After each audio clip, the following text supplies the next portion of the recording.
YouTube should be active now. Alright, cool. Right, let's get into everything. Right, we have double drop world bosses and stuff. Not world bosses. Joint ops, my bad.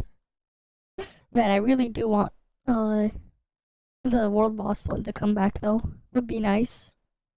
Alright, let's get the music playing. Right. There we go. Music is up. Let me invite my alt into a party. The hell? Why is it bored? That is not right.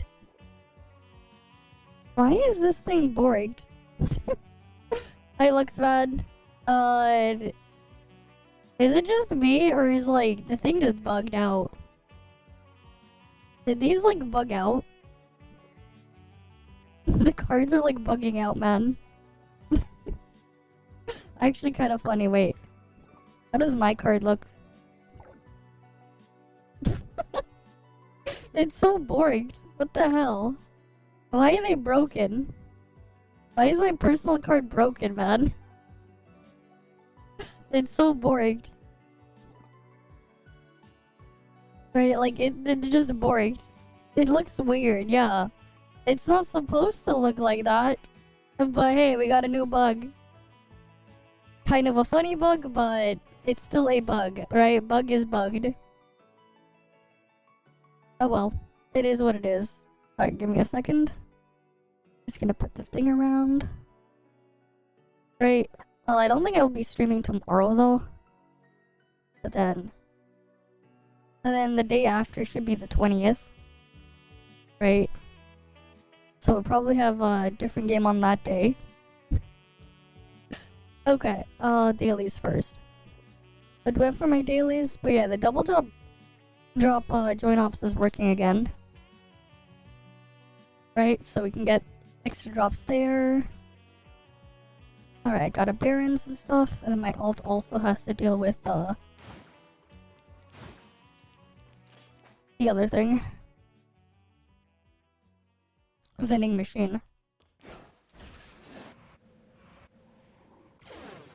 At least it's quick and easy to, like, speedrun through these. Right, at least there's that. DPS cube being 104 base attack increase, then not much. What? It increase though.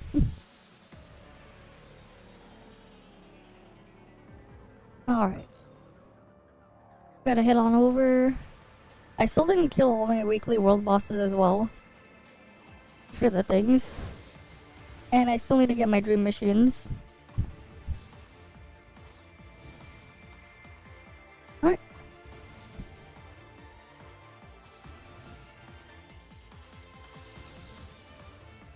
Heading on over.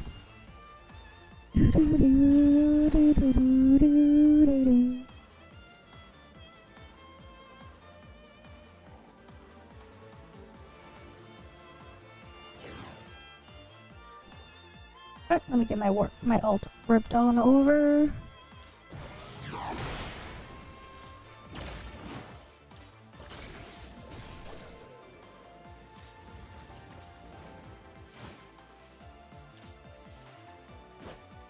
Surely I can get more kills like this.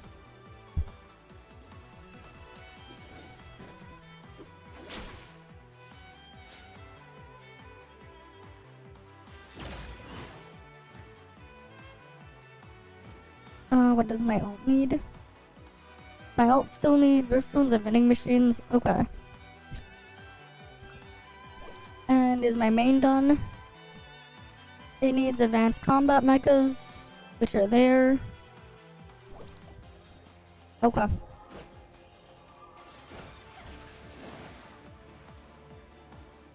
Time to go get those killed.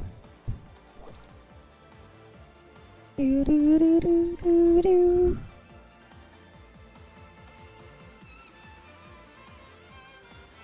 Right, just gotta head on over.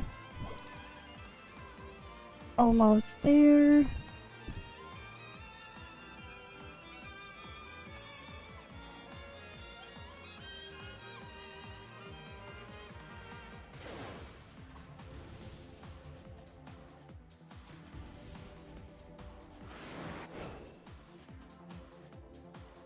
Alright, let me just warp my alt over. Oh, and then I'm thinking my old vending machines. I should have brought it over for vending machines. Oh well.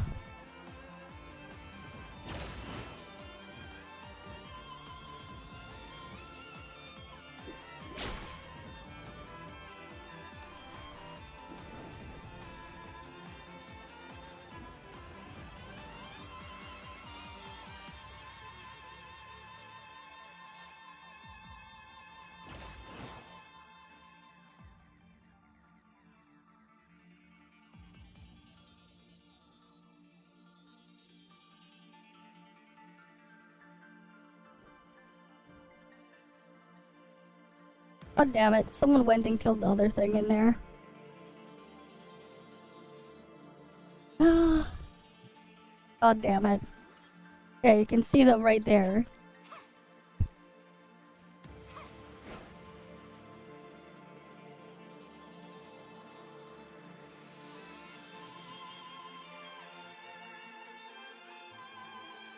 Oh wait, I might not need that anymore. Do I?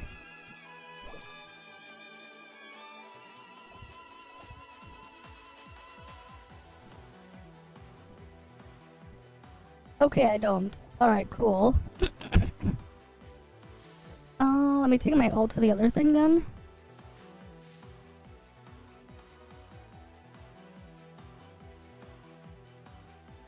My ult needs to kill some rift drones. And then I gotta go get it to get the vending machines.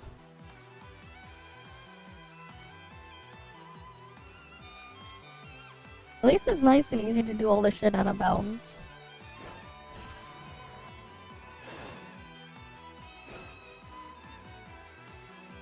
Or not. Fuck. Oh, great.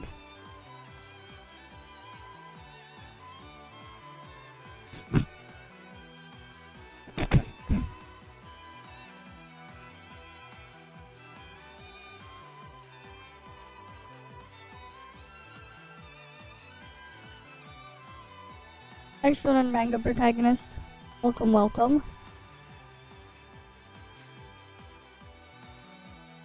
Wait, I got an idea.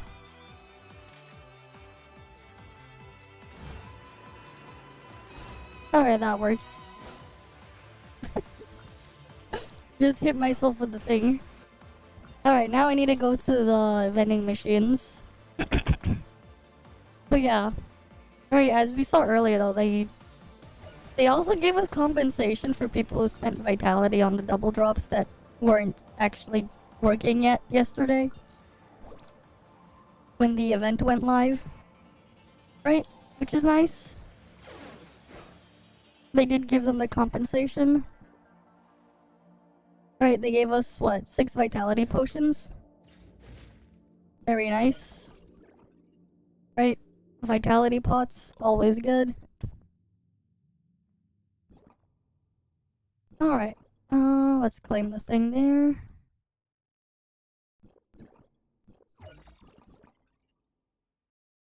Okay, I need to claim it on my ult. Yeah, 6 vitality potions. Which is nice. Technically though, it's not enough to cover the maximum amount of runs in a day, but hey. Extra free vitality potion still. Free is free. Right, free is free. Always good to have more. Right, always good to have more.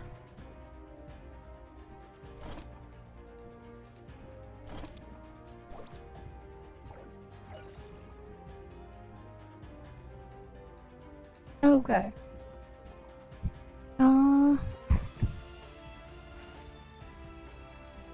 Let me go do a join op.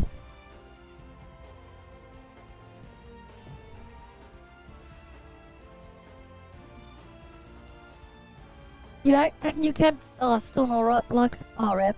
That's unfortunate. Well, we got a couple of weeks of the event, right? We still got a couple of weeks.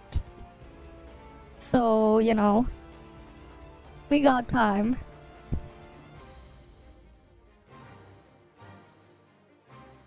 Right? We got time.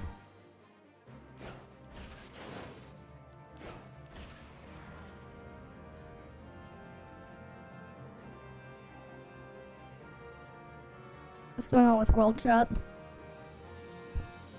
Oh, they're doing returnee points.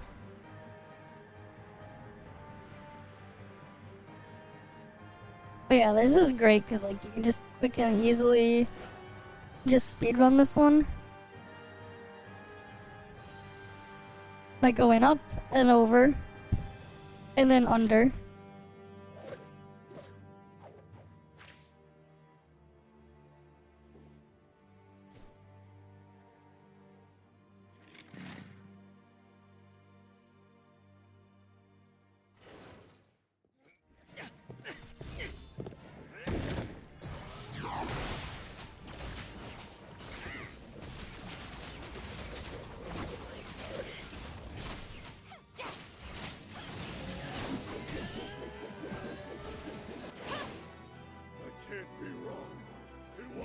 Time to kill Palace. My sweetheart, I will avenge you.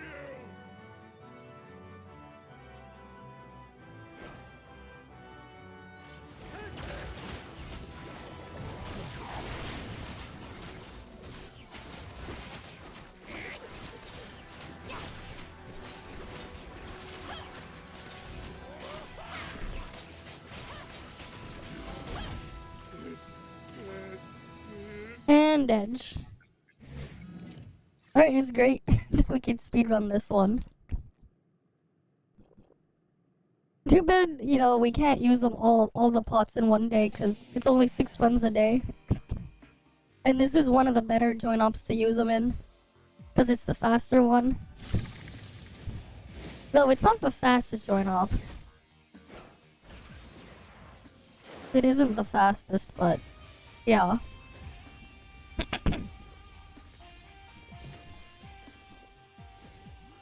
Then after this one, I'll use a pot on each of them.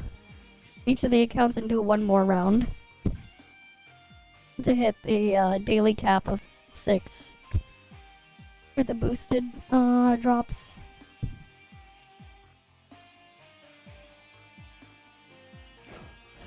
And we get double condom drops during this too. Which is nice. We get the double condom drops.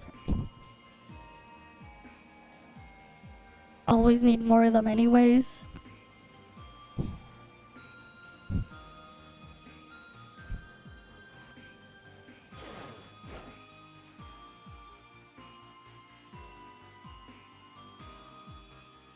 Doo-doo. Doo-doo.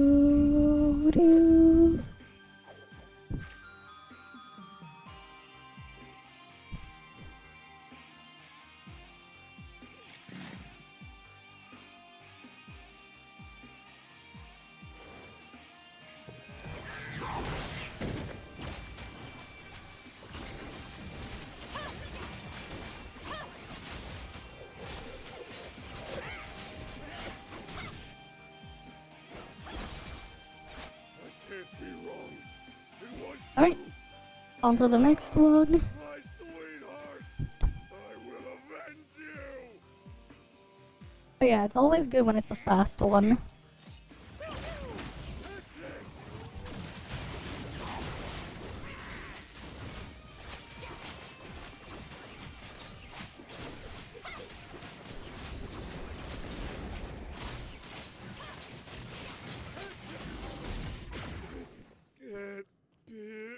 And dead.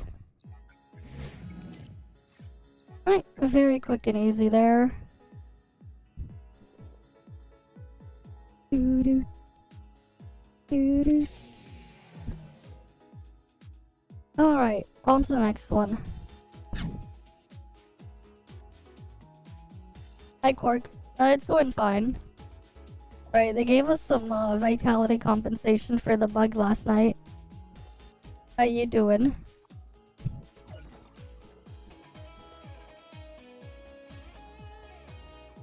It doesn't work underwater, damn. It's because it doesn't have flex tape. That's why. There's no flex tape. It doesn't have flex seal, so it doesn't work underwater.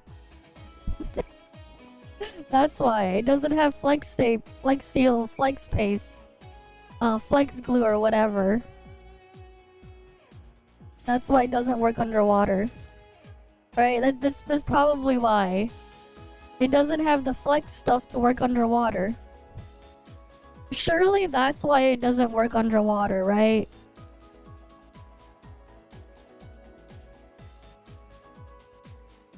Wait, why are you even blocking crit on gloves? Why block crit on gloves?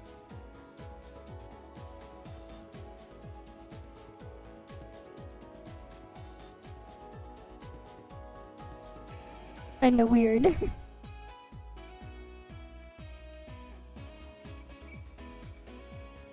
Oh, you mean blocking stuff other than crit? I see. I haven't been able to get competent people, man. I didn't even do this week's final trial yet. It took forever to get the raid cleared yesterday, the weekly raid.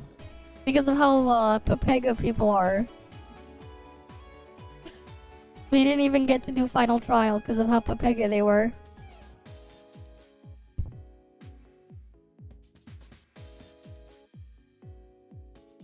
I wonder if we'll have a fixed one, a fixed version of Lin S4 when the next patch comes. Hopefully we'll get fixed Lin S4 then.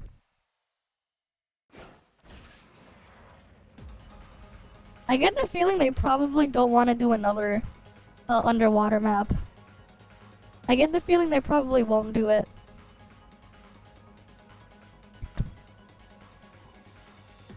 I just have a feeling, you know?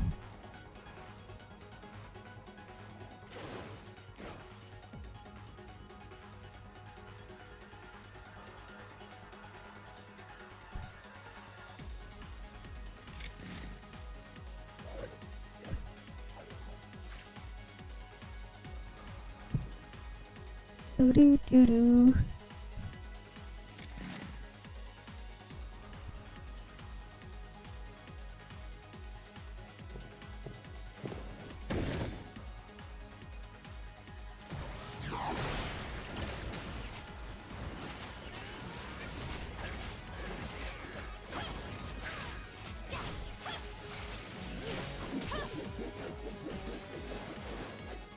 I can't be wrong. It was you. Okay. My sweetheart. I will Doo doo doo doo doo doo.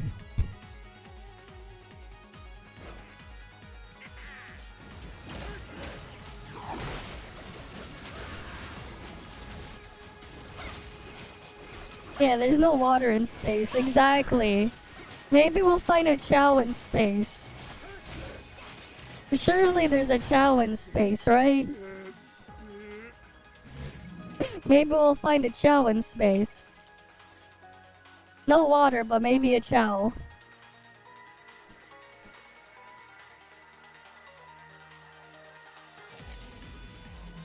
Could it be frozen? Nah, it'll be space tape. Very expensive stuff, space tape. They'll have space tape. Surely they'll have space tape.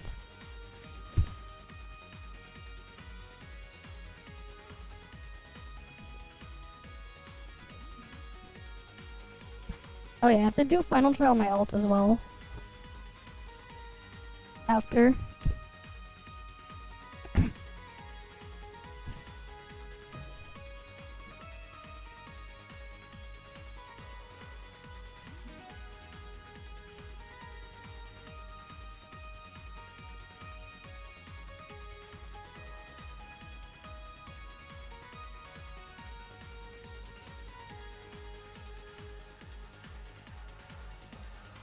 It depends on the temperature of the vacuum inside, on the inside of the vacuum. Actually, wait, depends on the, wait, no, with the pressure, no, I'd probably be a solid even then. It depends on the pressure and the temperature inside.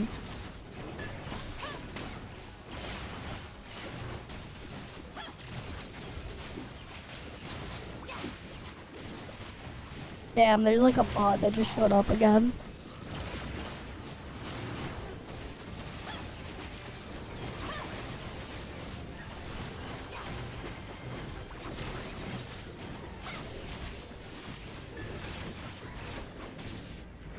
At least the people here can actually do damage, man.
Why is it her getting the fucking cannon?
And I finally hit the thing.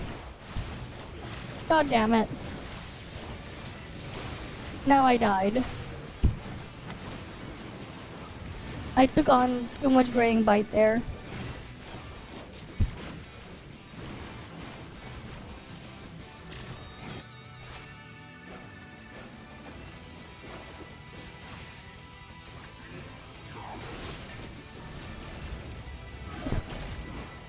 Oh.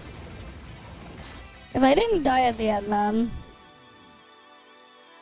I still have to do it on my ult, though. Oh well. A clear is a clear. But I need to get it on my ult as well.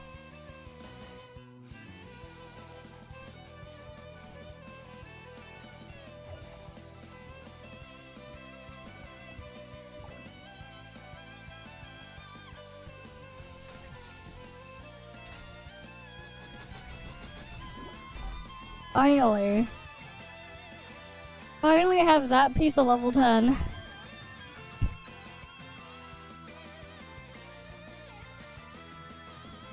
Yeah, so rotation here.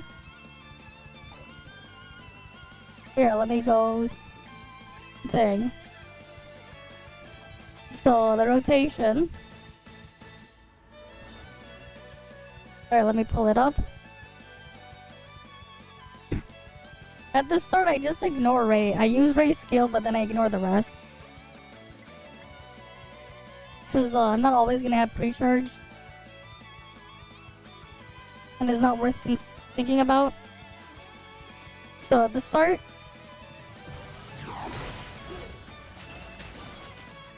skill, normal attack, and then normal attack again,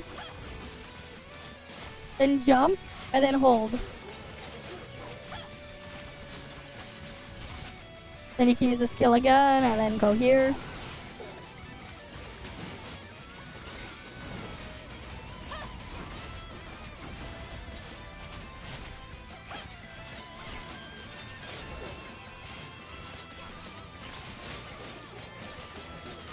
Honestly, it might be better to do 2 aerial attack chains I could do. I might be able to do 2 aerial attack chains. I'll have to try that. But I just do the ground normal, and then I go into the hold attack in the air to end off.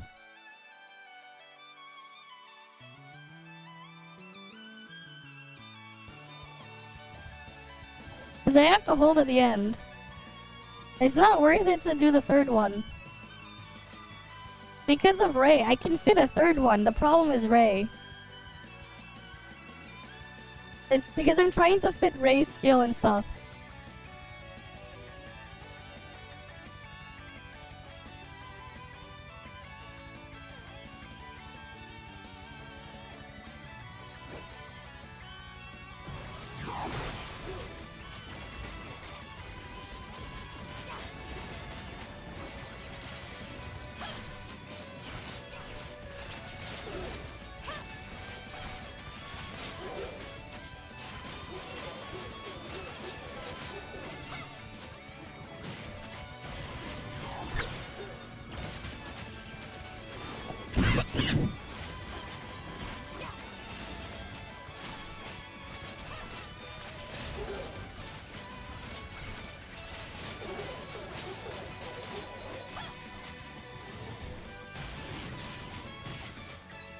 The jump and start hold attacking?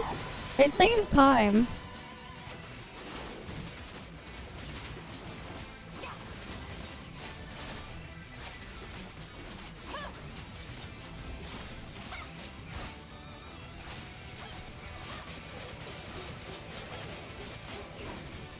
Yeah, like you can use it to save a little bit of time. To just jump and hold attack. But like, it's a lot better if I have pre-charge at the start, because then I can use Ray's buff immediately. That's the annoying thing with Ray, having to fill up the stupid charge on her. It's just annoying.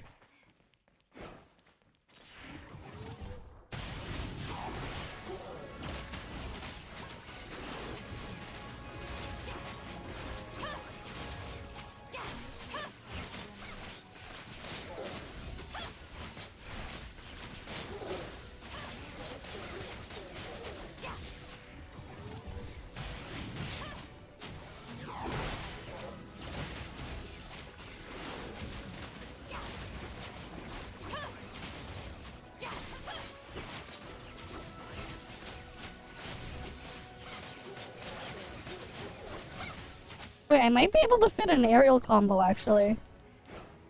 Wait, no, I could probably optimize this further.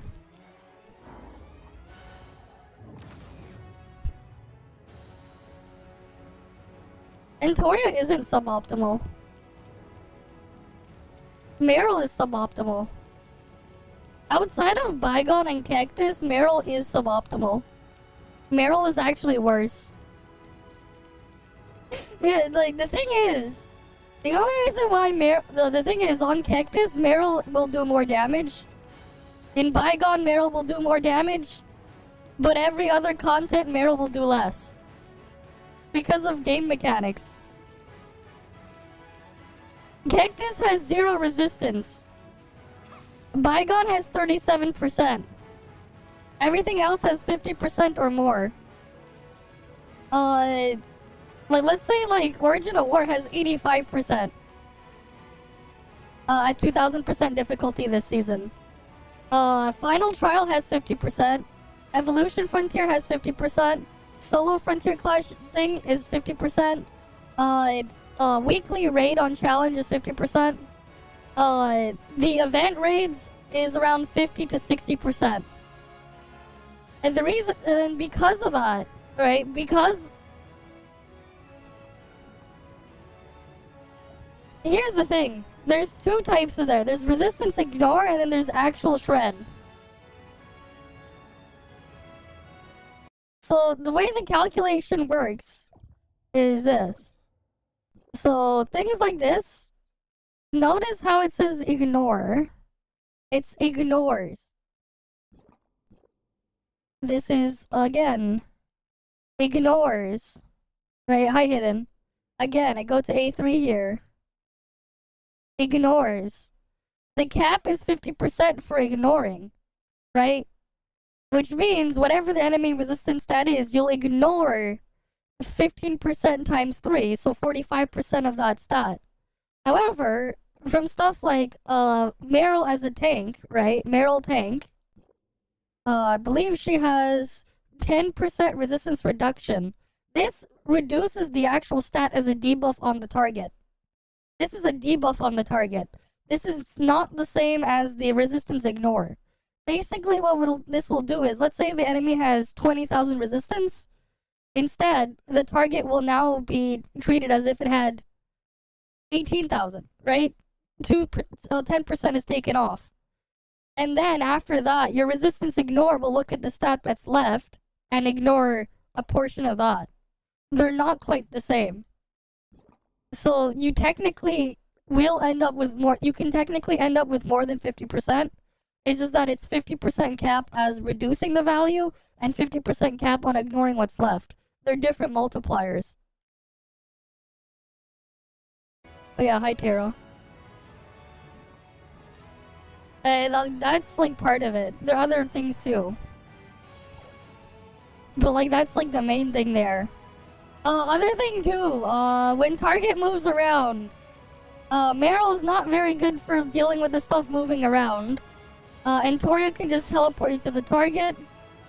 So you have a bit of an advantage there on some moving targets. And Toria has a bigger attack radius as well. Yeah, so the thing is, right, the strongest Volt in practice is this one still. You still use Ray. It's still the strongest one in practice outside of Bygone and Sequential. If Lyn gets bug fixed, we end up bringing Lyn back and things get even more complicated. But that's its own weird situation. In the chance that like the Lyn bug gets fixed, things will get messier. Because Lyn S4 is actually broken if it works properly. Volt Nola is another option for people who have it maxed out, just because Volt Nola has just high raw buffing output. Just a ton of raw buffs. Despite that, like, you lose the off-field damage, but you actually get more buffs out of Volt Nola than you get out of Ray. It's like a weird mixed bag there. But that's its own other thing. It's like, the thing is, right, Ray has a lower buff multiplier. Ray's matrices are on the better end for what they are. 10% Volt Frost, 22% Final, 12% attack. You also get... what else do you get here? You get attack, and then the other thing. What was it? 15% attack there, and then... so you end up with your, what? You get the attack buff that way. And then you have 16% Volt damage there. And then another 10% there, so 26% Volt damage. No. She doesn't. Meryl is good for tank, but that's it. Oh, rip. Minus your repeaters. I'm like waiting for like the last few days before I start rolling gear. But yeah. I can try the thing with Meryl too after. But anyways.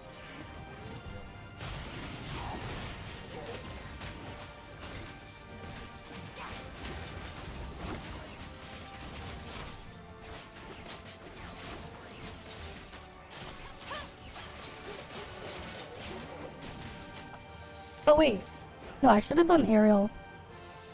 Okay, I can optimize that.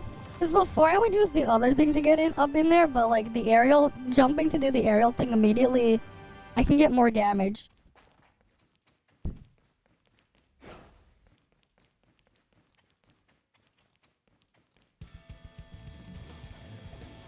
You might as well just keep using Meryl. If you're talking A1 Nola, you're better off just keep using Meryl, man. If you had A6 Nola, that's a different story, but if it's only A1, just keep using your Meryl, man.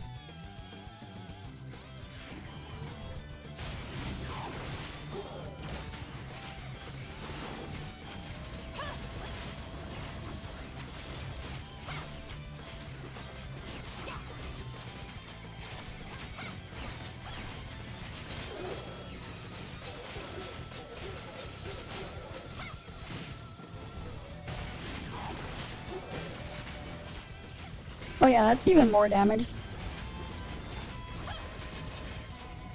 So 2 ground combos.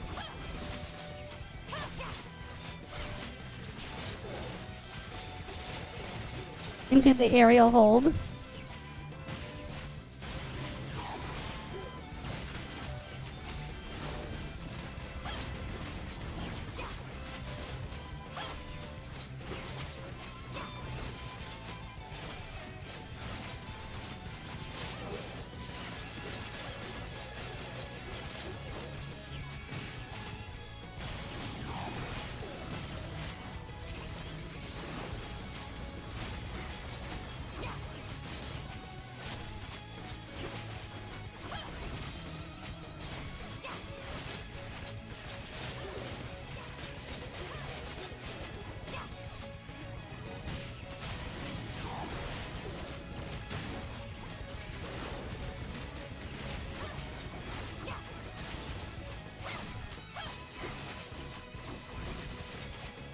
I mean, it's usable.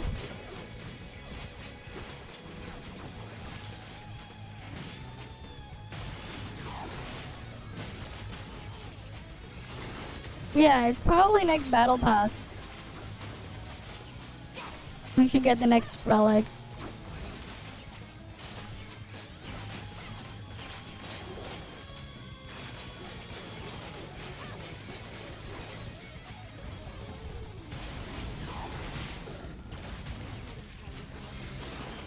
Well, eventually, yeah, we're gonna get rid of Meryl anyways.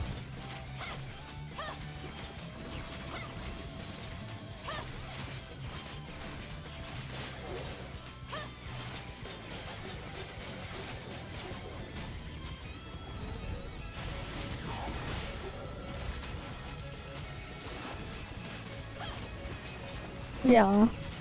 2 ground combos, 1 aerial combo, and to hold attack. It's a bit different though if you use if you use the Nola one, if you use Nola in there, because Nola has an even longer animation.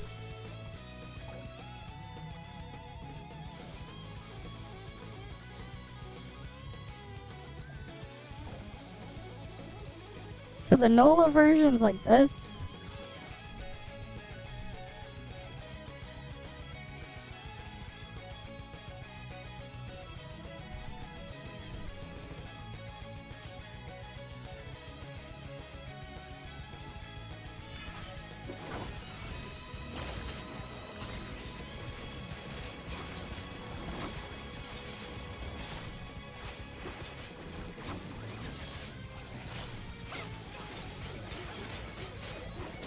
Oh wait, no, I screwed that up.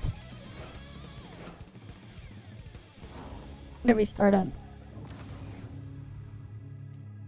But like Nola version.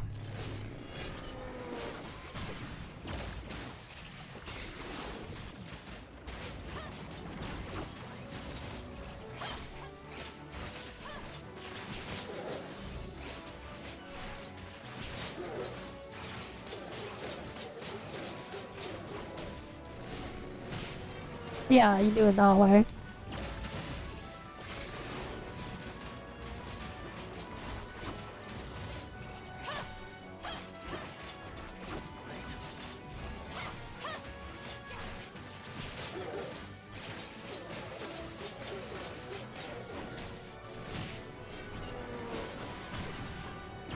Oh wait, I accidentally canceled that. It's a little bit weaker than Ray. Yeah, and then you hold it at the end. The aerial combo is a little bit faster.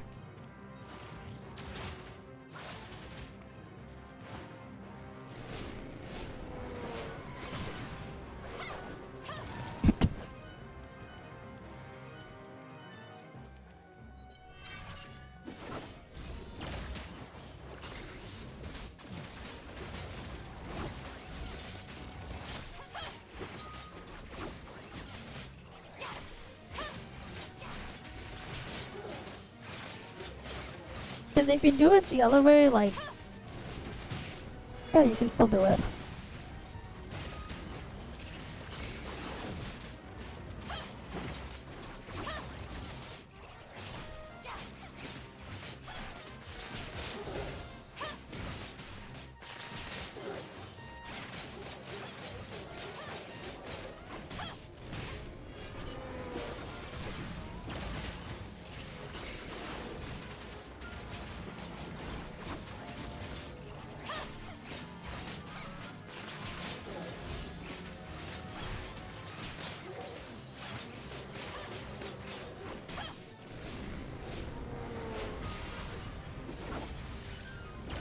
You can try playing around with meme, but...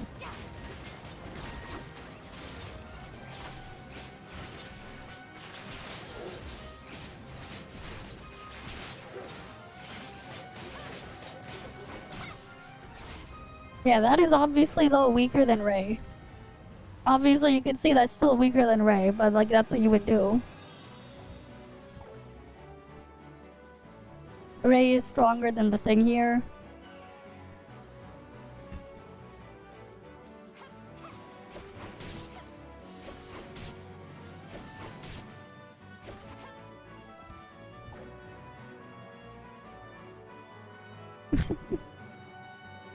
I don't know, man. What I am curious though, if they make another sub DPS, something else could be... Some other funny shit could happen, man. No, you know what would be hilarious?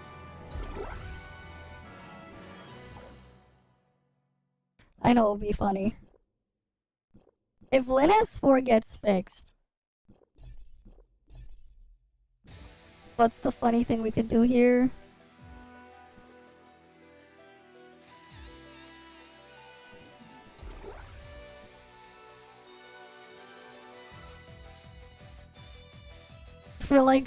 For like Origin of War, you could do something funny if Lin... Wait, no. I guess it could work for Origin of War if Lin S4 got fixed. Something very cursed and forbidden here. Wait, it was 35% resistance ignore there? Oh, cool.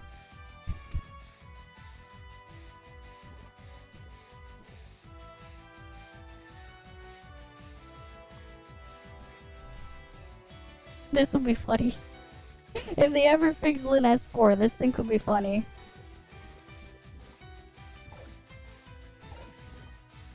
And then you would go here.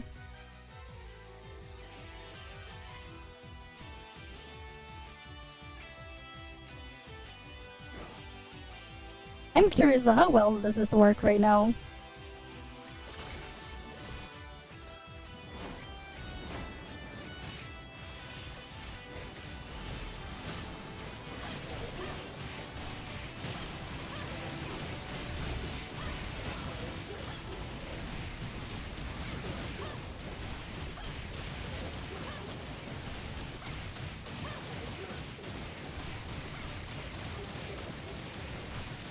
And this is with Lin S4 doing half the damage it should.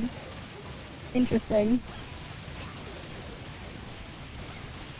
Yeah, no, it's still really dumb.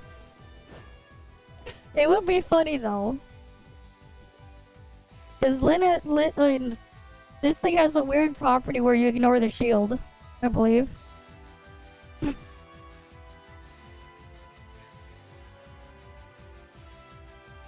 Where was the shield ignoring?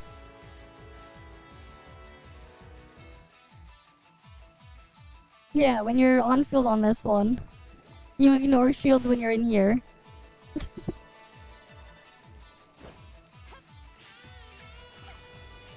Yeah. Origin of War is just a weird game mode, man. Origin of War has bizarre rules. Origin of War is such a weird game mode because, like, the reality is Origin of War 2000%. People are running this. Where's Nola?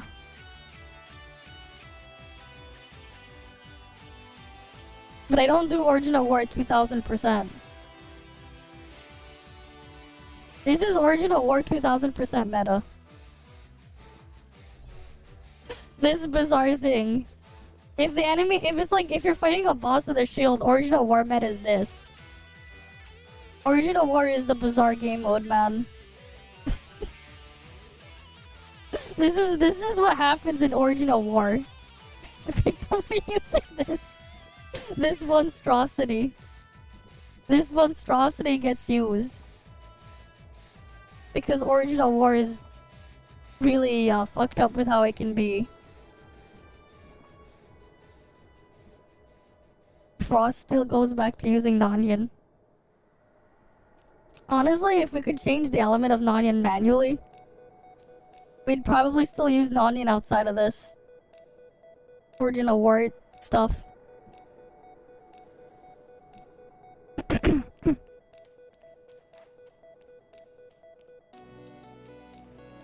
I mean, it's cause like Frost doesn't need to use like an actual main DPS like that. They get to do their weird bizarre crap.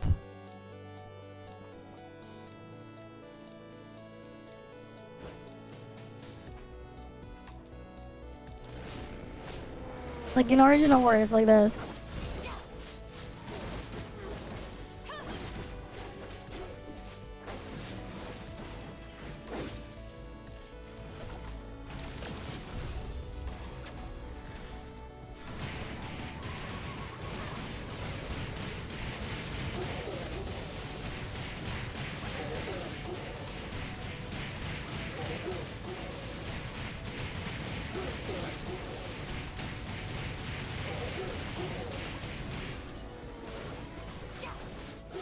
Because we get to ignore the shields.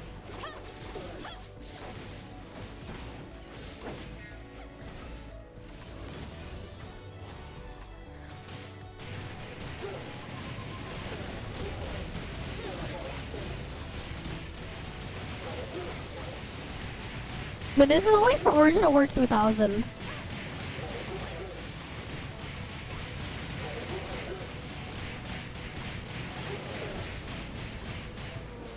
I still have over 1,000. I still have 1,000 multiplier. Because this lets you do 100% of your damage in a mode that doesn't want you to do it.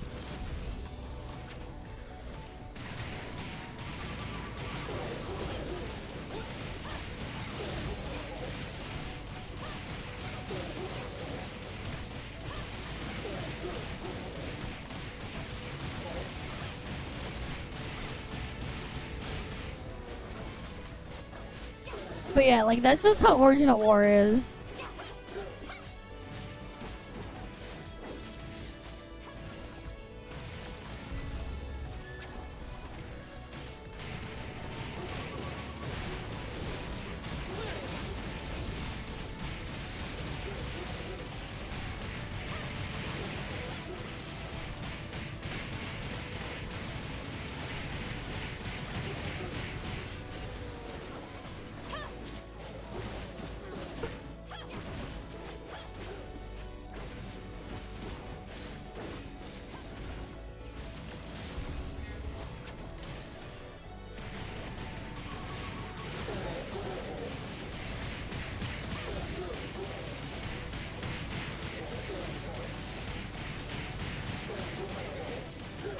Yeah, like I still do 10G with this. There's a reason why this is still meta in Original War. Right? Oh, enemy has a shield that reduces all your damage by 50%. Right? The weird special bar underneath it, as well as counted as a shield. Oh, don't worry, we'll just ignore it, right? So instead of doing half the damage you would be, you do 100%. Right? You still have 45% resistance ignore. Here, you have 30% from Nanyan. Right? Nanyan still has 30%. Nola gives you the another 15%. And then you just use Grey Fox and Nola for the dot. No, and you just on-field that.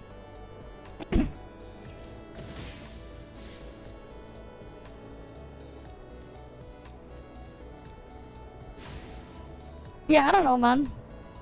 Maybe you have wait. I think I know what the problem is.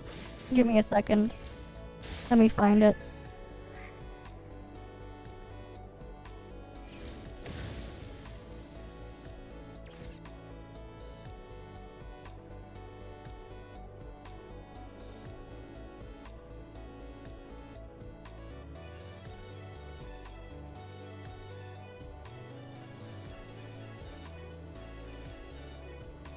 I think I know what the problem is.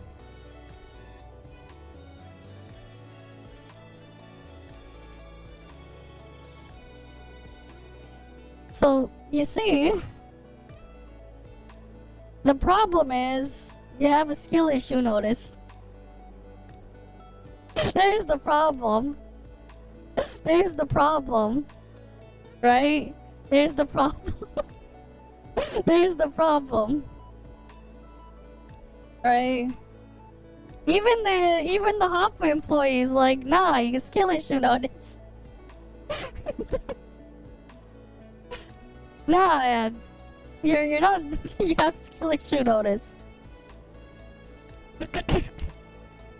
But yeah, there you go. Skill issue notice. You like it? Skill issue notice.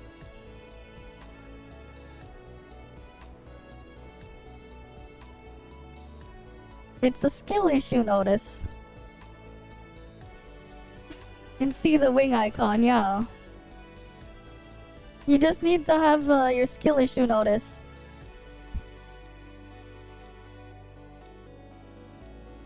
The problem is you have skill issue. If you've noticed. But yeah.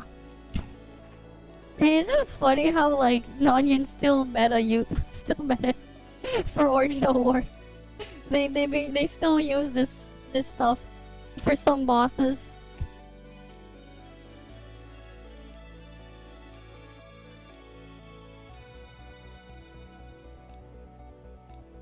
You found out what your issue was? Nice. Your NOLA was set to physical. Why is it physical there?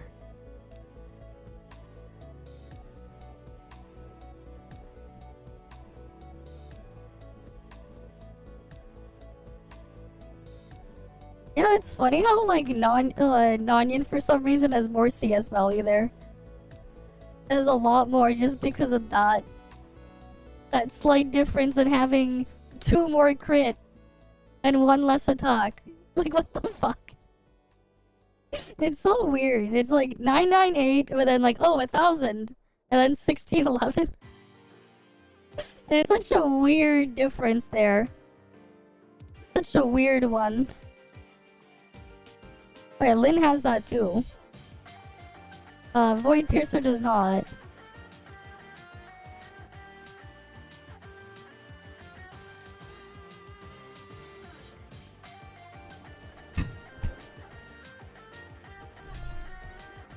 No, honestly though, it's gonna be funny to see what the cope comps are when Lin S4 gets fixed.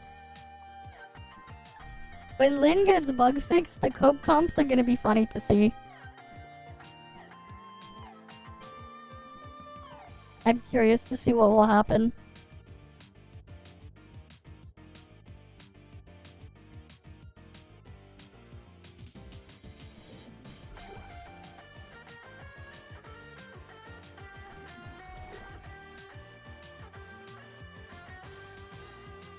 Oh, where's the thing?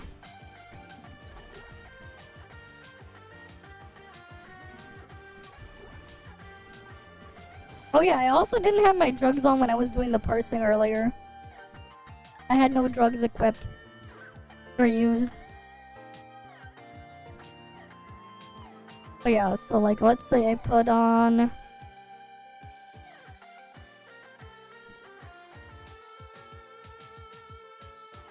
I guess I would use crit damage stuff.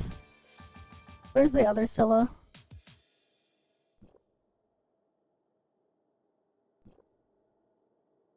I'll look for Fenrir first.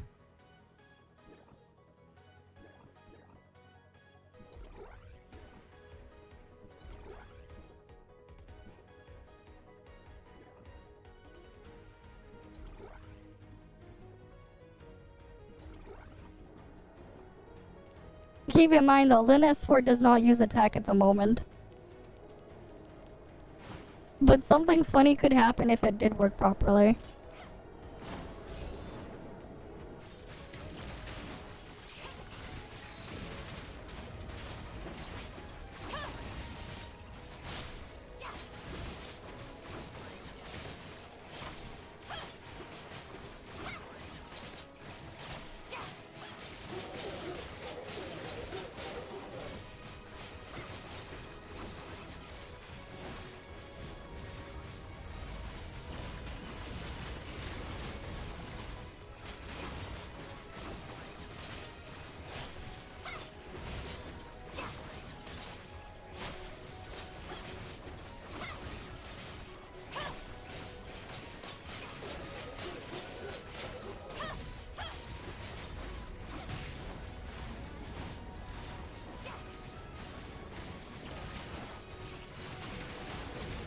Yeah, the other's damage would double.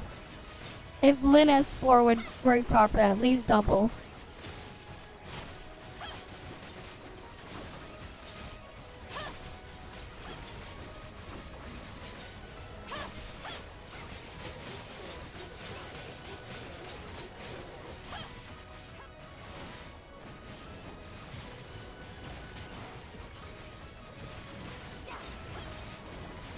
Yeah, true. Nani and A5 just for the extra portal is nice.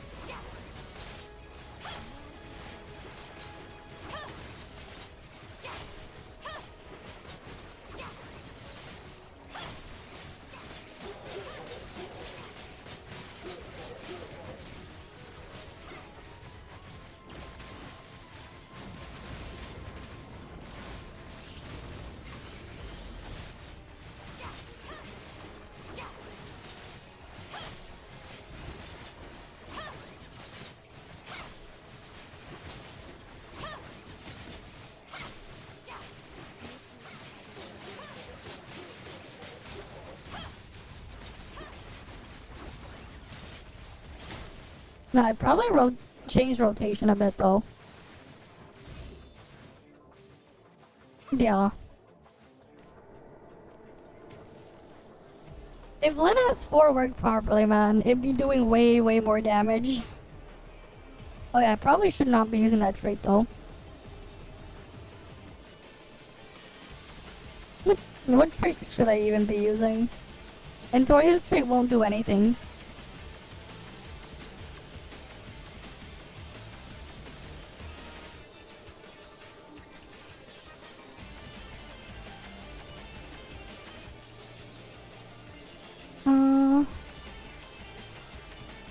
Void Piercer, maybe?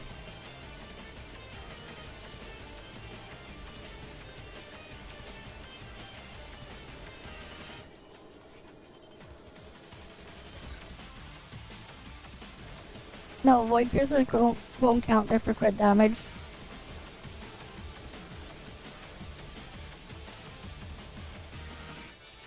And that's the thing, so no. What trait could I even use?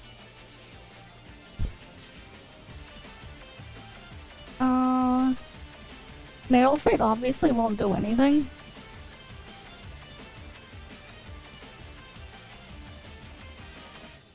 Yeah, Meryl trait won't do anything.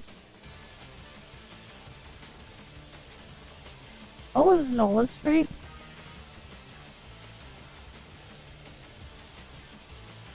Wait, do I get the attack though?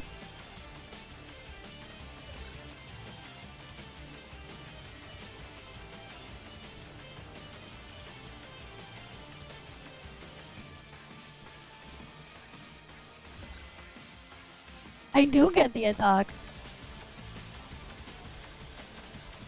So that you would use like this weird monstrosity. Wait. Actually, wait. What's Ray's trait?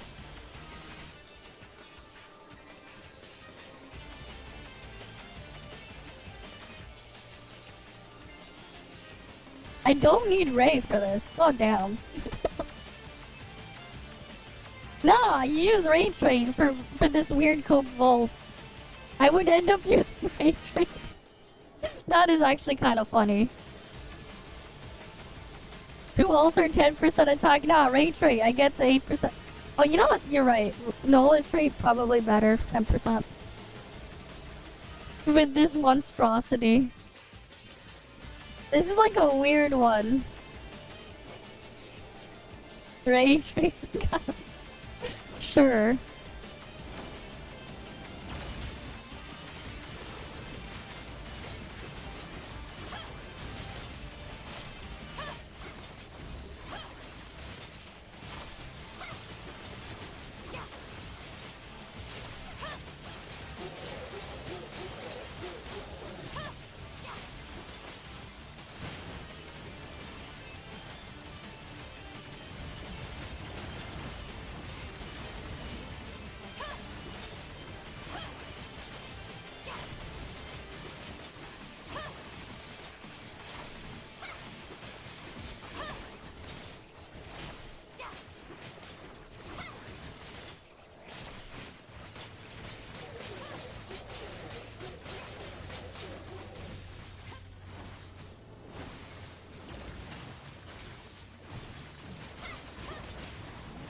Wait, actually... Oh no. That is actually kind of crazy that this is...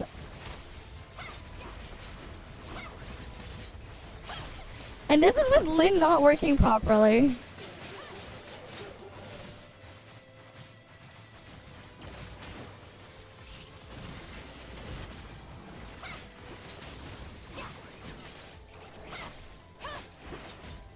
Oh, and I'd have to like time the thing a bit differently. And not use both Lynn fields. But yeah. If Lynn S4 worked properly, man. If Lynn S4 worked properly... For other elements... it's actually kind of disgusting if it did. Cause like what's... The thing is, Lynn S4 at the moment... this thing here doesn't use the attack stat. If you're not using altered on field.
Oh, I didn't get a crit on that thing then.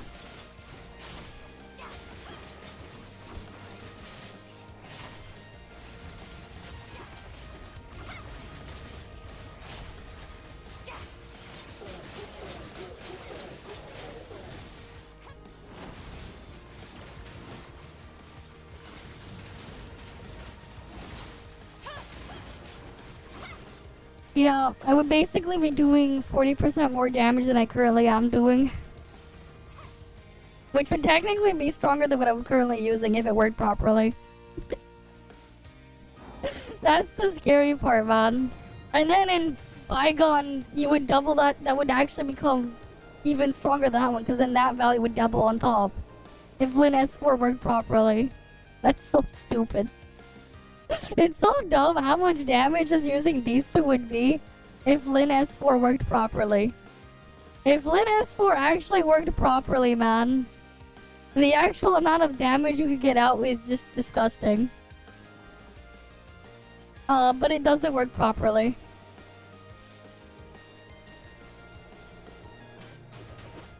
Yeah, like that's the other reason why Antorio's better than Meryl. Teleporting to those bosses. But yeah, like, as it is, Lyn does less than half the damage she should. At the moment. If I go put on, like, stuff to get more attack, we can go play around with it further. Like, if I go here, quick remove everything. We can kind of see it. So what can give us more attack? We can go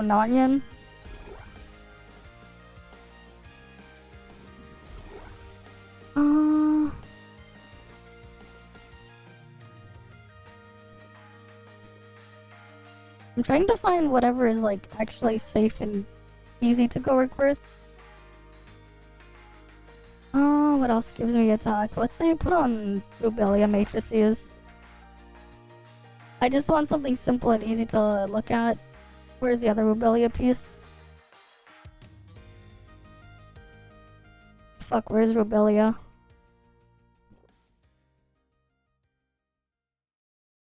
I know I have Rubelia matrices. Oh, there. Alright, I just put that on for extra easy attack, so... Right, for attack stat, we have 95k attack, right? Here's the thing, right?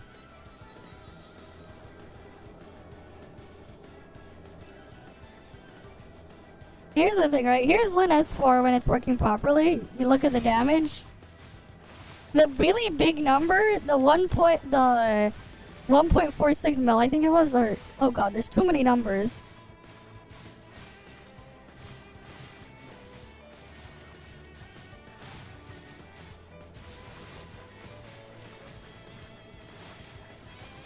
Okay, here, let me take a screenshot and I'll pull it up so you can see it better. Where am I gonna put it?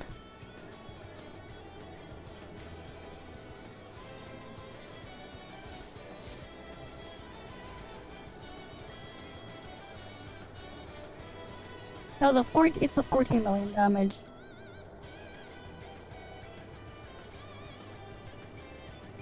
So this is the damage of Lin S4 here, right? 14.6 million damage per tick. Right? This is the raw damage I'm getting out of Lin S4. Alright, cool. Now here's what happens when I change when I have her doing damage of a different element.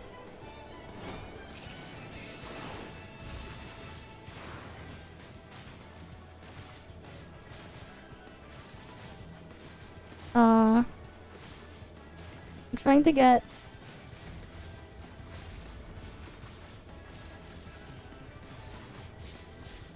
I'm trying to get a good screenshot to make it easier to see.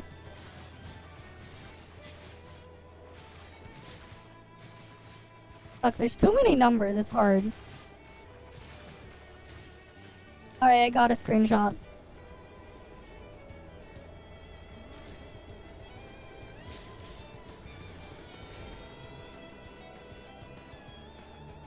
So this is the damage of Lin S4 when it's not doing altered damage. But yeah, so like here's the problem, right? 7, 7, 6, 3, 8, 5, 5. And let's say we divide that by the damage I was doing when my on-field weapon was altered. So that would be 1, 4, 6, 3, 5, 8, 9, 1. It's doing about half the damage, so like half my damage missing. And if I had even better gear with more attack, the thing I'm losing is even more. So about half my damage just gone. So what would happen is if Lin S4 worked properly and when you're not using altered on field, well, that damage doubles. But then it gets even crazier because in stuff like Bygone, it has even other funnier behavior where that damage is then doubled even further. Right? So, it releases this thing, dealing damage here, some of all the thing. Damage is doubled in Bygone Phantasm and Boundless Realm. It also applies in sequential too. The damage here is doubled. This damage here gets doubled further in Bygone and sequential. So like in practice, really, when you consider all your stats combined, this is basically doing 6,000% of your attack every second. And then in something like Bygone or sequential, that would double again to 12,000, to effectively 12,000 if it worked properly. And then you can then have, you know, Void Piercer here. You know, use the altered skill, right? Where's the thingy? With the this over here, right? You could then have it copy the damage you store, and then double that again. If it worked properly. Right? Because it copies 100% of your stored damage, and repeats it. Right? But you can change its element, the element from the explosion depends on what your on-field weapon is. So, like, something like this would be really strong. Could be really strong anywhere.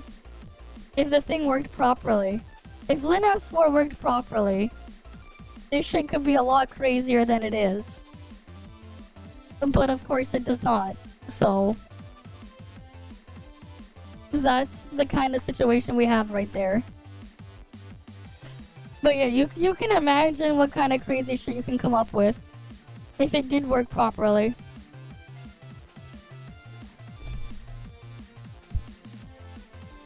Right? Because, like, technically speaking... let's say we got rid of some matrices here. That are in background. We'll only put on background matrices. And then we can do a damage comparison. I'll get rid of Leia. Where's Grey Fox?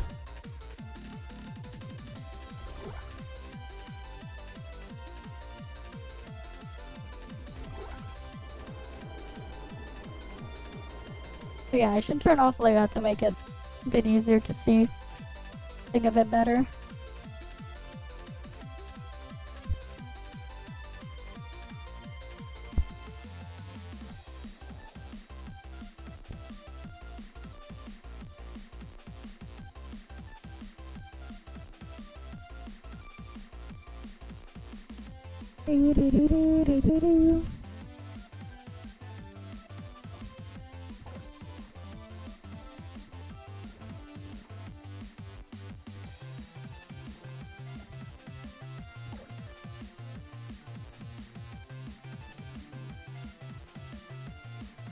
Or we could just do a 30-second parse of each, of just Lin's skill, and then 30-second parse of,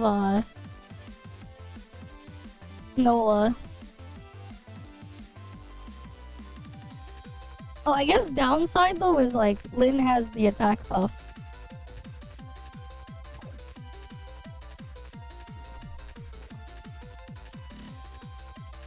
Right.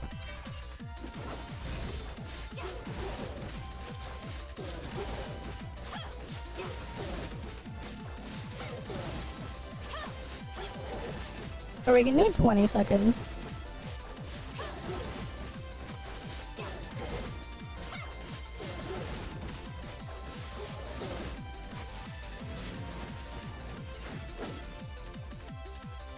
So that's 1 billion damage. For 27 seconds.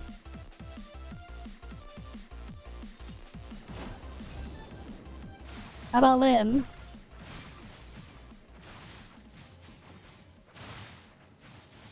We're not getting good crit RNG here, but...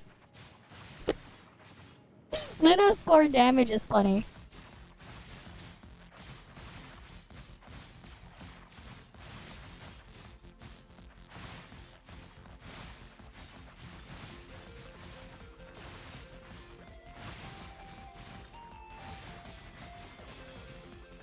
Right, it's about like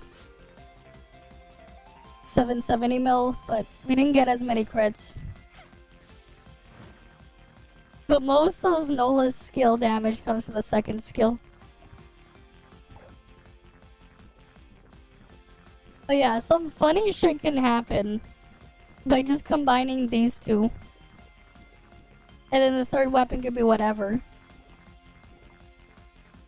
The third weapon could literally be whatever. And you can get something decent out of it. Like, you can actually get some decent damage of whatever out of that.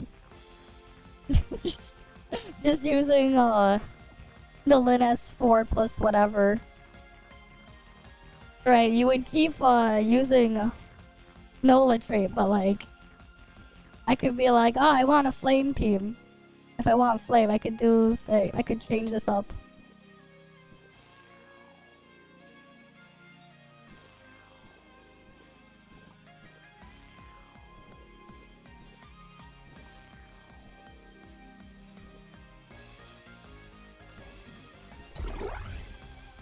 Right, like, let's say I wanted flame. Right, I could put that there, for example. I get some crit damage out of this. Right, you would inhabit your Lin. How much damage does this do? I'm actually curious. If Lin S4 worked though, it'd be really funny. If Lin S4 worked, because then the others category damage would actually just double.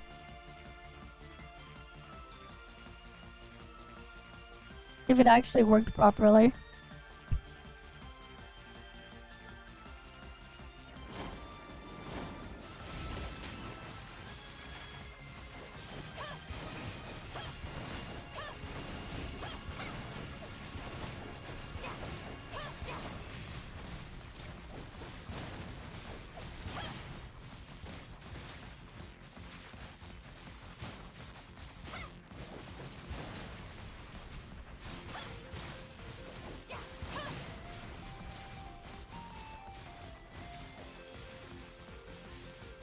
It does 5.33G, nice.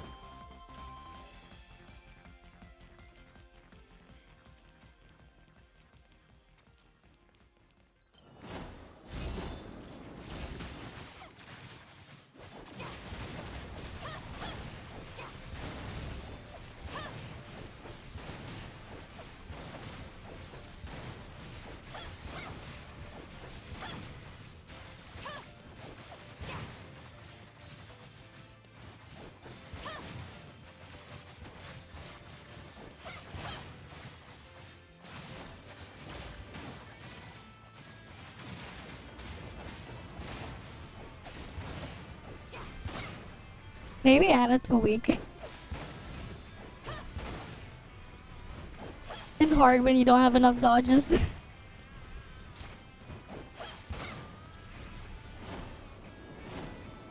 Yeah, it doesn't flow that nicely.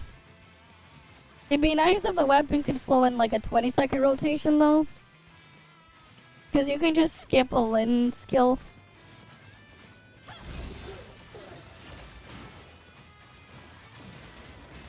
For this.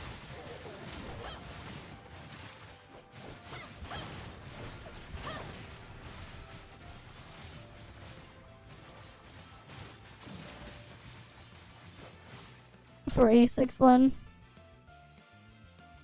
But honestly, if it did work properly, I would still be like... not the worst. It would be not the worst. It would be not the worst. But like... that has damage, not exactly anything impressive. At this point anymore.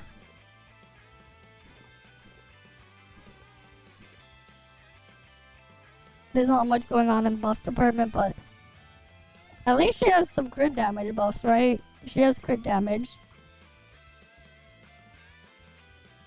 How much crit damage? 27%? No, 13.5%.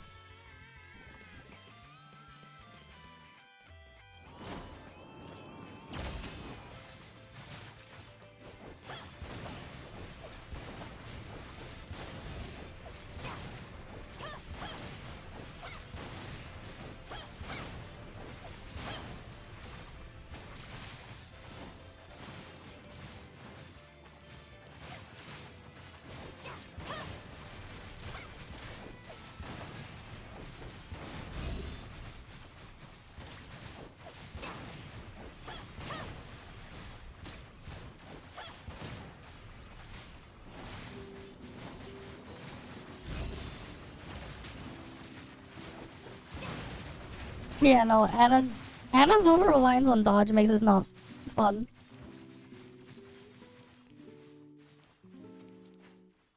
Okay, no. Sorry, I forgot how Pepega it was to use Anna. And she sold Pepega to use in practice.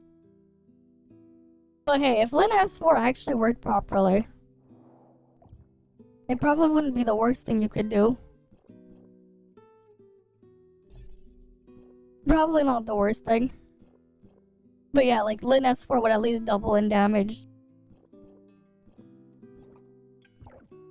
I mean, like, it could probably do 10G if it, like, Lin S4 worked properly. It could probably at least do 10G. But, like, using Ana is pain. Well, it could be literally anything else for Flame on field. Right? Like, you just need them to, like, fill time. And make Lin S4 do flame damage, right? It'd probably be a lot easier to use Levo. Static debuff? But the 4-piece description? Oh, you're talking about Meryl? It's this thing. Wait, let me go grab Meryl.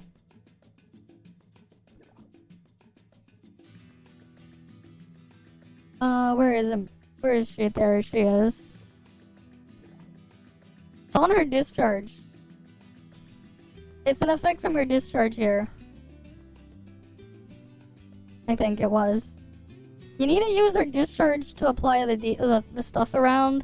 After using that, you get 10% volt attack, enters this disruption thing. During this, you gain hyper body. Your skill, any volt thingy, gives you this thing. Trigger chain static, dealing damage equal to 50% of your attack to 7 targets. This is counted as normal attack, does not trigger normal attack effects. Triggered every half a second. And then, yeah, it's this thing right there.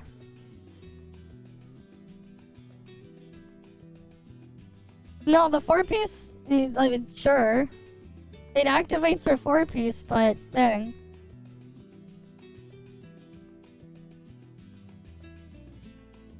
Right, like, yeah, when they're inflicted with static, which is from that, they're hit by this thing. And they get this dot for 20 seconds. Here's the thing, though, you actually you have to trigger it first. It's not really worth it, though, if you're not using her on field. Because the damage from it is very, very small. It's only 250% attack per second, the background damage here. It's pretty tiny. Like, when you think about it, it's only 250%. That's all you're getting there, but you need to have the 4-piece. Because, like, here's the thing. You're only getting the charge in the background. You don't get the other stuff, just the charge. You can't trigger chain static unless you're hitting it. The thing there, but yeah. Like, it's like very tiny there. Most of her damage is on field. Like right here, you have to have her attack to inflict static here.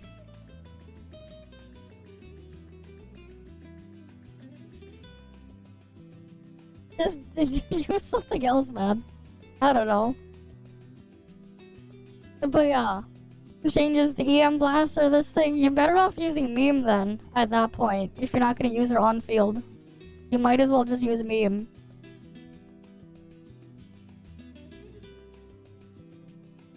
Right, because like the advancements is for on field as well. Right, we go down here, advance. When it's in the main slot, chain static 25% chance to trigger Magnetic Tempest. But she has to be on field to trigger this effect. To get the extra 500% attack thing that uses your skill damage buff. Triggers one time every 2 seconds. So now you have a dot that does... Now your dot is 500% of attack instead of 250. Right? And then... here we go. And then it gives you extra charge. Right, when you're swapping around. And then this one, the next one, A3. When any volt weapon or skill, this thing, you can get special energy when fully charged. Using magnetic ray cannon will consume all special energy, right, to do the enhanced electromagnetic disruption, which increases your chance of getting the chain static to make it 100% guaranteed. And magnetic tempest is boosted as well. It's just more procs for when you're on field. And then A6 again. It doubles the damage. of all those things even further. And then when the weapon, when you have the Electro Blade Enhanced, provides this thing. Oh wait, no, that's for Fortitude. But yeah.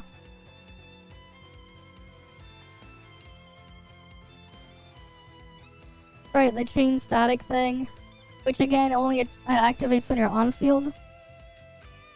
Right. This thing, the 50% attack becomes 100%. Right, that thing doubles.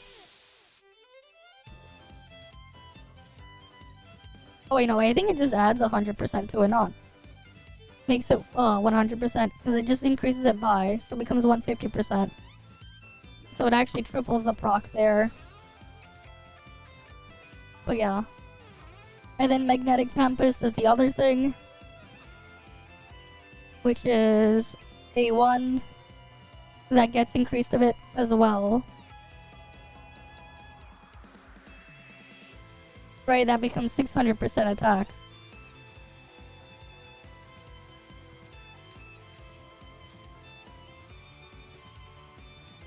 Why Rubilia though?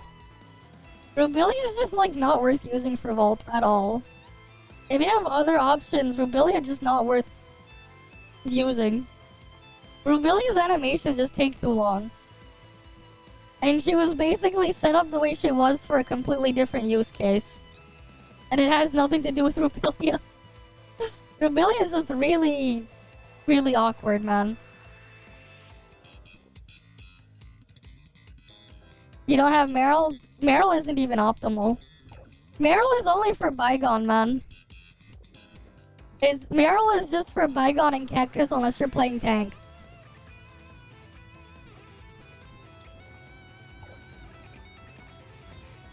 Because of how damage stuff works. When 5.0? I don't know. Right, we're gonna have what? 4.8 is the next patch.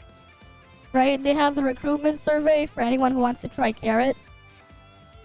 5.0, probably what? June? Is my guess. Maybe June. End of May, June is probably when, right? When does 4.7 end?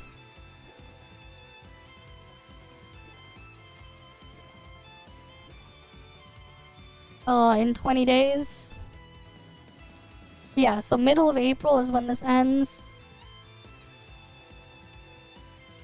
So the reality is Meryl is like thing. So the problem, Meryl's not great for a lot of bosses. Also, content is different. So here's the thing, right?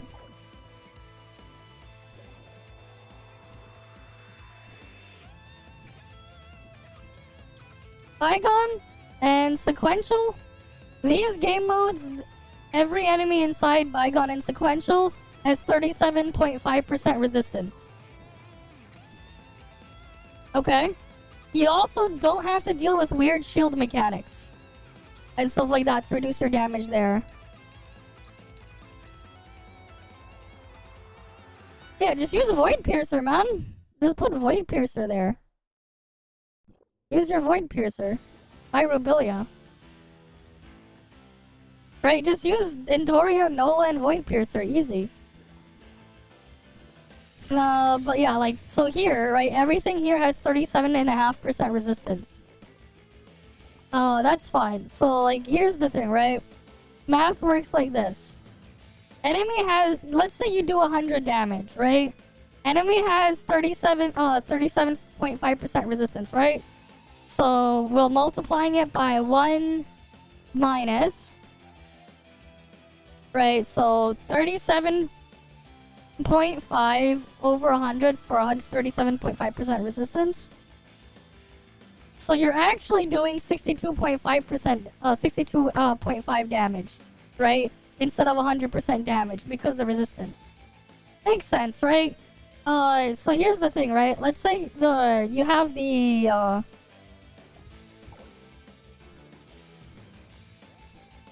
let me go put her in.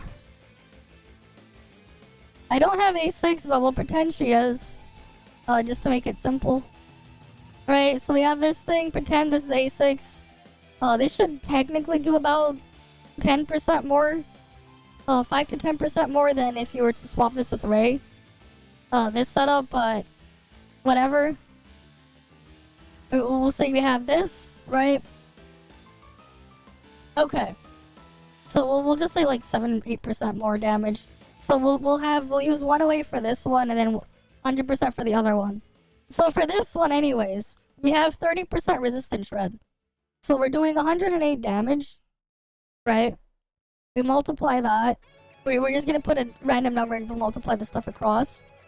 So 1 minus, right? So we have 37.5% resistance on the target there. So 0.375 times, we're gonna be using resistance ignore. We only have 30% resistance ignore here, 15% on Void Piercer, 15% on Antoria. So that's 1 minus 0.3. Close that up. We're actually doing 79.65 damage. Cool. Let's say we have 100 damage instead. We're doing the other one with Ray. In this case, we're just using 100 damage as like the percent thing. 100% damage would be if we went in here and put Ray instead. Where is Ray? Right, so this would be like 100% damage. The other one was 108%.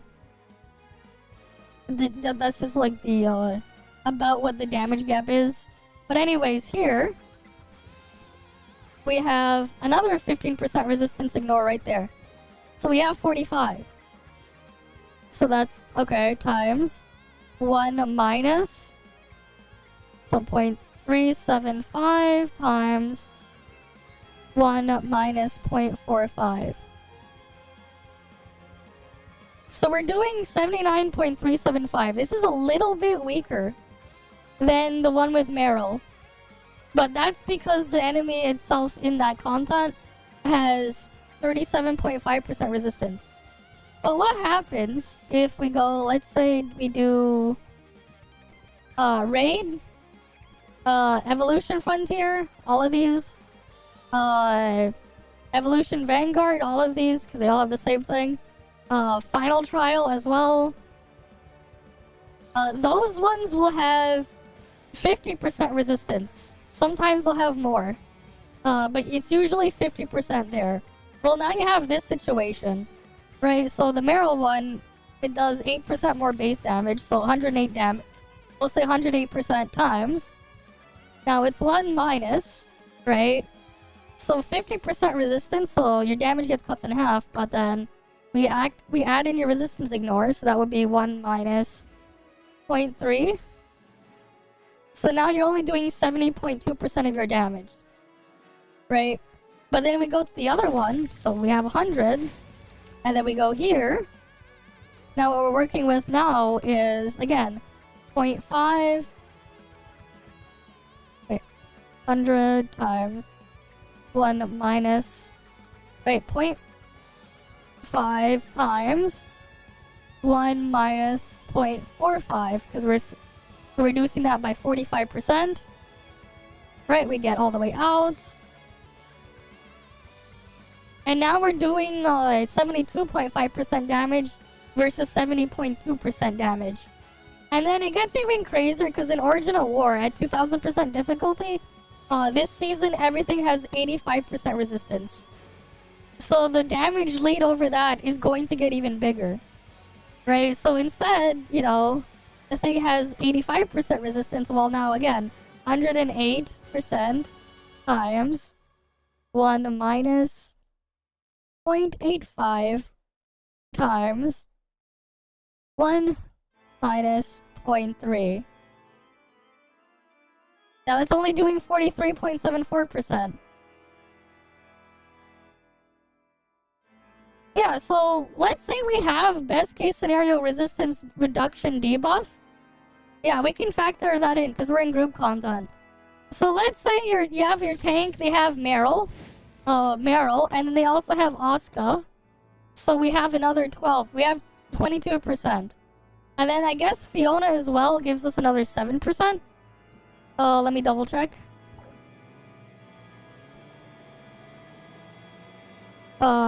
Because this is like your only other one. There's a reason why Frost is always better, but we can deal with Frost after. There's a reason why Frost dominates it, even if they're still using Nonyan at max difficulty, but that's a different situation. Where's Fiona? Here you go, Fiona. Fiona, you get 7%, right? 8%, okay. So we have maximum, your healer is using Fiona, one of them? Okay. So, 108% of your damage, right? Times 1 minus. We have 0.5 times 1 minus. And then we go 0.3 times 1 minus 0.3. So we're talking best case scenario. You're doing 81.54% of your damage. Right? Now, if you have 45% ignore instead, we have this. So 100 times 1 minus, right? 0.5 times 1 minus 0.3 times 1 minus 0.45. We have this. So in that situation, it's like about the same. Kind of. But then here's what happens with Frost. Frost gets to do 50% because of Hilda. Yeah. Like, that's the thing, man. And that's assuming you can still hit everything. That's assuming you can still hit everything. But then, like, Frost is just winning because fucking Nonyan. Yeah. That's 0.5. But yeah, if we do 50%, 85%, I forgot to do 85% here. Here's 85%.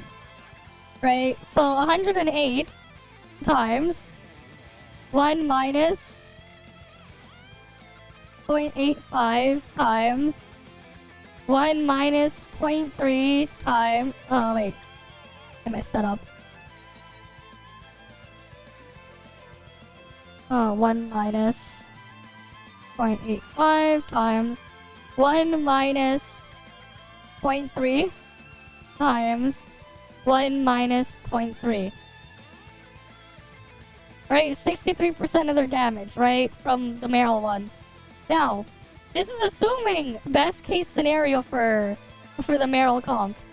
Now the other one, 100% times, again, 1 minus 0.85 times 1 minus 0.3 times 1 minus 0.45. Close it up, and 67%. Divide this by 63.018. Best case scenario, you're doing almost 7% less damage using Meryl. And like that's why like that stuff is like its own crazy thing. But like here's where it gets even crazier. Yeah. So here's the thing, right? We're also not counting if enemies have shields and stuff. So here's where it gets even crazier. Right? So best case scenario, let's say they were doing again, what was it? Because like now we have to count if the target has a shield. This is where it gets funnier. Thanks to Void Piercer, Void Piercer 2-piece, you can ignore 35% of an enemy's shield. Some bosses are always counted as shielded. So here's where it gets even funnier now for Origin of War. Right? So let's say you have best case shred scenario. This doesn't just apply to Vault, but let's just say we're gonna compare it to the old to the other comp. We were doing the stuff, the testing there. But let's say for comparison's sake, we were doing what? What was the parse there? We were doing the This would have been 8% over the stuff we were doing, so we'll do 1.08. The old comp was doing 1100 versus 1400. So 14 divided by 11. So you'd be doing 37% more damage, right? Like base damage. Okay, so we're gonna work with 137, assuming you have the Metavol right now, and we'll compare it to Frost, right? 137. Now, we'll say that we're fighting a boss with a shield, right? So immediately we do 1 minus 0.5. 137 times 1 minus. We got 0.5 times 1 minus 0.35. Right? So this is the damage you'll be doing with the shield. Keep in mind, the non-yin comp for Frost gets to ignore this. So right off the bat, before we even get to Resistance Shred, you're already doing 92% of your damage. While that weird Frost comp still does 100%, and it will actually out-damage this. And then it gets even crazier. Okay, so now we'll go deal with the shred stuff now. Right, so again, 1 minus, now 0.85. When you're in non-yin skill, if non-yin is on field and non-yin skill is active, all of your attacks ignore enemy shield. All of it. Non-yin works weird that way. But yeah, for some bosses, using the non-yin main DPS for Frost is still what gets used. Because game mechanics are weird like that. Game is bizarre and weird that way. Don't ask me why. Non-yin gets to just abuse that. No, as in you're using it as your active weapon. No, it has to be on hand. It has to be on hand. You have to have non-yin on hand. And keep in mind, it's the nerfed version of non-yin. Originally, non-yin's supposed to have a 30-second dot for Frost instead of 15. And that's in the 15-second one. Yeah, here's the thing. That's what you're doing on Frost. The thing is, it's still good damage on Frost. I can still quite easily do more than 10g damage. Because all your damage is background. It's because everything is... Yeah, this is why Origin of War is unfair. Like, in terms of Origin of War, elemental ranking, Frost #1. And then physical. And physical has to use A6 Oscar still. Because Oscar gives you more shield ignore. But it's still like a heavy reduction on that. And you still end up with less shred as Fizz. Yeah, physical meta in Origin of War is funny too. Because it's like... Physical meta for Origin of War is this. We replace Nola with Anka. Anka instead of Nola, but it's this but with Anka instead of Nola. They use Anka. Claudia is not viable for Origin of War. The new Claudia. The reason why is, despite how good Claudia's trait is, it's only 2% better than Anka's trait. But you want Asuka still because of her... Was it her A3 or was it her A5? It gives you shield ignore. Origin of War is funny, man. When you start putting game mechanics into it, the fucking thing is just a mess. But yeah, here. Here, when AT field is active, attacks can ignore a percentage of the damage reduction from a target shield. 30% of your current AT field durability. So best case situation, you get 30% more shield ignore. So you're doing 65%. Meanwhile, Frost gets to enjoy 100% shield ignore. And that's the best case scenario for Fizz. Assuming your AT field doesn't break. And you need at least A5 Oscar to maintain that. And then A6 for the extra buff. If you're trying to min max damage there. But yeah, so anyways. Times.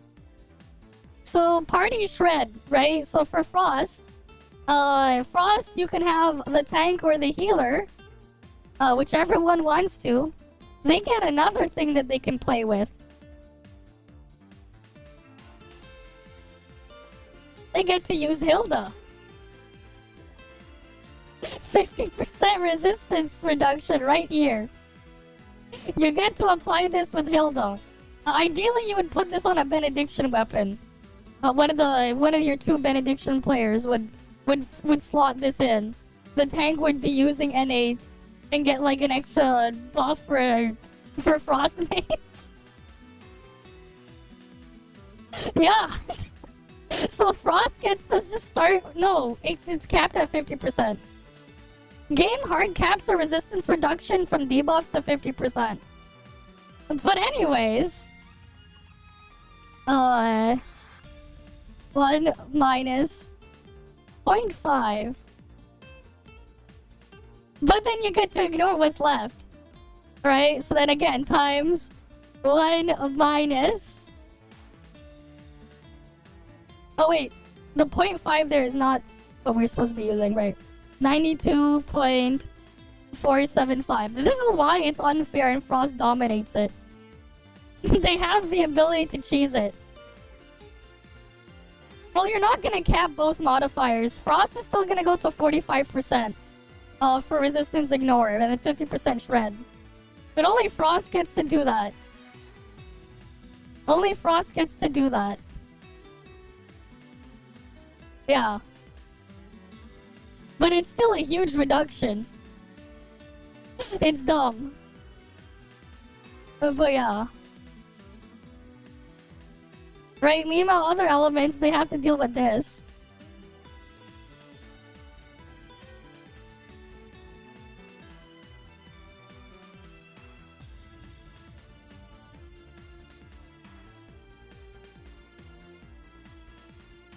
Wait, no, it's 0.3 here.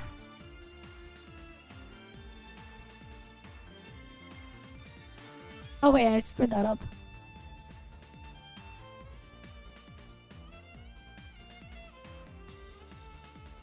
I could just do by 0.49. Okay.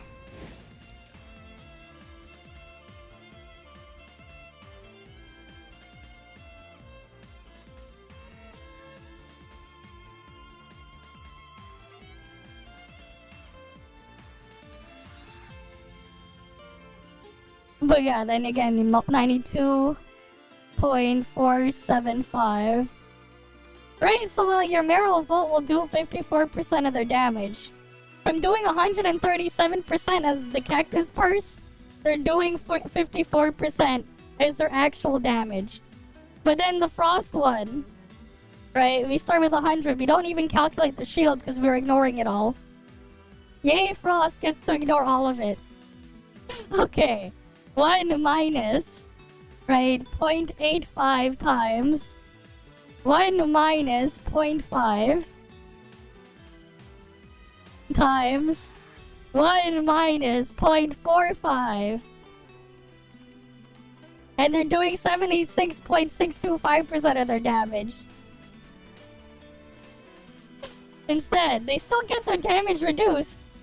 But now, we divide them out, well, we're gonna round the Volt damage up to 54.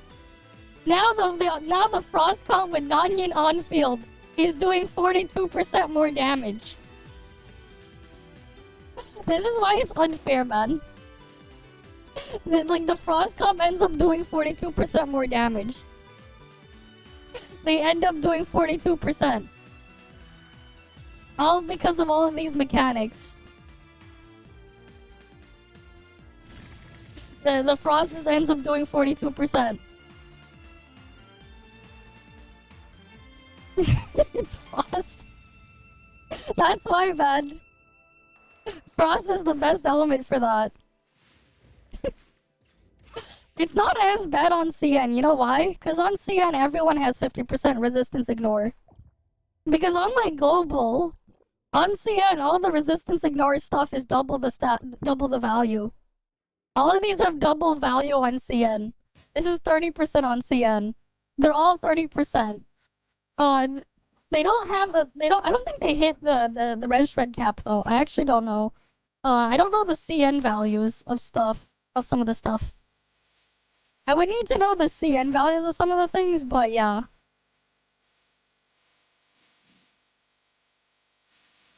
But because of like how they nerf stuff on Global, Frost ends up having a huge advantage in group content.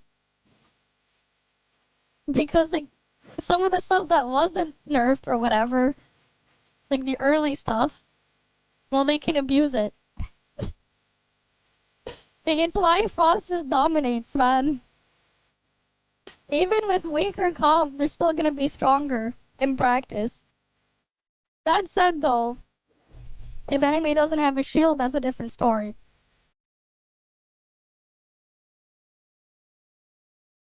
And what's funny is Frost got a boost. Because the increase Frost had over the others wasn't as big. But because they buffed Nanian to 30%,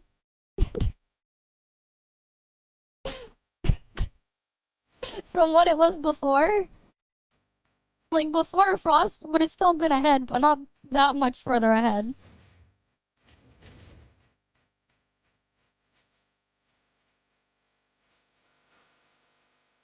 Yeah, and here's the thing, right?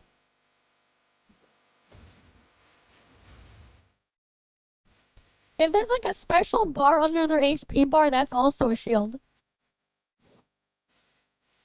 There are things that count as shield that you don't think of as a shield, but they're still a shield.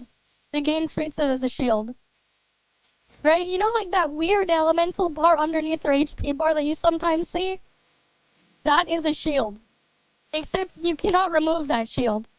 It's a shield that cannot be shattered. For some reason, that energy bar is counted as a shield. And when it fills up, the boss will do something else, but yeah. Like, when bosses have that, that's a shield. Both. Both of them are shields. They both count as shields. It doesn't matter the color, they're still a shield. It's just an energy shield.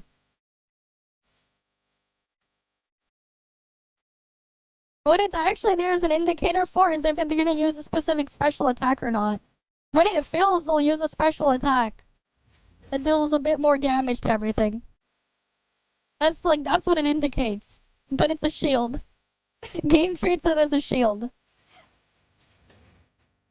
And that's why Origin of War is such a messy game mode.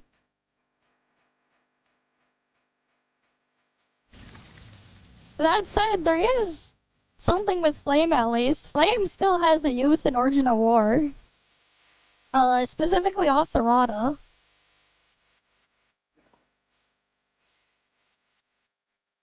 Oh, where was it?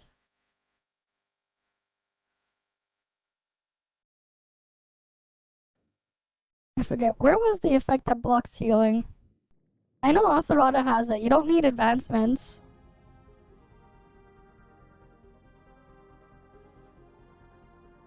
Yeah, the reduced healing. It was discharge? Okay. Okay, here, 60%. Right, this is why Oserata, and then you have something else to pair with it, permanent heal block. Oserata still got use for Original War because of that. You can combine it with something else to reduce healing. Like Smart Servant. Bird can do it. That's 30%, and then this for another 30%. Combine them with Oserata, and then they don't get healed. That's one way, but yeah.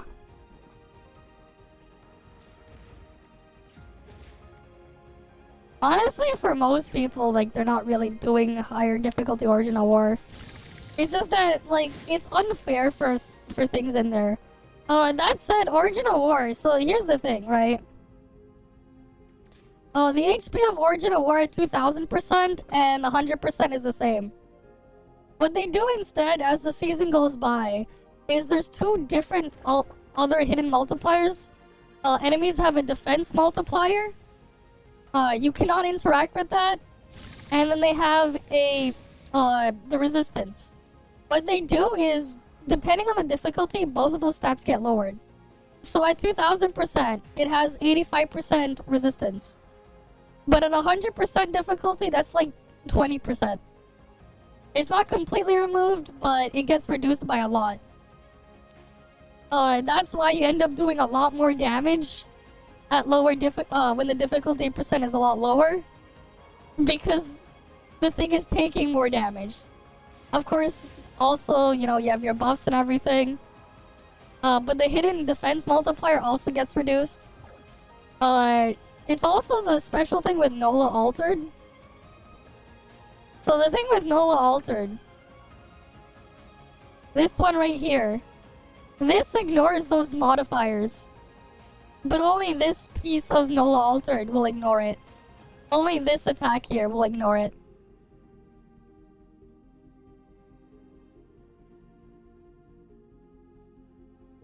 Yeah, lower difficulty. Yeah, it's basically like the harder the content, Frost ends up winning over everything, even if they're using older shit. It's like weirdly unfair but like that's just how it is. And if the thing has a shield, even more of a reason. Right, like it's like here's the thing, right? With the power, even like you could say power creep or whatever all you want. Like the only thing like that's meta relevant in that content, it's like what? If you're coping with the other elements, you got Void Piercer.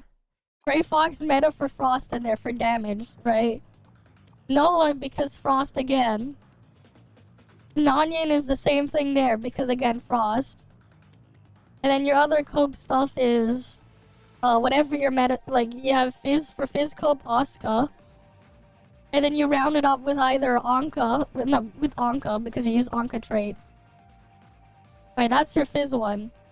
For Flame, well,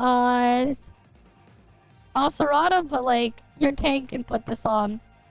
Your tank can use Ocerata. Right, because Ocerata has the heal reduction.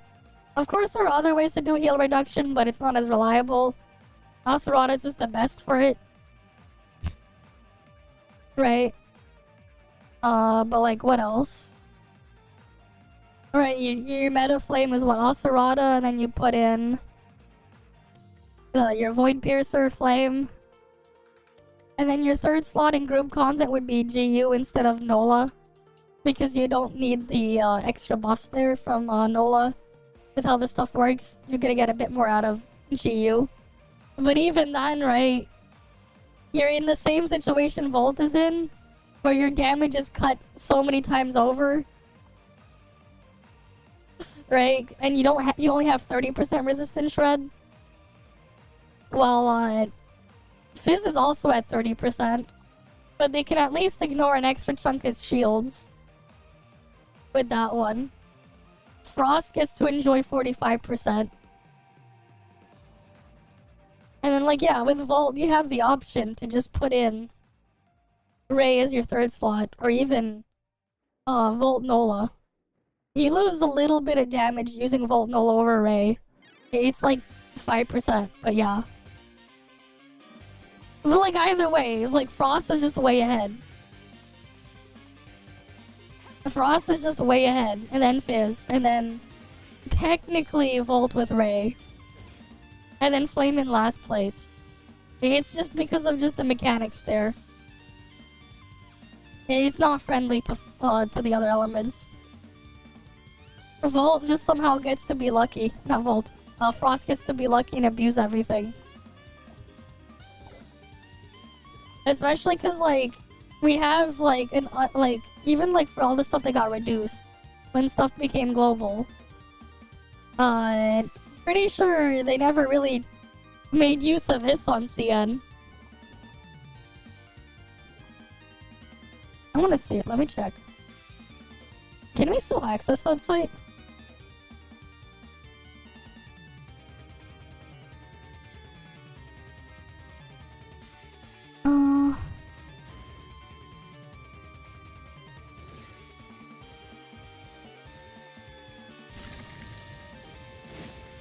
Oh wait, we can find an older version of this old site. This should have CN stuff on it. This is an old one. Hilda. What was Hilda on CN? Do we have CN values on this one, or... Oh wait, no, I think I have to go even further back.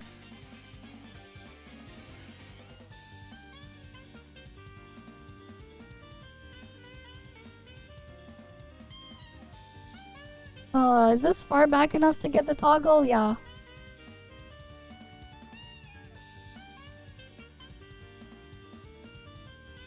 No, that was still 50% on CN. Okay, what was Fiona's CN stuff? Oh wait, this doesn't even go to Fiona, never mind. It wasn't preserved. I can't see the CN value for Fiona. I don't think I can. Because when they updated it to this thing, they stopped keeping the CN information toggle. Which is annoying. Because it would have been very useful to just see what it was. They got rid of it on this version of the site. So that's unfortunate.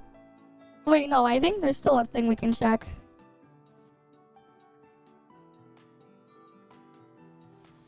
Either Aphrodite or a thing we might be able to find. How far back do we have to go? I guess... Wait, do we even have Meryl stuff here? Oh, that's Roslyn.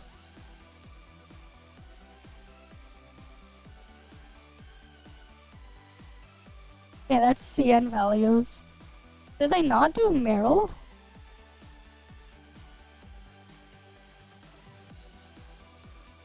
He never did Meryl. Damn.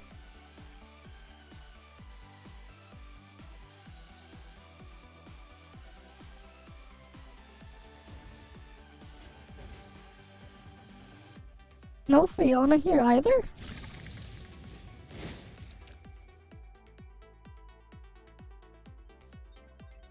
No, there's that picture stuff.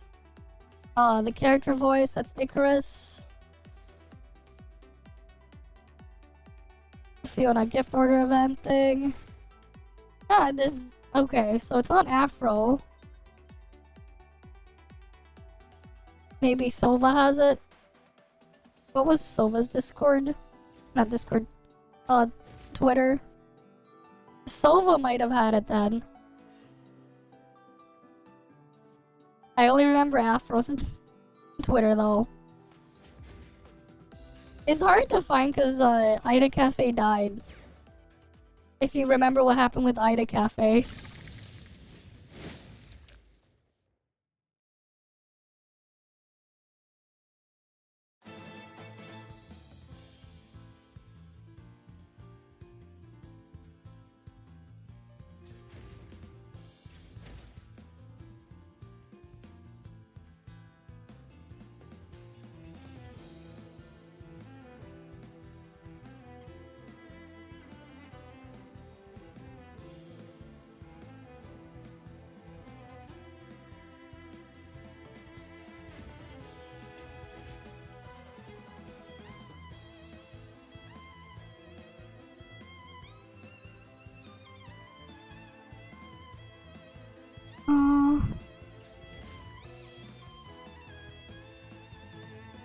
No, he does. There's like nothing linking to whatever his Twitter was before. So I can't find it.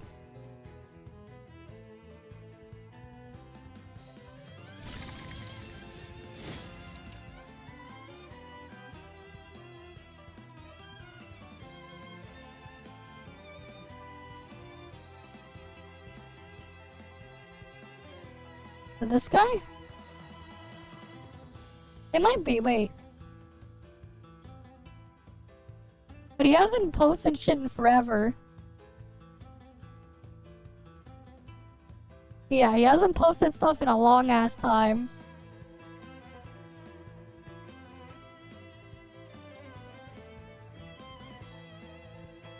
And there's some global Uh, that's global though.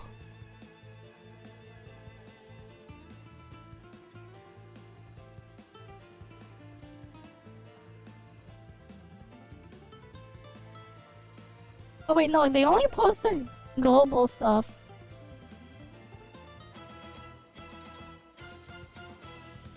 Yeah, this is all gold global stuff, so never mind. Can't find it. Oh, that's unfortunate. Was hoping maybe we could dig it up. But no. It's unfortunate. That's what happens. We lost all that information, man. I might be able to find at least the CN values for the shred on Volmeryl on the Discord. Actually, you know what? Maybe if we dig through Mr. Cake's Discord, it might be there.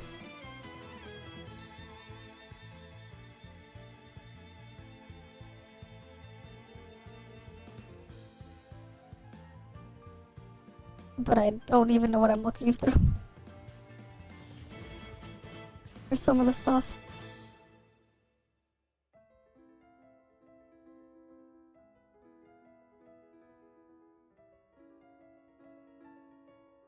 Wait, that's Meryl's discharge. Let me double check. Meryl might have bigger shred on CN for her discharge shred. Or not discharge, skill shred.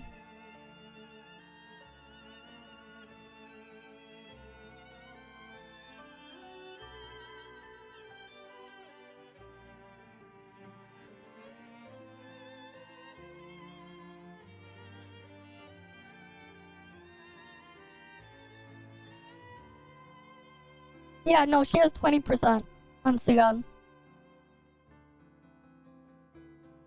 No, Wayback Machine not gonna help. It's not like they're gonna scan that.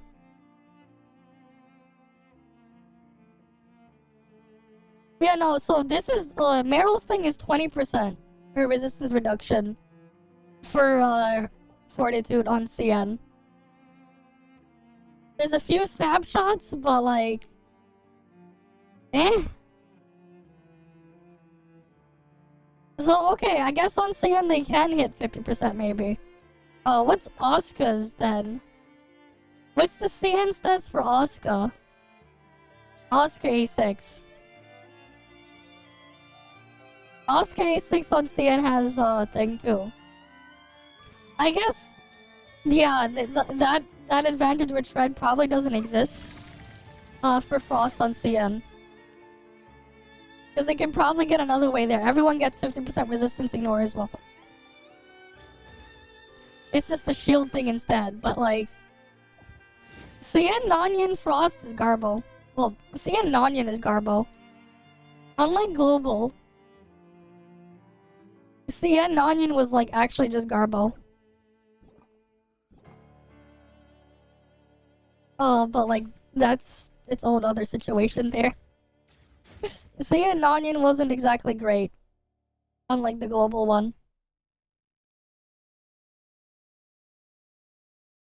But either way, like, it's just funny how that's how stuff is.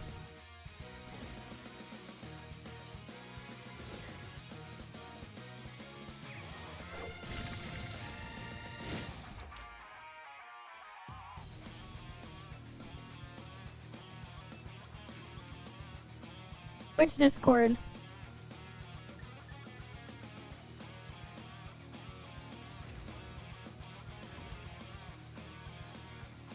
Oh, here. You sure?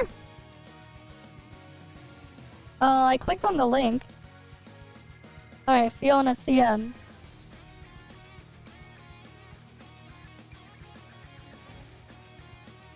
Oh wait, no, this doesn't matter. It's 8% only. It's 8% on CN still. That's the same as global. 8%. Do we have Oscar then? Do we have CN Oscar number?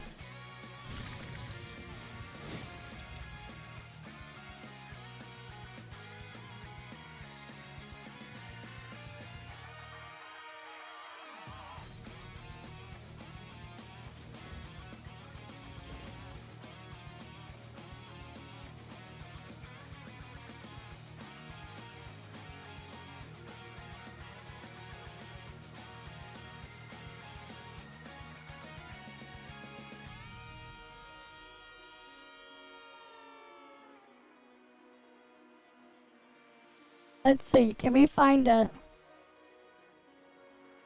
We just need Oscar A6 CN.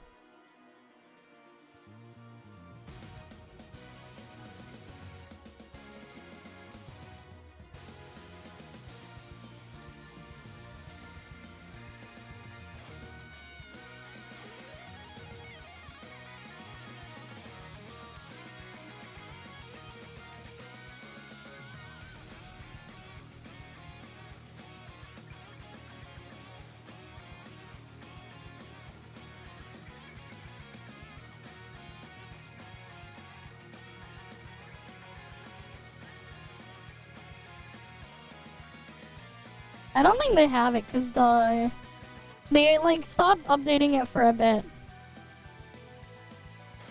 Wait, don't you just have a CN account? Wait, wouldn't it just be easier if you just went on CN and just took a screenshot of Oscar's A6? Yeah, it's not gonna be here.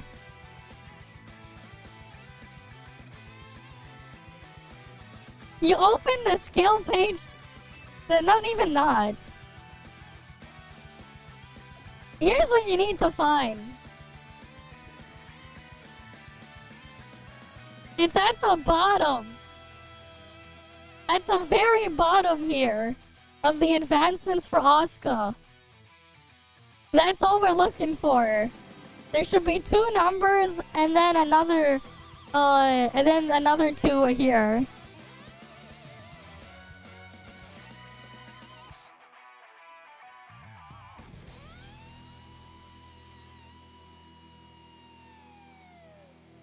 Like, it's there. It should be down here.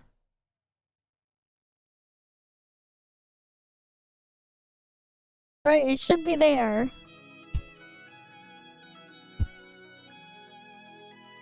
The last number. That's all we're looking for there.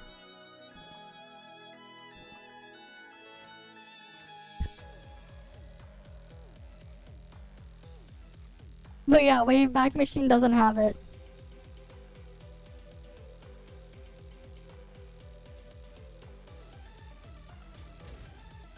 I mean, it's at the bottom anyways. It's not like OCR tools don't exist.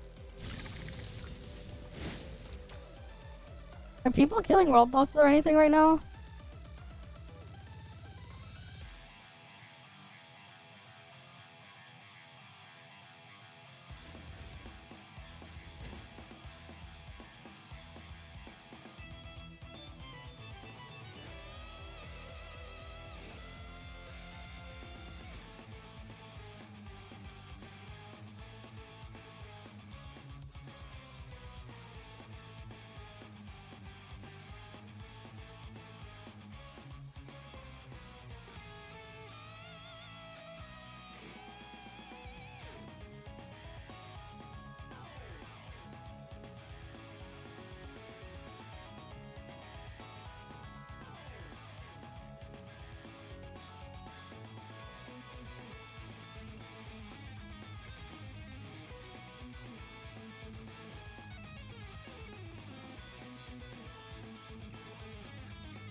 But yeah.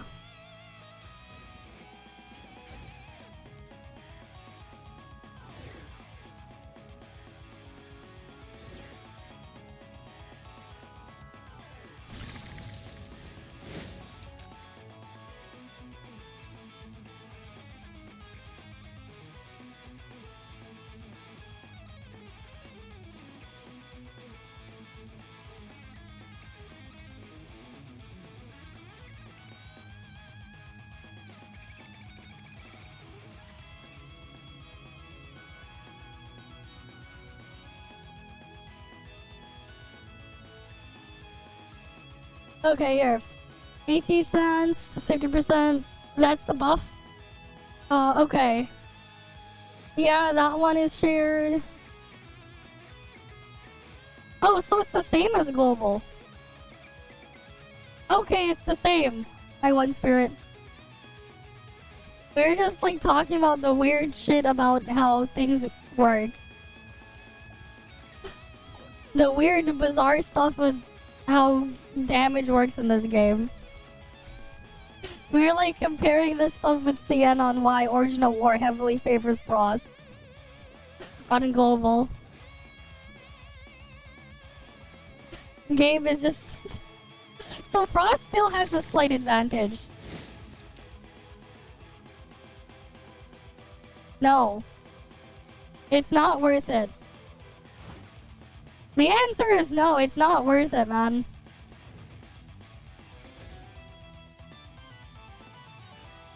Yeah, like, here's the thing, right? If you really wanted to do all of... Like, if your goal is to just to do all of this shit, if all you care about is clearing sequential, just pull altered. Like, just pull A6 all altered if that's all you wanted to do. You can do that entirely as free to play. Get A6 altered. You're only pulling like every 6 months or so. You get enough to do that. If all you do is pull altered. Right? And then you could make cope comps and clear it. It's technically not meta, but like the meta is a mess. The meta is heavily dependent on the content you're doing. But like, if all you cared about was like Origin of War for damage, for example, and everyone's still using Frost, like people at 2000% difficulty, they're still using non-yin Frost main DPS, still. Because game mechanics are a mess. Here's the thing, man. Standard banner gives you your cope. Like, we went over this before. Right? So if you pulled and played regularly, if you had an A6 Lin, or whatever, and you, let's say you pulled only altered, by now you should have S5 Lin. S4 or S5 Lin by now. Like, look what I can do, right? So let's say we go to... Let's say I want a copium comp for an element. Right? I can just take this out. Let me just change the matrices here first. I can be like, okay, let's take out this one. I can put anything here. Let's say I want a copium flame comp.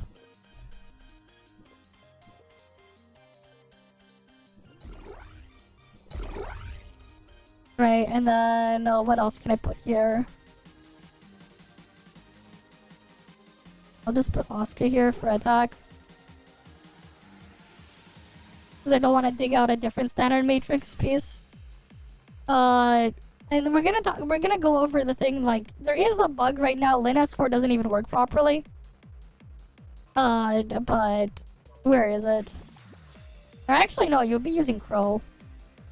Technically, you'll be using Crow, but like, Crow doesn't work properly. Doesn't work on Cactus. So I won't show that. I'll just put Oscar as a filler. Oscar's gonna be weaker than using Crow 2-piece there, but it'll get the point across. Where is Oscar? I just need something that works.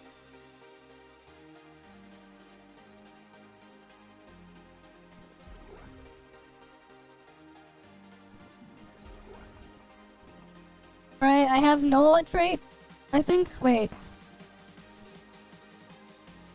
Do I have Nola trait on? Oh wait, no, I have to switch it to Nola trait.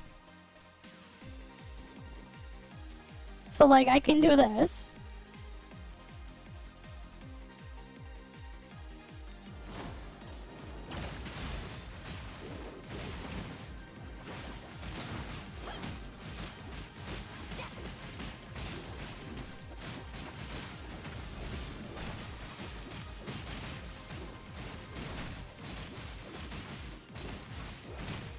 I got stuck in the cactus.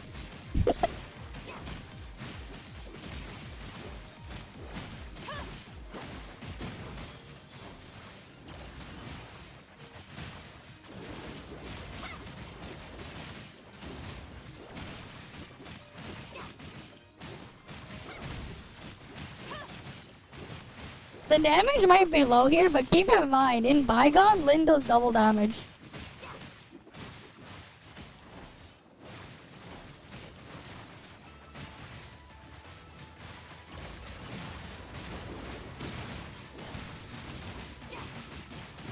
And I got stuck. You can literally use Lyn S4 plus Void Piercer than like literally anything else. There are better things that you can use for some elements than others. I'm just using Levo as like an easy brain dead example. Hopefully we don't bug it out this time.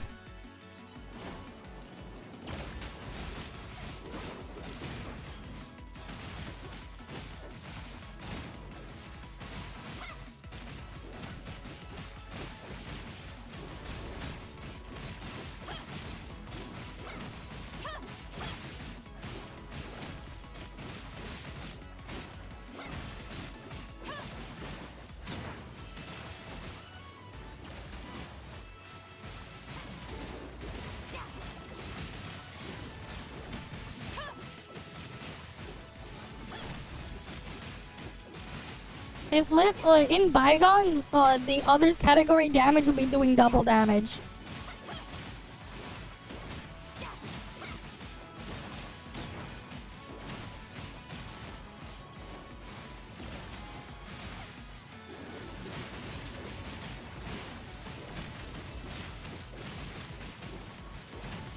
Same with sequential.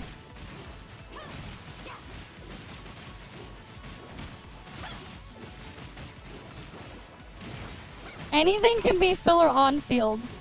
Anything works. I just used Levo as an example for flame.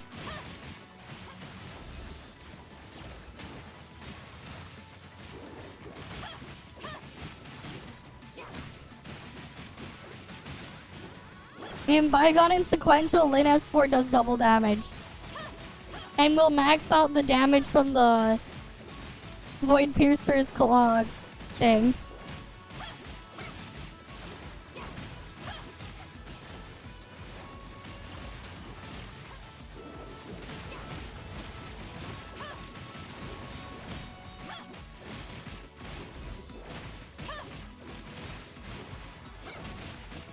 But like, I can replace Levo with like anything for any element, man.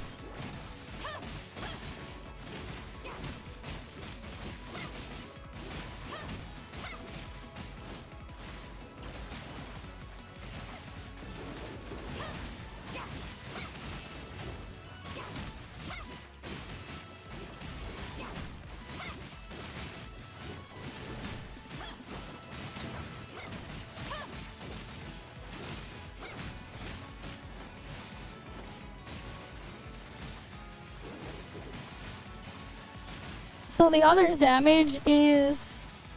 This would be doing about almost 9 billion damage in Bygone.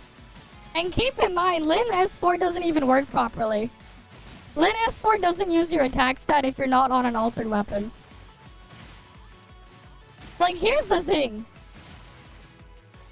If Lyn S4 worked properly, that parse would have been over 10, like, would have been over 10 billion. 10, like, it would be around, like, 13 billion. It would be around, like, 12, 13 billion with this. On the cactus, this parse. If Lyn S4 wasn't bugged. I believe the bug is fixed on CN. No, Lyn S4 works. Here's the thing, Lyn S4 works in sequential. It's not. Lyn S4 is whatever your on-field weapon is. I already showed you that, like, how it works. Let me pull up the old one from the screenshots earlier of why it's, like, on the bug.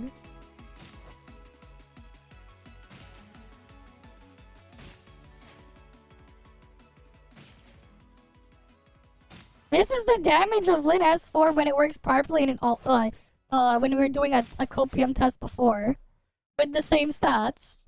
Right, this is when it does alter damage, but like when it's doing vol damage, it's only doing this much. Lin S4 changes element, but it's bugged. If you're supposed to be doing 14.6 million damage, it'll do like 7 million. The reason why it's only doing 7 million instead of 14 is because it doesn't use your attack stat. It's bugged. If they bug fix Lin S4, it changes a lot. Also, Lin S4, the bonus on that doubling also works in sequential.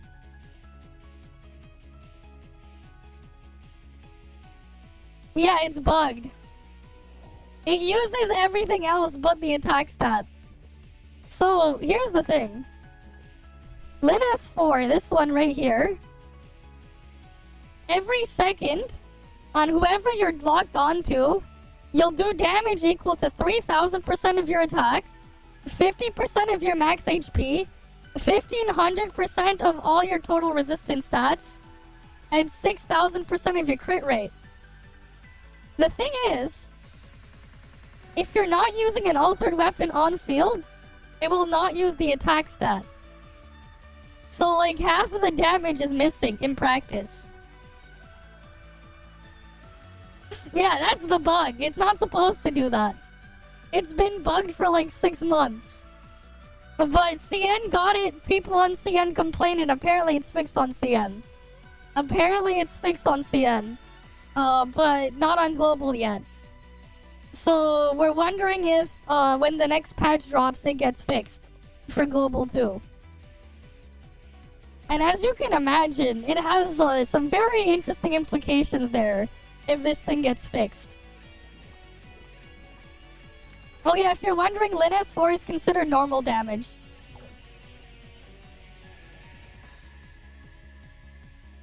What do you mean?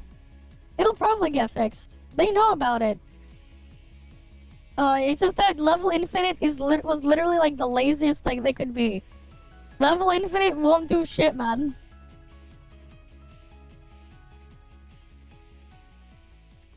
Well, we'll see, man. We'll see. Surely it'll get fixed on global. But like, yeah, I can replace this with literally any weapon. I just put on like an appropriate thing that was flame. For example, let's say I wanted to do frost. Not frost. Fizz. With this. I could use a different weapon as an example for fizz.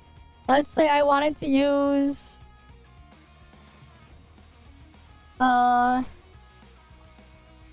Oscar, for example. And then I put my Scylla here as well. Right, like, again. Oh, where's Scylla?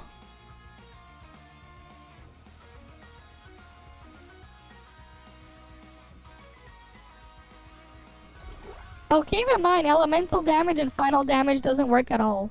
That's why I'm stacking only attack and crit damage here. That stuff doesn't work. With Lin S4. But resistance shred on stuff still applies.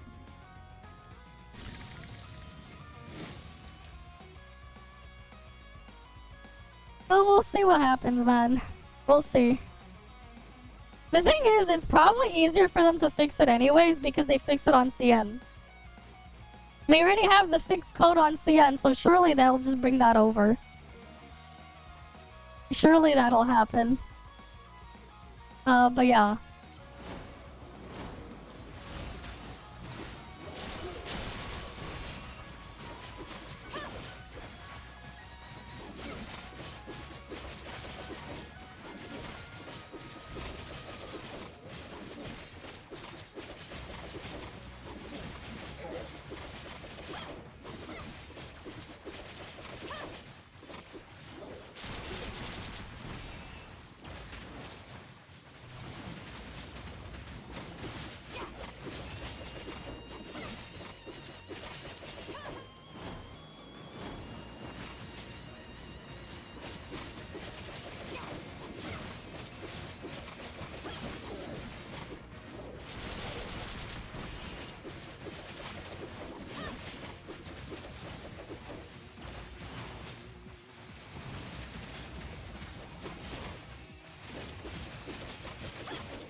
Well, we'll see. Well, at least for now, it seems like they're giving it some attention in ways that you probably won't think of.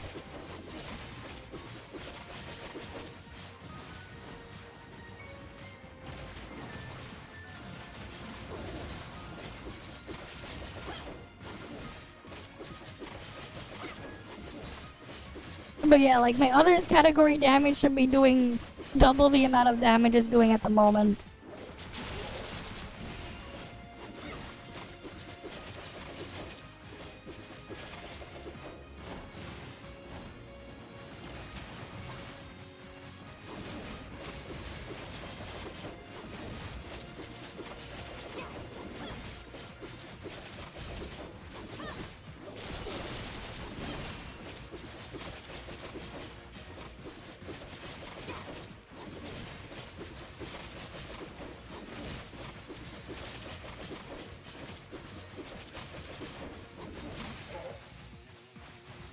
But yeah, that did again. That would effectively, if it worked properly, it would be what, almost 9 billion damage there. So we would add another 4.3 billion to that if it worked properly, roughly. All right, this would be doing like 11 billion, 12 billion damage if Lin S4 worked properly. I can swap this with literally anything. Right? It doesn't matter. It doesn't really matter what weapon it is. As long as I just use it on field for a bit to fill time. It doesn't matter. Right? Obviously, the strongest weapon of the element that can do that is going to be better, but you can pretty much slot in anything. Right? You just use 2 alt and you put the other thing in there.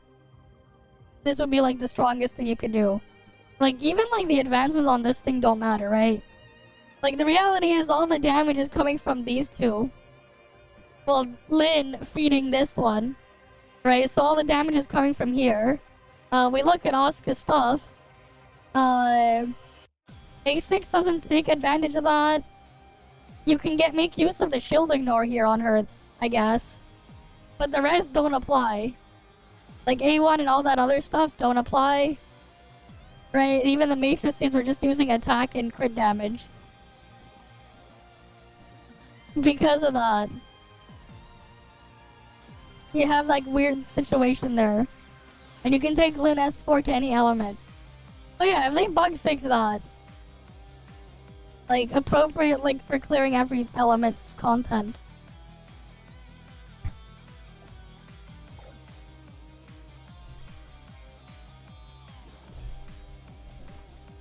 You could use it things that way.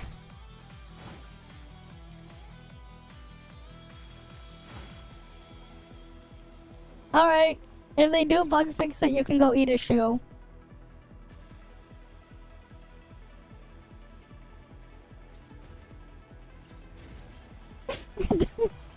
Oh, we'll see, right? We'll see. If they do bug fix it, you can go eat a shoe.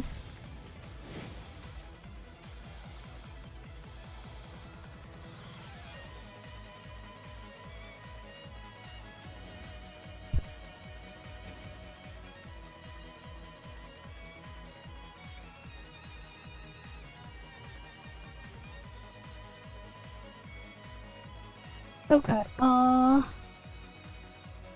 let's go do the snowbreak dailies real quick and stuff, I guess, now. Cause, like, there's nothing else I'm gonna do here right now. I still need to do a final trial on my ult, and I still need to kill the other bosses and stuff. But, like, I don't think people want to kill this stuff at, like, 2:30 in the morning.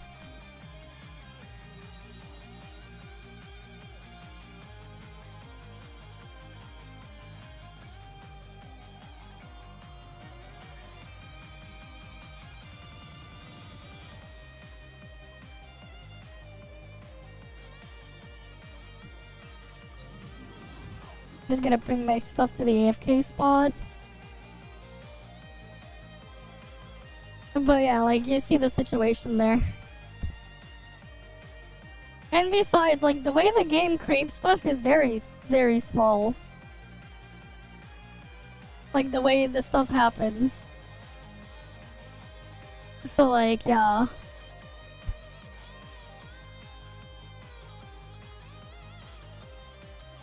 There's that, too.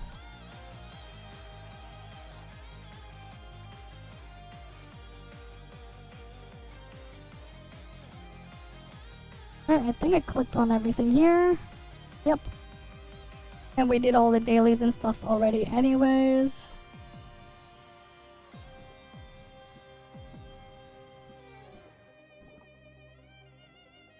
Okay. But yeah, Lin S4 don't work on global at the moment. If it did work though, if it did, that would be huge. For a lot of people. I will double check stuff real quick if there's anything interesting here. Anything new in gacha gaming? We were like looking through that yesterday. Okay. Oh wait, no, this is just my feed here. People just asking if it'll release or not.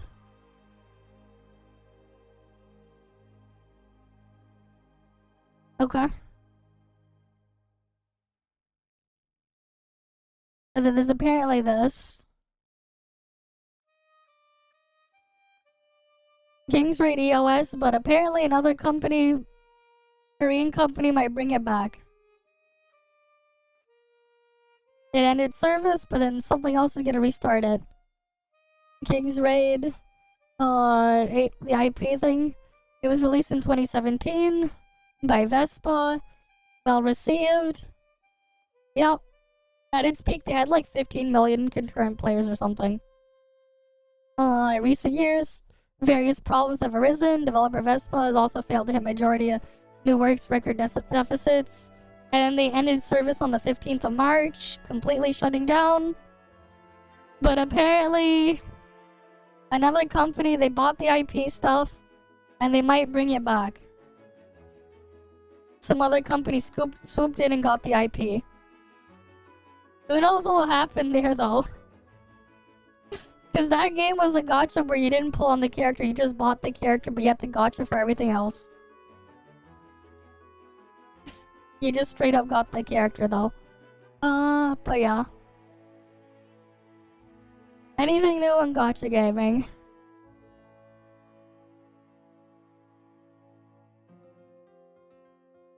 Oh, there's this thing. Lady's 29-year-old fiance spent 600 on gacha games while living paycheck to paycheck. Need to talk right now? Pick up? You're not being fair at all. I explained my boundaries to you, but you are not respecting them. That's exactly what it says is abusive. Okay? Spent 600 on the credit card on the... Yep. I explained it to you. 600 for 2 virtual characters. You don't need without asking. When paycheck to paycheck. Oh boy.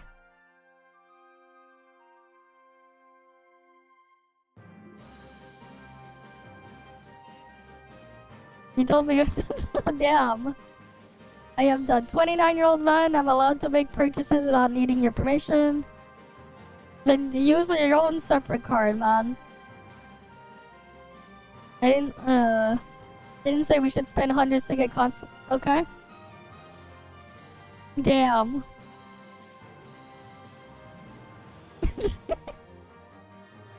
Then it's just then you just realize how crazy expensive the freaking units are in there. But yeah, it's fucked, man. Shared car you set up for emergencies. Yup. My values at Farina is my wallpaper forever, but I refuse to verbally be abused by myself. Uh-huh. Oh boy.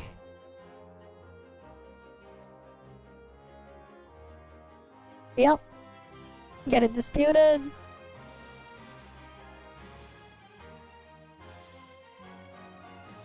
I mean, probably good to leave that relationship anyways with this stuff going on.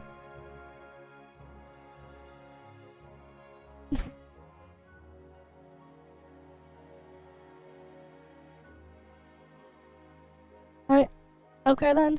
Don't need to dispute your charges as Yeah, I will get you this money soon. Spot 600. Goddamn. Yeah, pretty much.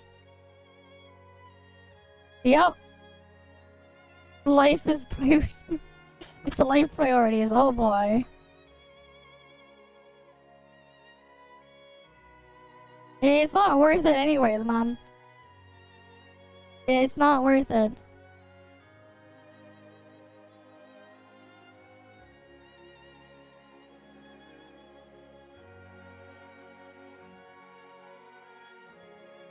Okay, what else is here? Digimon is making their own trading card game, I guess. Good for them.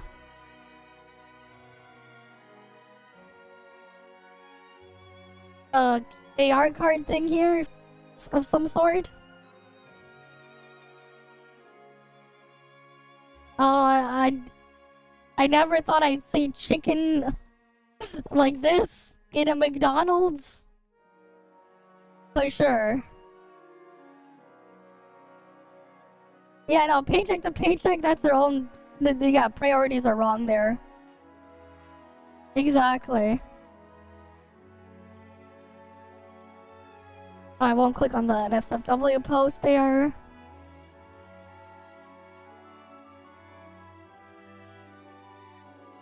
And then yeah, Azure Premilia playtest soon there, whatever. But that's offline playtest, so like nothing else interesting here.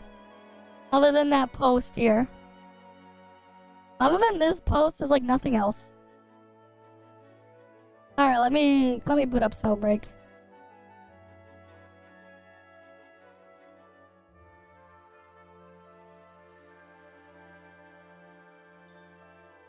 Alright, let's get Snowbreak done.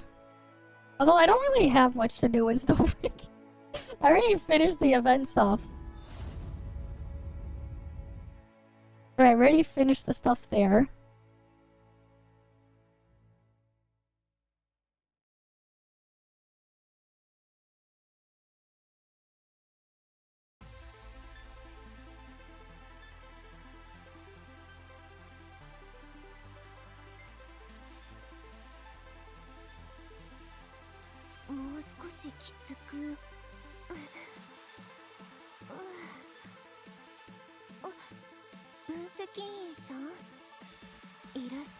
But yeah, I need to just do my dailies.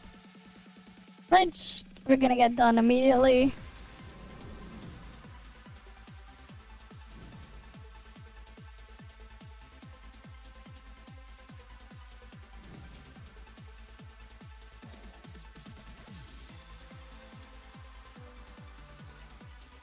Oh, the puzzle pieces respawned.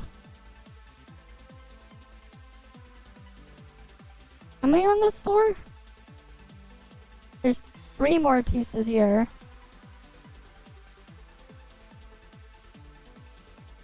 Oh, there they are.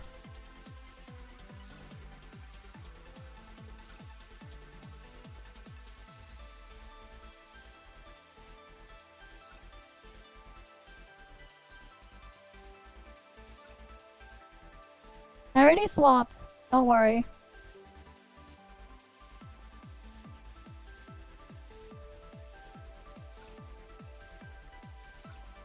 Damn. You're living in the future, man. It's 2:40 here, where I am.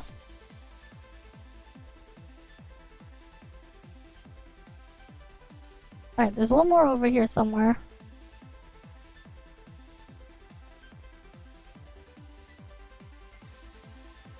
Oh, there it is.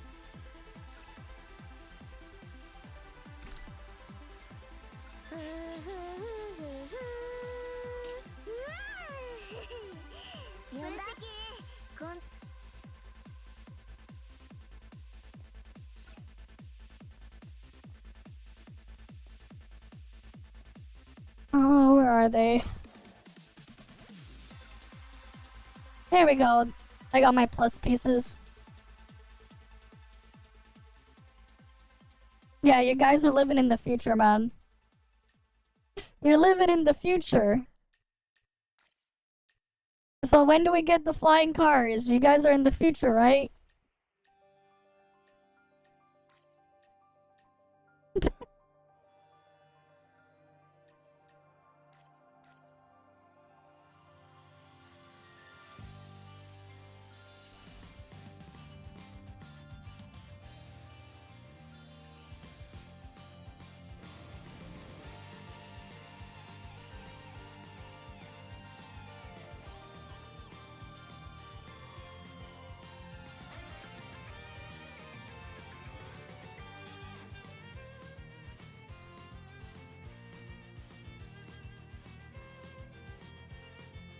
What do you mean the animation they removed it? What Divine Slayer animation they removed? What? Another happy customer. Oh. She's not chained up, really? What the fuck? She was chained up before. Why'd they remove it? I didn't even notice because I don't have the skin.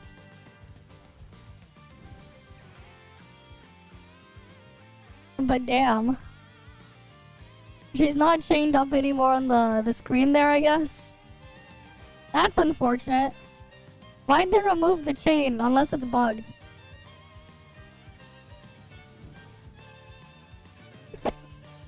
Nah, it's not skill issue. Skill issue, what? Gonna take a screenshot, but she's forever standing. Damn. Wait, what if you remove the skin and put it back on? Will it have the animation of her standing?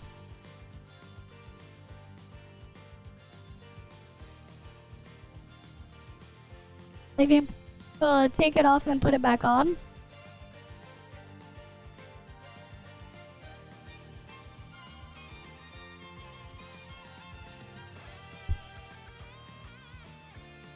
Yeah, go do that. Go do that then. That is so Pepega.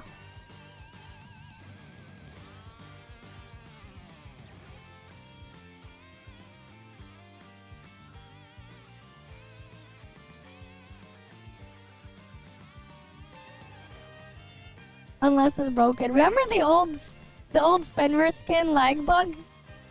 The Fenrir menu lag switch bug with the animation?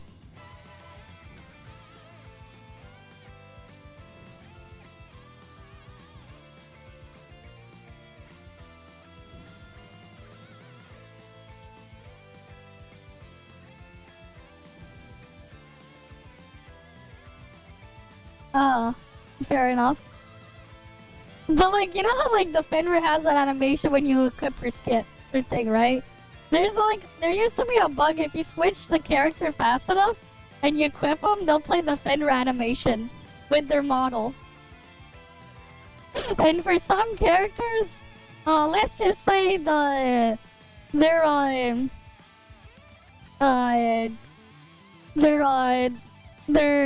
shock absorbers or whatever you want to call them. Will go out of control for some characters. But you had to be like very quick to like trigger the funny bug. But like yeah. The airbags. No. Or whatever you want to call them. Like whatever euphemism we want to use.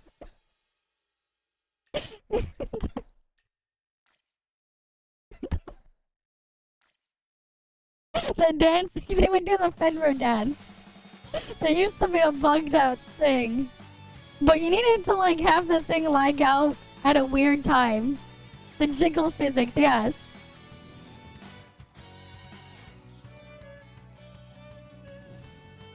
Okay, so the next version of this will be thing. Dispatch, Neural Sim.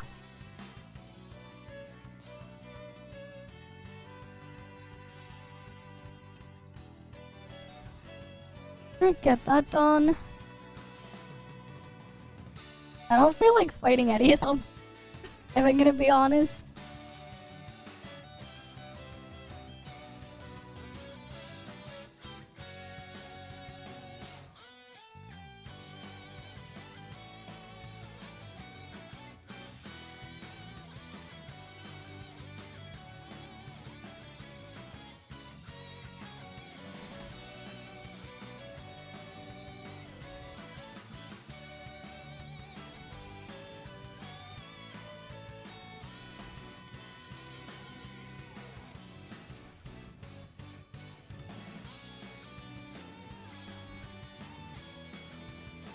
Do, do, do, do, do, do.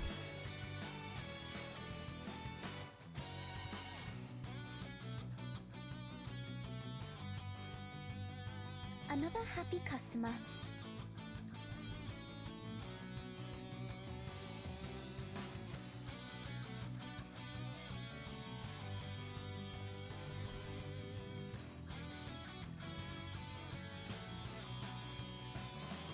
Okay. Got that thing up a bit further.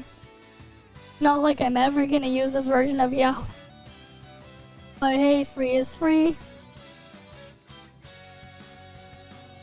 Yeah, there's like nothing else left here to grab and do.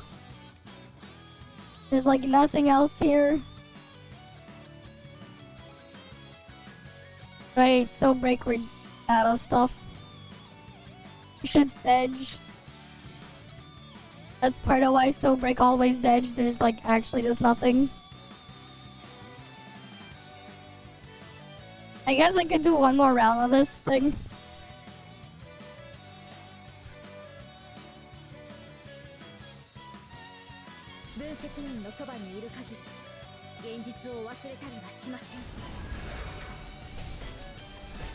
I was hoping we'd avoid this. Quick break, everyone. Moogold. Be brave.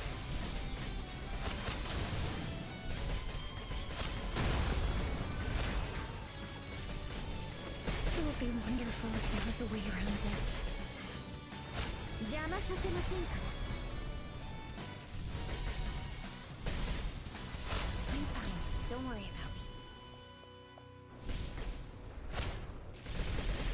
I was hoping we'd avoid this. 邪魔させませんから。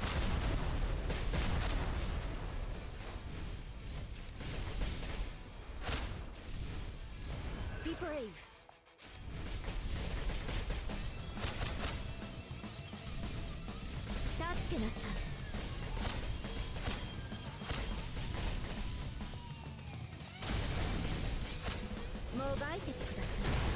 It would be wonderful if there was a way around this.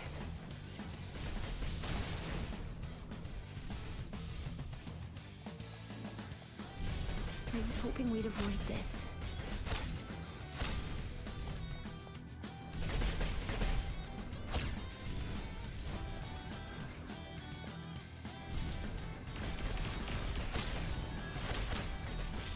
It would be wonderful if there was a way around this. On the next thing. Just gonna kill them all. Be brave.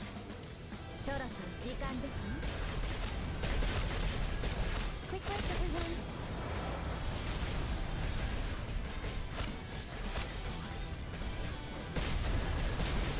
It would be wonderful if there was a way around this.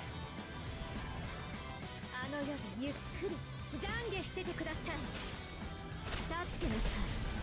was hoping we'd avoid this.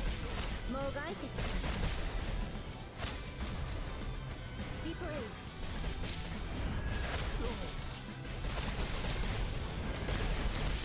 It would be wonderful if there was a way around this.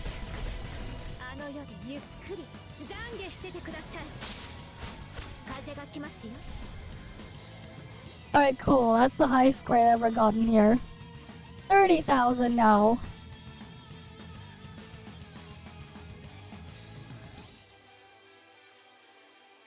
Oh, there's no Azure Premilia stuff that I can pull up, I think. We didn't do a single hip fire shot, though.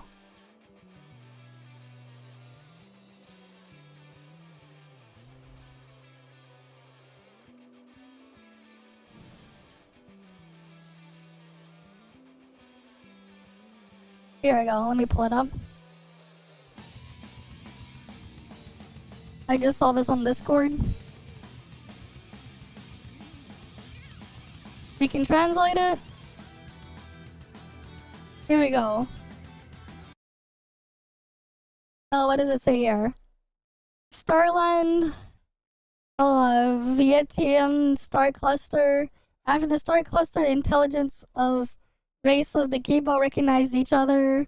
Deeper, stronger concluded through the star cluster card. Oh, this is just some marketing stuff. This is for Azure Premilia. And there's apparently some video here of something. There's no sound. There's no sound though. So they can throw items at something, I guess? This is for Azure Primalia. And then there's this other thing. Or is that the capture thing? Oh, they're throwing a card to capture... I see.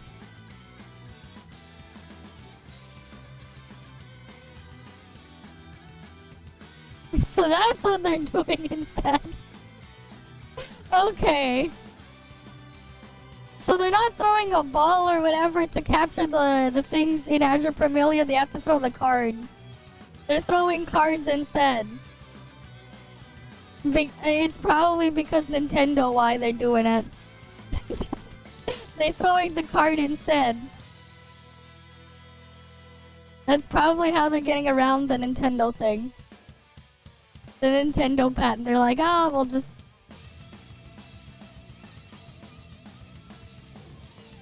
There's one way to get around it, man. They throw the card instead.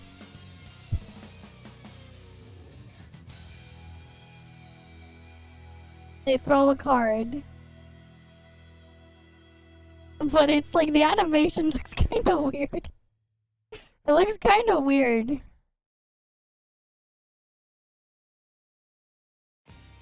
Alright, the way they throw it, it doesn't really feel like they were originally planning on having them throw a card. The way they're holding it. Right? Because, like, the way they're throwing it, it's like it was a ball, but no. It's so weird.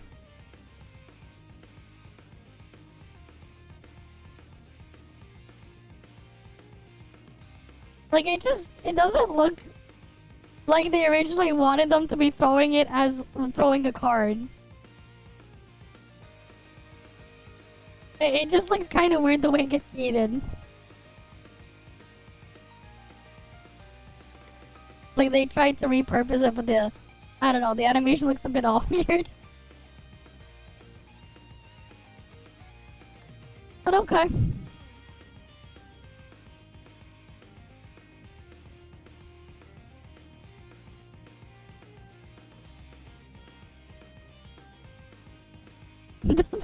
This translation, they want to smoke high elves, they want to play elf knight. They want to smoke the elves though. They want to smoke them.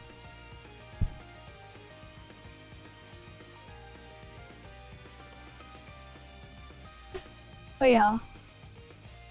Is there anything else? Did I do my quick capture for the week? Oh, I did.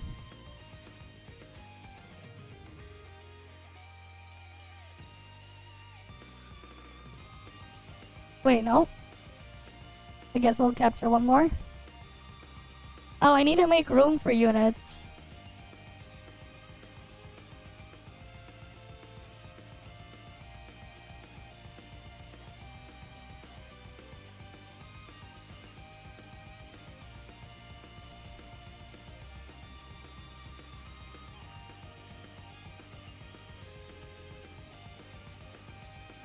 Now I can get the experience.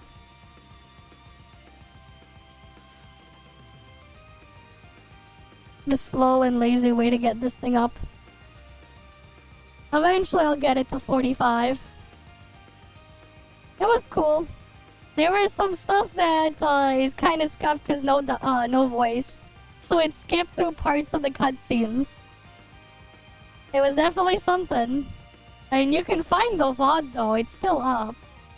It's not like you can't just rewatch the VOD later if you want to. Right? We got to explore a lot of it out of bounds. We got to do stuff out of bounds in here, but yeah. Where was it? Yeah, here. This from this one. Alright, this is the current one. This is yesterday's, the day before. It's the day before VOD. It's right there.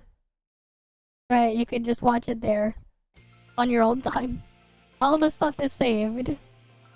Right, all this stuff gets backed up and saved here. Right, the Entoria pull session is there.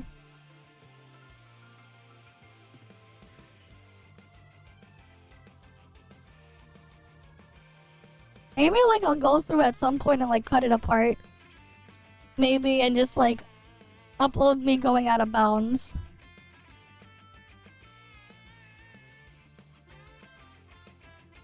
Infinite recursion, sure. Sure, that's one way to look at it. Oh, what else? Yeah, here, we'll go back to tough category, why not? There's nothing else left in Stonebreak anyways. We're done with Stonebreak again. I guess we can do some reacts.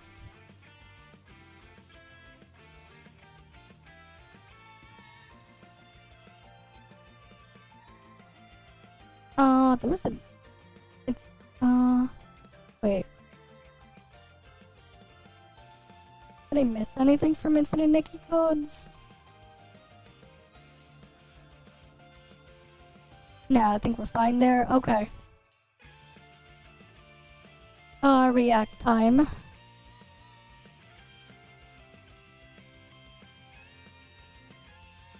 Stuff to react to. We got stuff. What was I sent? I got sent, let's see.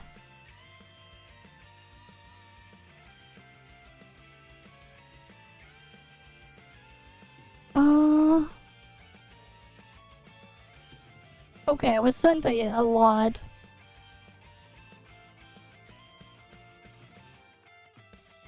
Here, let me open in my browser so we can look through them.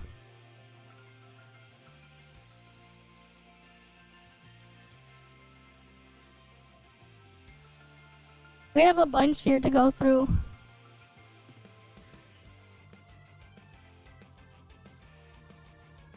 All of this stuff. 5 games underrated, what else? Underrated gacha games, oh boy. Alright, what does it... You know, we'll watch them out of order, whatever.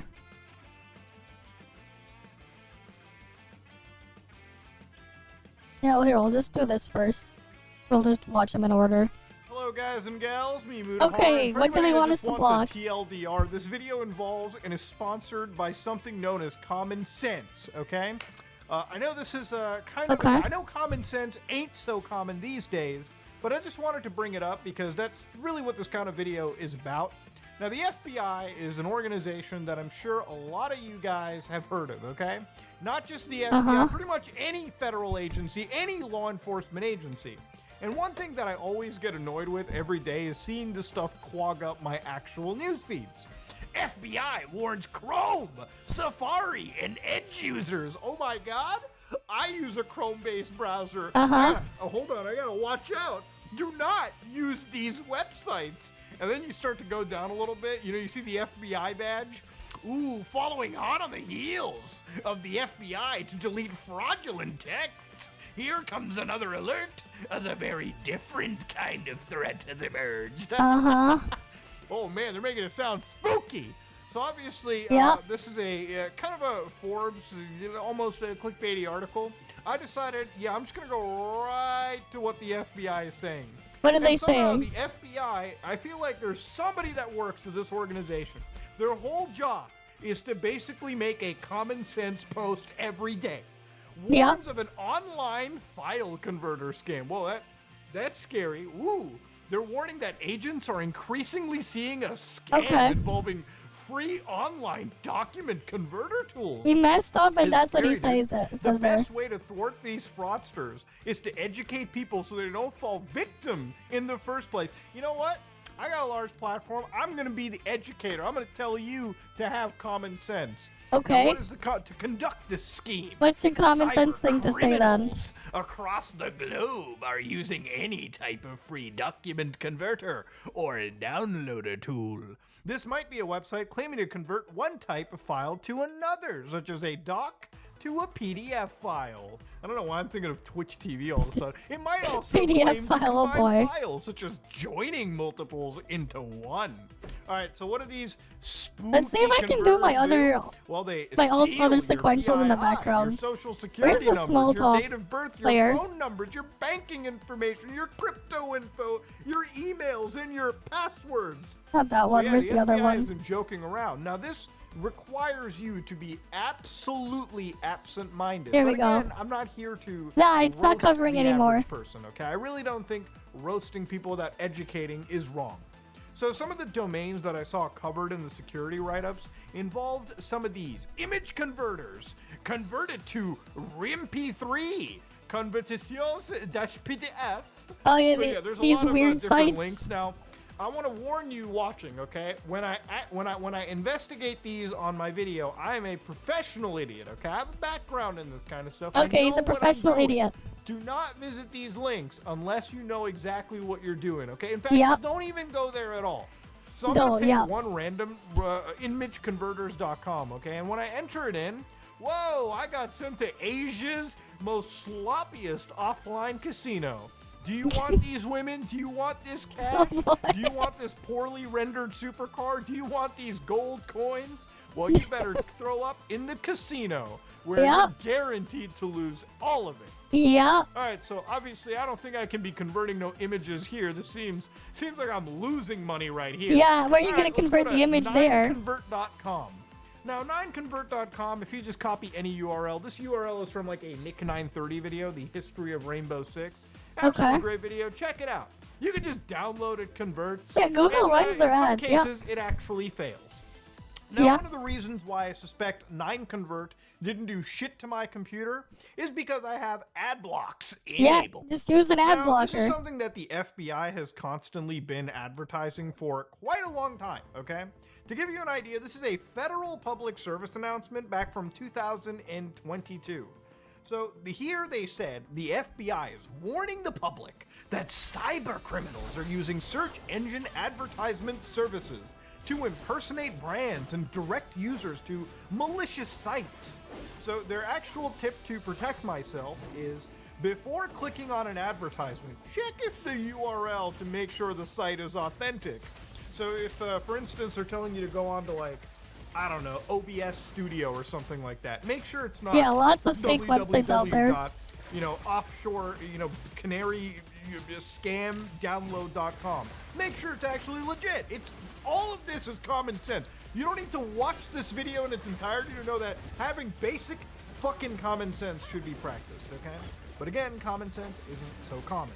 I feel like I've made so many videos on topics like this to just educate people that it's almost like it's almost like a war of attrition, in a way. So they say use an ad blocking extension while performing internet searches. Most internet browsers allow a user to add extensions. Ad blocking is so required at this moment that a lot of browsers, I use Brave for instance, but there's plenty of other options. Yeah, I use Things Brave like too. LibreFox or whatever, which have ad blocks built into the platform, and super powerful ad blocks where no advertisement that you want reaches your actual system. And that's kind of what I promote. Using the internet without ad block is probably the dumbest decision you can make. The way, antivirus software, people always kind of ask me, Moodle, what antivirus software? I don't actually use any Common antivirus sense. software. Yep, I don't only use any Windows either. Defender if I'm using Windows at all, which rarely I don't. But I use ad blocks, and that's pretty much the one thing that keeps me safe. Ad block, a bit of common sense by not clicking every stupid link that you see and downloading a plugin or running a program you don't trust is effectively the only level of security that it I really use multiple browsers, depending the on what I'm FBI doing. was running this scam, and I feel like the FBI And, like, I constantly, separate makes everything. these posts every other But that's week a to talk whole about it. other thing. But even beyond all of it, there have been some other attacks that have kind of kicked in. For instance, one of the wildest attacks that I saw was the FBI, literally earlier this month, was telling people about how snail mail ransomware was targeting U.S. CEOs. So let's say you're a U.S. CEO, okay? Alright, of a cool, I hard cleared position that to put stage. yourself in, I know. But to understand, a lot of American CEOs apparently were reporting that they received this letter from the Beyond Leon group. Oh okay? boy. Now, the Beyond Leon group, for anybody that Beyond doesn't know, this Leon? is an Okay. actual spooky fucking, organization. well, spooky organization in the sense that, yes, this is a real hacker group, it seems. Hacker man group. Dark web Oh link, boy. very publicly known. And of course, you can see that when it comes to companies that, you know, are on their radar, they've got companies like the Legal Aid Society of Salt Lake, the Civic Community, they've got roofing companies, they've got Dash Business, they've got, you know, Nippon Steel, USA, they've got it all. And these are fairly recent posts, like as of just this year. And the further you go down into it, the more you realize that they've doxed actual presidents of the company, they've given numbers out, they've got data volumes roughly tabulating up to like 500 gigabytes in this situation. And of course, they've got exact samples for you to look through just to make sure that this is not all bullshit. So anyways, if you're an American person, right, you ended up getting this letter. Dear Redacted, I regret to inform you that we have gained access to redacted systems and over the past several weeks have exported thousands of data files, including customer order and contact information. Now, if you're a CEO, you're probably kind of shitting yourself, okay? You can imagine the fines and the issues that come with personal information getting leaked out probably isn't that good. But this turned out to not actually be the real Beyond Leon group, okay? It was just somebody impersonating it. They sent a real letter to make it look like it was the real thing. They gave them a Bitcoin address where they wanted to be paid. And of course, it appears the payments that they wanted were tabulating up to like $250,000 to like $500,000 at the time. Okay. And of course, obviously to scare the shit out of you, to scare them. Don't go to the police or the FBI for help. They won't help you, and they will prohibit you from paying any ransom. The FBI and police don't care what losses you and your company suffer from being publicly leaked, and they won't protect you from lawsuits. We no longer negotiate with victims. You have 10 days from the receipt of this letter. It's like the movie The Ring, you know? It's like you probably fucked up somewhere, you clicked on a link you shouldn't have, and then immediately you have 7 days, you have 10 days. If I got this shit in the letter, I would probably use it to wipe my ass. But then again, I'm not the CEO of a company being hit by ransomware, so everyone's different in this regard. Now, when it comes to advertisers, the thing about advertising and why AdBlock and why it's pushed so much by the Federal Bureau of Investigation is that alongside many of the largest platforms, you'll find some of the scummiest players. For instance, like last year on Spotify, there were like literal playlists like Sony Vegas Pro 13 crack. Go to this software. Get into PC. Yeah, get into a PC. Yeah, get into my PC. You know? And then, of course, there were other things like Fortnite V-Bucks generators, free Fortnite, legal, by the way. Now, obviously, I don't imagine anybody over the age of 10 to fall for this. And the reason I say 10 is because, you know, as somebody that was younger around that age, I was, in fact, susceptible to a scam. Some could say that this was like my moment, you know, the moment, my villain moment, where the moment, like, you know, it happened was I wanted to get free Xbox Live code.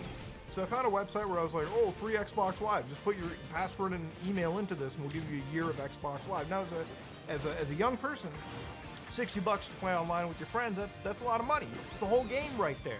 That's food. That's a bunch of other things.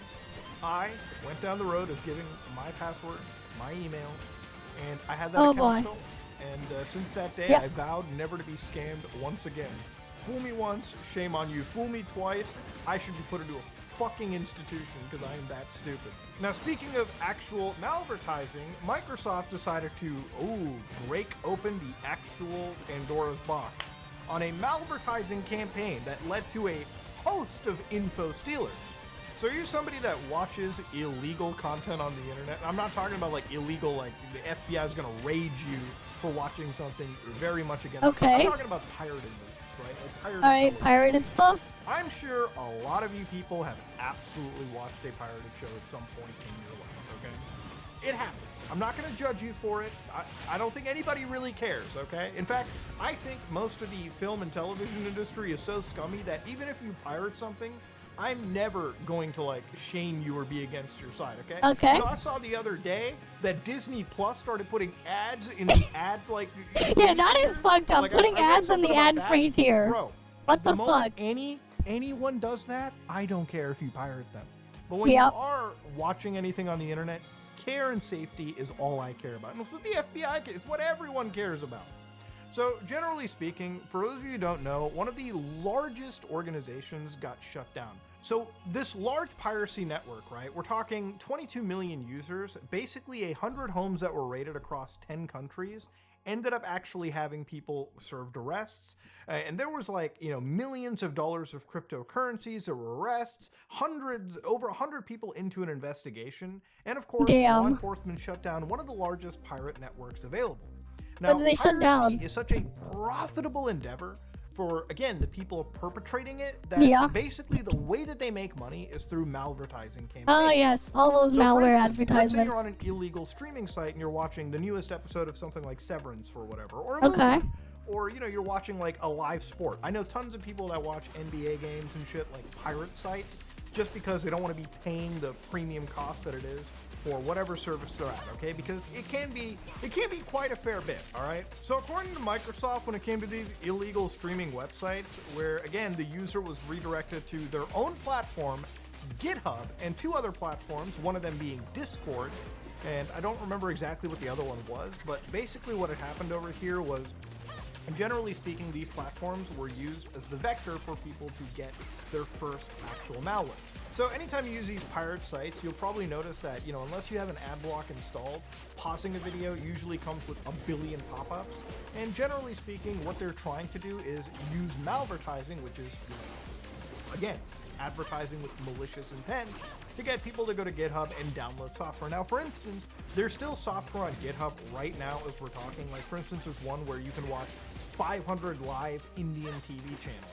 The reason I bring this up is if you're in like the South Asian community, a lot of people will buy these cheapo Android boxes with this kind of shit installed right in.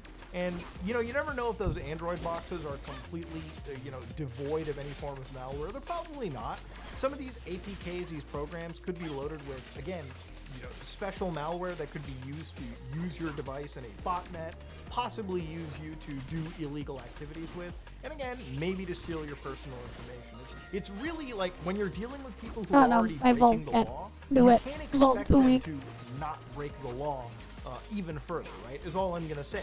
So I'm highly against you downloading anything like this, installing it to any device, and using it on your network. Just because A, it's not only a violation of, again, the terms of services for plenty of platforms, it's just you can't fucking trust these people. You can't trust you can't trust a lot of those So machines. this is just like one example. And the thing is, it's literally sitting on the actual like storefront. Like it's actually sitting on GitHub. Microsoft could stop this, but there's plenty of stuff that's on GitHub that I feel like there's no moderation and they just let exist. So when it came to the attack chain, for instance, right, let's say like this. Let's say that you go to these streaming websites, right? The malvertising website redirects them to a GitHub repo. The payload is downloaded from that GitHub repository. The payload performs a system discovery, so it figures out what the computer is, collects all that system information, and figures out how to launch the stage 2 payloads, where more and more shit starts coming in. So they start using PowerShell scripts, programs, and eventually down the road, what will happen is you will finally launch, a malware that will allow remote debugging, my ult is still too weak. And again, all of the I'll have to roll nasty gear stuff you don't want on your system. and try to improve it at some point. You might be like, well, Muda, what if I'm not using illegal streaming websites, right? Well, I would say that you still relatively need ad blocking. You'll still find it on regular websites. Just one of those things where I'll give you a good example. Those malware advertisements, man. On, like YouTube.com. You're probably somebody that's looking up Grand Theft Auto. Now, here's the thing. If you're somebody my age, you probably are not going to click the links that I'm going to talk about. But let's say that you're a kid, for instance, right? You're scrolling down, yada, yada, yada, yada. You see all these uploads. You're trying to figure out what you want to get. Okay. Now, eventually you come across one advertisement here, right underneath Asmongold's video. The Grand Theft Auto Mobile. Grand Theft Auto Mobile. Yeah, that's... Download GTA Mobile. Sponsored. Sponsored, so you know that this is a sponsored video. You know that there might have been some involvement into YouTube's ad engine. So you're like, whoa, this seems kind of legit. Let me maybe watch this. So if you go to the watch page over here, you'll find that it is literally just a 15-second clip of this one person playing around with GTA San Andreas on their Android device. Okay. Now, of course, if I scroll down, this is an unlisted video that has 1.1 million views. Now, I don't know if this is necessarily ultra view botted, but obviously this is all built around the advertisement engine. It's probably just Clearly, it's ad, doing an a ad, good enough ad job views. when over 1 million people have watched this. Yep, Now, this over is 1 million part people of have watched what I it. believe to be an actual advertisement. And the advertisement it leads to is an entire page Beardless Moon right again. here known Yeah. as APK Hoo-Hoo. Now, I was Oh able to access boy, it doesn't take you to the Play Store or anything, nah. APK hoo-hoo. What the fuck is that website? it because I actually have a network ad blocker, but I turned it off briefly just to show you guys Oh what yeah, you can't use the website because he has a network ad blocker, this damn. page necessarily looks like. Okay. Now, APK Hoo-Hoo drops me off onto this page right over here, where again I can download GTA. Now, I see this verified. I see a whole bunch of things on the side. Wait, that says GTA 6. Oh look guys, they have GTA I 6, actually have look. a network ad blocker, but I turned it off briefly just to show Look. you guys what this page necessarily looks like. Now, APK Hoo-Hoo drops me off onto this page right over here, where again I can See, look. VI, that's 6. IV is 4. VI is 6. They got GTA 6, guys. GTA 6 is here. Surely this is GTA 6. Look. That's the 6. Right? That's the 6. GTA 6, guys. They got GTA 6. download GTA. Now, I see this verified. I see a whole bunch of He doesn't notice it says- things on the side. And of course, if I go down to the actual download section, it will actually just link to GTA Vice City on like the Play Stores or the Okay. iOS store, respectively, depending on what platform you're on. But let's say that you're a kid. You're like, all right, well, this is just Well, GTA. if you don't have an ad blocker, you have all the malware ads Let me go instead. to APK Hoo-Hoo for a minute. Well, all of a sudden, you have now been given so much extra software and the potentiality to install that on your actual Android smartphone. Now, if you're on an iPhone, you may not be able to install some of this stuff, but let's say you're like a kid, right? Let's say you just want to download one of the most popular games right now. One of the most popular games is shit like Nice in My Room, or My Okay. Bully is My Lover. What? So this My Bully is My Lover got uploaded, and the thing about it is nowhere in this list It's made do they by Nietzsche. say shit about this game being a fucking like adult game. This user known Yeah. as Nichan. Now, obviously, if I show you about this game, it is an 18+ experience. Okay? 18 plus, This is yeah. an 18+ game. It's a fucking adult game that is Yeah. just being distributed. So you're like a kid, you're minding your own business, YouTube ads push you down a rabbit hole of free Grand Theft Auto, and now you're gooning off of an APK you downloaded on this platform. That is the level of butterfly effect that we're kind of talking about with Yeah. this shit, okay? The children obviously, turns the into moment you go gooners. down into it and you download something, it's like your connection is not private. Again, I'm a They turn into gooners from trying to download GTA 6, guys. trust me, I'm doing what I have to be careful here, all right? But I do not recommend you ever engage with it. They'll give you an APK to download, Yep. and people will launch this, and it could contain absolute malware that will Yep, absolutely absolute destroy malware for your phone. Don't personal do right it. to privacy on your device, all because Don't do I guess it. you wanted to play a goon-heavy game. Now, honestly, the reason why I'm making this video is that I'm genuinely really tired of constantly seeing this FBI warning every single time I Yeah. open up my news application in the morning. And I feel like the thing is, it's a battle of attrition. How many people are falling for this so much that it needs to constantly be reminded to people, right? And then, of course, the black pill that really hits me is that, yeah, most of my audience, like you guys watching, probably are going to be relatively safe and understanding. I'm sure you watch like-minded channels that tell you the same thing. And I'm sure that Instructions there's a degree unclear. of common My sense Lumia built into it. 929 But let's say exploded. you're older, you're a kid, you're somebody that isn't versed in computers, and you're just somebody browsing the internet. And if you're not using things like ad blocks to stop malvertising, if you're not basically having the little bit of common sense, the amount of people that have actually been impacted in this is probably astronomically insane. Yep. There's a reason why the FBI treats this shit so seriously, and there's millions, if not billions, every year that is stolen from online scams every fucking day. And honestly, I wish in a perfect world it could stop. But to be fair, I feel like sometimes it's just important to tell people the most important way to keep yourself safe on the fucking wild west that is the internet is just have common sense. A basic ad blocker. And the Have ability common for you to sense and not ad blocker, download yep. every plugin you see while watching an episode of Severance without a subscription to Apple TV+. Ultimately, it is what it is. If you like what you saw, please like, comment, and subscribe. Dislike if you dislike it. This video is Okay, let's see. We got sent this video here from Genozad. Best gacha game story they've heard. What is this? Games have changed from what they once were in the old days. They treated you like subhuman garbage. In the current day, everything feels much more manufactured and E for everyone for the widest audience. They feel like they're on training wheels, very safe and simple with lots of tutorials about every possible feature, so the player never has a risk of failure, with gallons of yellow paint used to mark every single thing, and I find this boring. Well, with Honkai Star Rail looking like an absolute dumpster fire at the moment now, and fans revolting, seems like the perfect. The government needs to make it a law that websites can't block ads and VPNs. Maybe the best story-driven turn-based strategy gacha game I've ever played. Enter Limbus Company. This game has one of the worst tutorials I've ever seen. I have no idea what's good or what half the keywords even mean on my skills. My team keeps turning into a bloody pulp, and I even have trouble finding out where the play button was. And yet, I can't stop playing it. So what does this game offer us? Well, best I can do is a dystopic world with mutant bug people, a bus you feed live humans to, turning them into fuel, SCP monster abnormalities all over, and a guy with a clock for his head. Buckle up, because this game is not for the faint of heart or those with a 4th grade reading level, but has an incredible story and is very free to play. And as always, if you enjoy the video, consider subscribing to the channel and I'll be making more videos just like this one. Or go to twitch.tv/Genozad as I stream daily.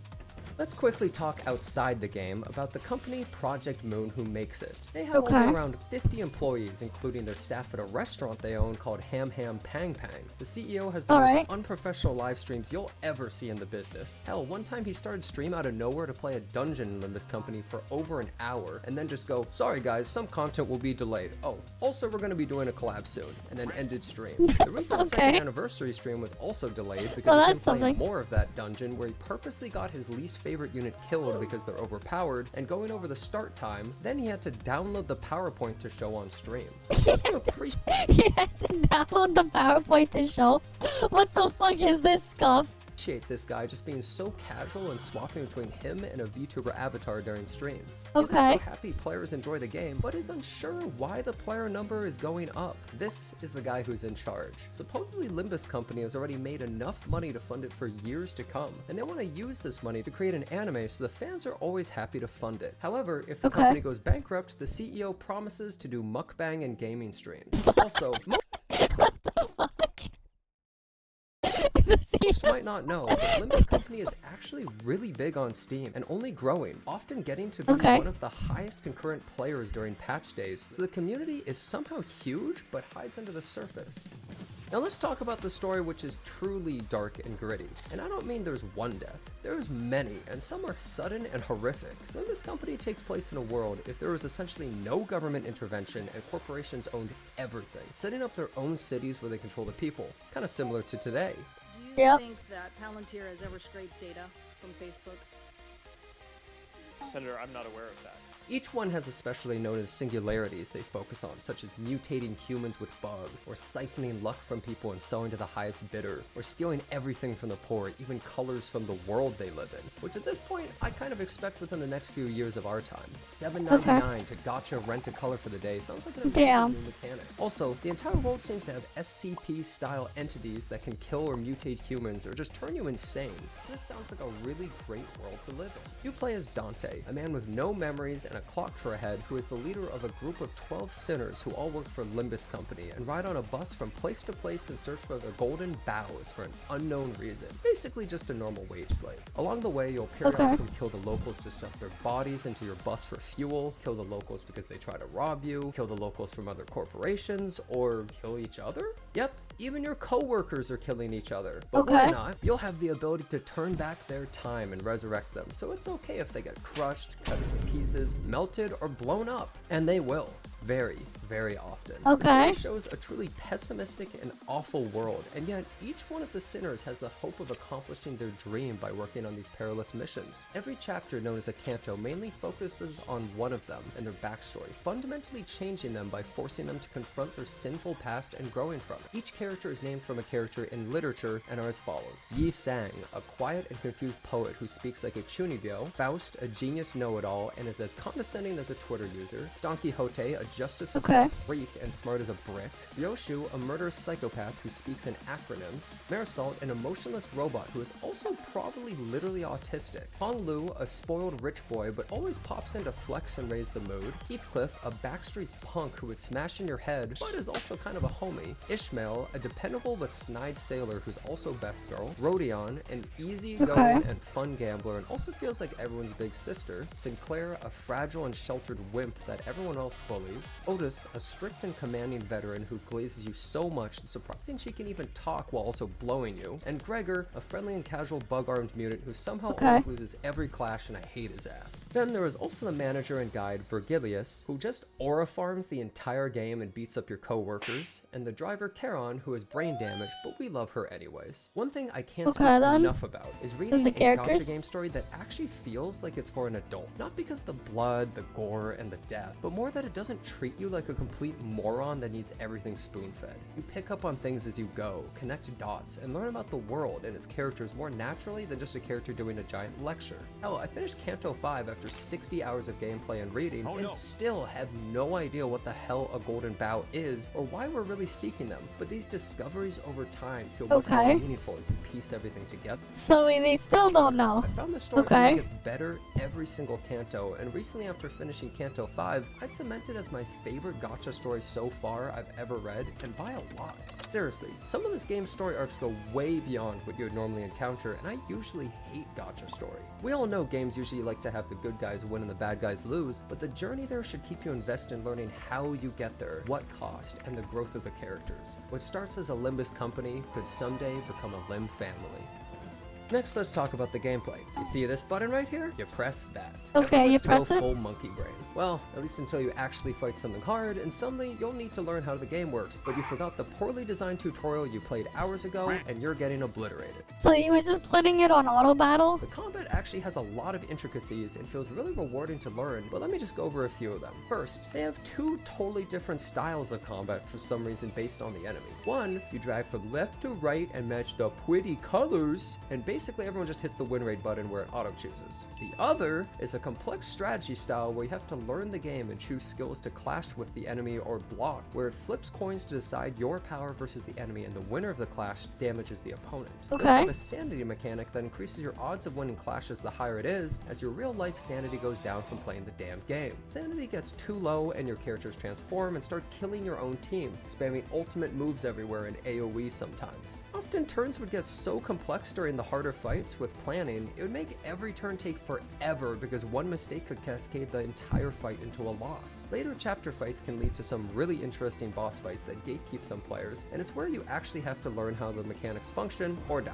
Also, I barely know what half my characters do because they have essays for skills and almost the entire fan base is incapable of reading at higher than an elementary level, making everything feel more complex than it actually is, especially when characters have all these extra mechanics for teams like bleed, rupture, charge, tremor, poise, etc. Speaking of the community, while they're nice and very welcoming and excited, they also backseat the hell out of people for some reason because they played 5,000 hours of a single player story game far in roguelike mirror dungeons for battle pass levels. Seriously, while they're great to have around, they're more fanatic than a cult and come out of the woodworks like termites and somehow daisy chain about 50 discords together to all communicate whenever anyone decides to play their game. Also, the community has some pretty amazing memes, which can really enhance the experience of the game after each major story section. Which now leads me to my next topic, the gacha. Everybody's favorite. Alright, the gacha, let's see. The CEO straight up stated the game was made a gacha because they wanted money, which I'm glad they're at least honest, but somehow they're not very good at designing predatory practices. The game is by far one of my favorite gacha systems of any game I've played because it's so easy to get characters and doesn't have that garbage 50-50 system. Nice. You can pull for both IDs and egos. IDs are alternate versions of the 12 characters from different realities, and egos are ultimate skills they can use while harnessing abnormalities' powers. That's right, the gacha is actually part of the lore. The rates are super high at 2.9% and 1.3% respectively, with a 200 spark pity, but once an ego is pulled, it can't ever be pulled again and is removed from the pool, which is great. Now, while this all sounds nice and dandy, you can also get shards from pulling dupes or from leveling the battle pass and trade 400 of a character's shard to just get an ID of that character that isn't limited. It's rare to see people able to farm for fragments of a character in a game, but it feels very rewarding, and these battle passes last 6 months at a time, so it's easy to max it and go beyond for even more shards, easily letting you shard some characters a week after they're added. Fortunately, getting the characters is easy, allowing you to make some different teams around mechanics like the bleed team I run, where multiple characters could be switched out and still function. Everyone cries about tier lists in every gacha, but in this game I felt I could use the characters I wanted as long as they'd complement each other in some way. The team building in this game can be very interesting, since there's many different factions that usually focus on a gameplay style, but you can mix and match the team with characters you like that support the archetype and still clear content using your knowledge. Did I also mention that there isn't any gear system? Alright, no gear, so once that's you get nice. the character and upgrade, then you're done. Pretty nice, you don't feel Nice. forced to grind every single day for gear. Alright, something I really have to talk about, the sound design and OST. This game's music slaps harder than Mr. Pokey to his child. It's crazy good. In fact, all the music in this video is from the game. Sadly, we can't even hear any of the amazing Millie music because YouTube guns down anyone who tries like an animal in the streets, but Oh, never every mind. fight has great songs, and even change if So you're the winning or stuff is losing. copyrighted. One of the most Okay. banger songs The music is while is. fighting a damn chicken. Some of these songs make boss battles 10 times as epic and make you fully immersed. Millie during the boss battles makes every fight beyond hype and emotional for every sinner story arc. Also, that coin flip and clash sound never get old, and make even battles where you press just the win rate button somehow satisfying. Now what about the endgame?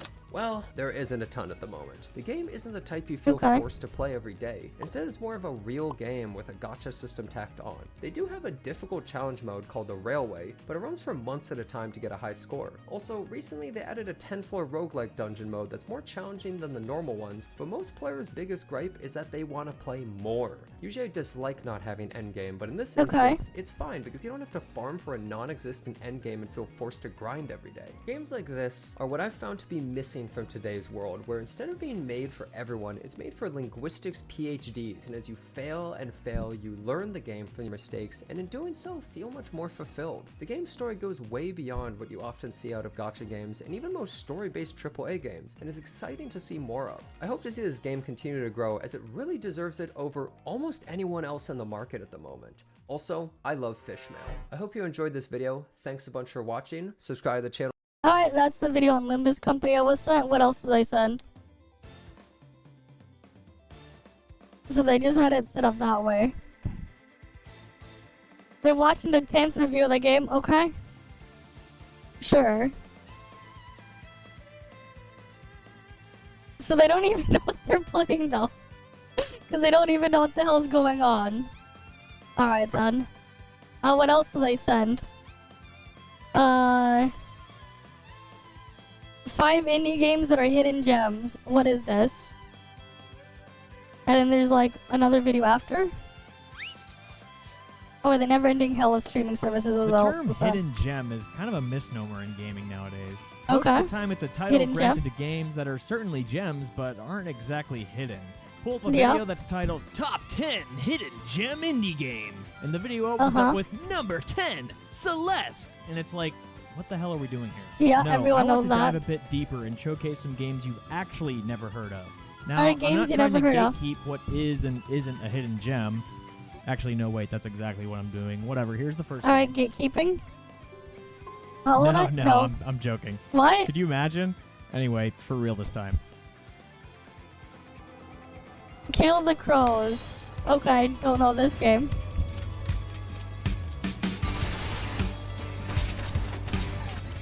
Kill the Crows is a Western-themed twin-stick shooter where you play as Isabella, a desperado who has a bunch of deadly birds flocking to her like her name was the Wet Bandit.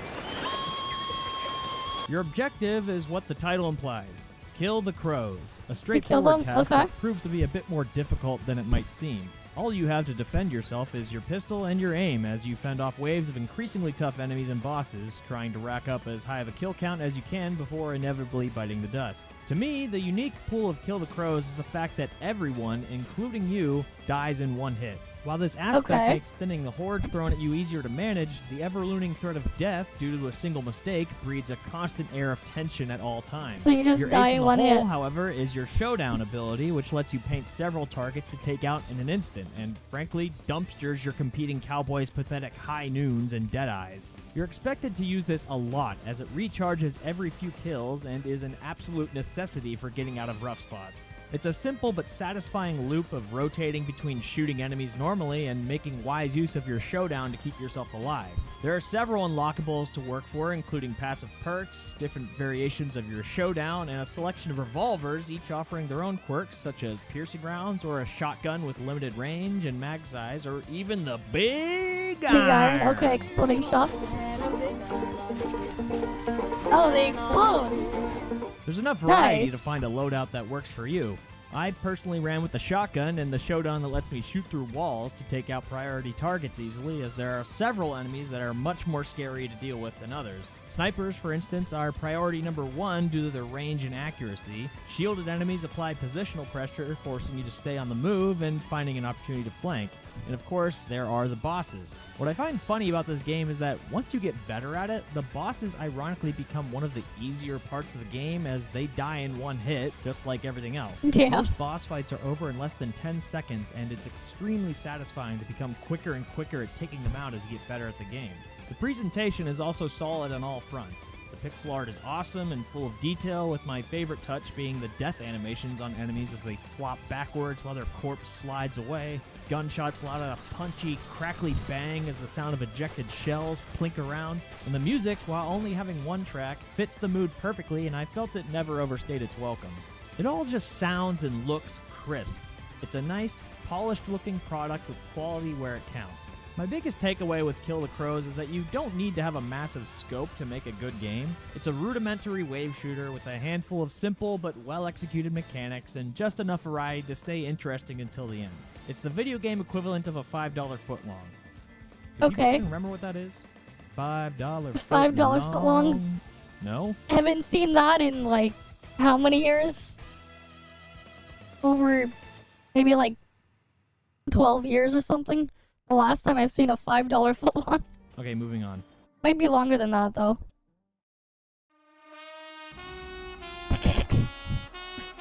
Velvedic? What is I can't this? think of another time where I was sold on a game just from reading the first line in its Steam description. Okay. Velvedek, a JRPG set in 15th century Slovakia. Alright. Oh, I'll take it. What I got was a beautiful, heartfelt game that after 6 hours left me more satisfied than games that have taken me even 10 times as long to complete. You take on the role of Pavel, an alcoholic knight stricken with permanent troll face syndrome, tasked with investigating a mysterious cult that threatens your homeland, meeting and interacting with a wide assortment of characters along the way, such as Matej, your faithful priest companion, Joseph, the Okay. lord of Felvedek with an unhealthy chess obsession, and Naya the dog, who is important because she's a dog. The story is surprisingly compelling, with several twists and turns that kept my intrigue thoroughly stirred throughout. What caught me off guard, though, was just how funny the game was. Granted, the humor is drier than drinking a Sauvignon Blanc while watching King of the Hill in Phoenix, Arizona, This city should not exist. It is a monument to man's arrogance. but still funny regardless. Okay. And it's an incredibly welcome juxtaposition to some of the darker happenings in the story. I'm being intentionally vague here because I think it's a story best experienced knowing as little as possible, so get your spoilers somewhere else. The gameplay is pretty stripped down from your typical JRPG. There's no XP, skill points, or job systems to get wrapped up in, so anyone who physically recoils at the term JRPG can put the Excel spreadsheets away and relax, as gameplay serves primarily as a vessel to guide you through the story rather than the other way around. That isn't Okay. to say the gameplay is boring, however. Next to some flashy animations and punchy sound effects, the combat is actually pretty visceral for a turn-based RPG. Want to know how you revive someone in this game?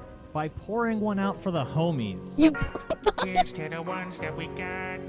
you Cheers to the wish you were here, but you're not. Of Okay. course, being an RPG, there's plenty of exploration to be had, despite Felvedek's short runtime. The game world itself is surprisingly dense, with several hidden NPCs and secrets to find, including probably one of the dumbest Easter eggs I've ever found in a video game.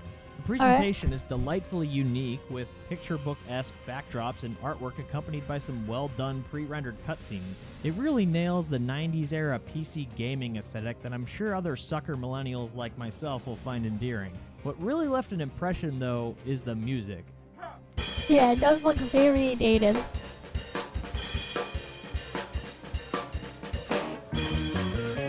I don't think anyone would expect this kind of music for this kind of setting, and that's precisely why it's so brilliant. I think the best way to sum up Velvedek is from a Steam review I found that described music it does as not a fit. D&D one-shot campaign with your friends. It's a self-contained adventure filled with intrigue, mystery, drama, and a few laughs along the way, all packed into a roughly 4 to 5 hour package. If you ever wanted to play as an alcoholic knight in 15th century Slovakia during an Ottoman invasion, then you have oddly specific tastes, and this is the perfect game for you. Okay. And then we got this game. What is this one? Crumble is a physics-based 3D platformer where you play as an inexplicably fast blob that answers the age-old philosophical question of, what that tongue do, though? The answer, naturally, is being a grappling hook. As we all know, grappling hooks make almost any game instantly better, so building an entire game around the concept is practically a no-brainer, and Crumble nails this concept almost flawlessly, delivering a sense of speed and momentum that I have yet to really experience in another game. Your objective is simple: get to the end of the level as fast as you can. Revolutionary, I know, but the simplicity of the gameplay on the surface is a bit deceptive, as the nature of the physics system lends a near limitless skill ceiling and creative thinking on part of the player to navigate the environment. Seriously, go look at the speedruns. It's completely nuts what some people can pull off. Zipping from platform to platform and vine to vine, the end goal of each level has an incredible sense of flow that's maintained even when you mess up due to a generous checkpoint system and relatively easy ability to course correct thanks to your exceptionally lengthy spit noodle. There's a constant barrage of having to make split-second choices, calculations, and reactions to maintain course that makes any uninterrupted streak of high speed feel earned in a way that even most 3D Sonic games don't even come close to capturing. Blue Blob beats Blue Blur. Go figure. Say that 5 times fast. Blue Blob beats Blue Blob. Blue Blob. The real standout of Crumble, however, is with the level design. From forests of bouncy mushrooms to chaotic ruins under bombardment to riding the backs of giant rock dragons, there's a plethora of creativity on display that is more than likely to lead to some, sorry for using this word, moments that have stuck with me ever since the first time I played this game years ago. Couple that with unlockable bonus levels that each explore their own unique gimmicks to toy around with, and there's quite a lot to love here. Most notably, there's a pinball level, which communicates to me that this game was made for me and me only. This game is mine now.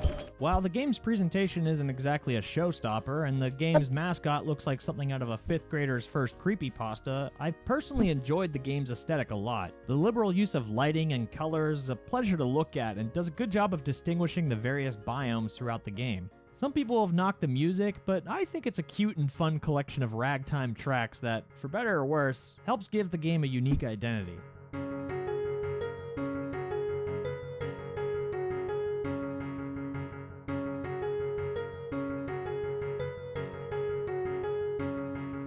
Crumble isn't perfect, of course. Climbing walls can be a bit frustrating, and some of the more vertical levels and platforming sections are sometimes a slog and fail to play to the game's strengths. There's also one level in particular that, while visually amazing, made me want to start popping Dramamine like they were Tic Tacs.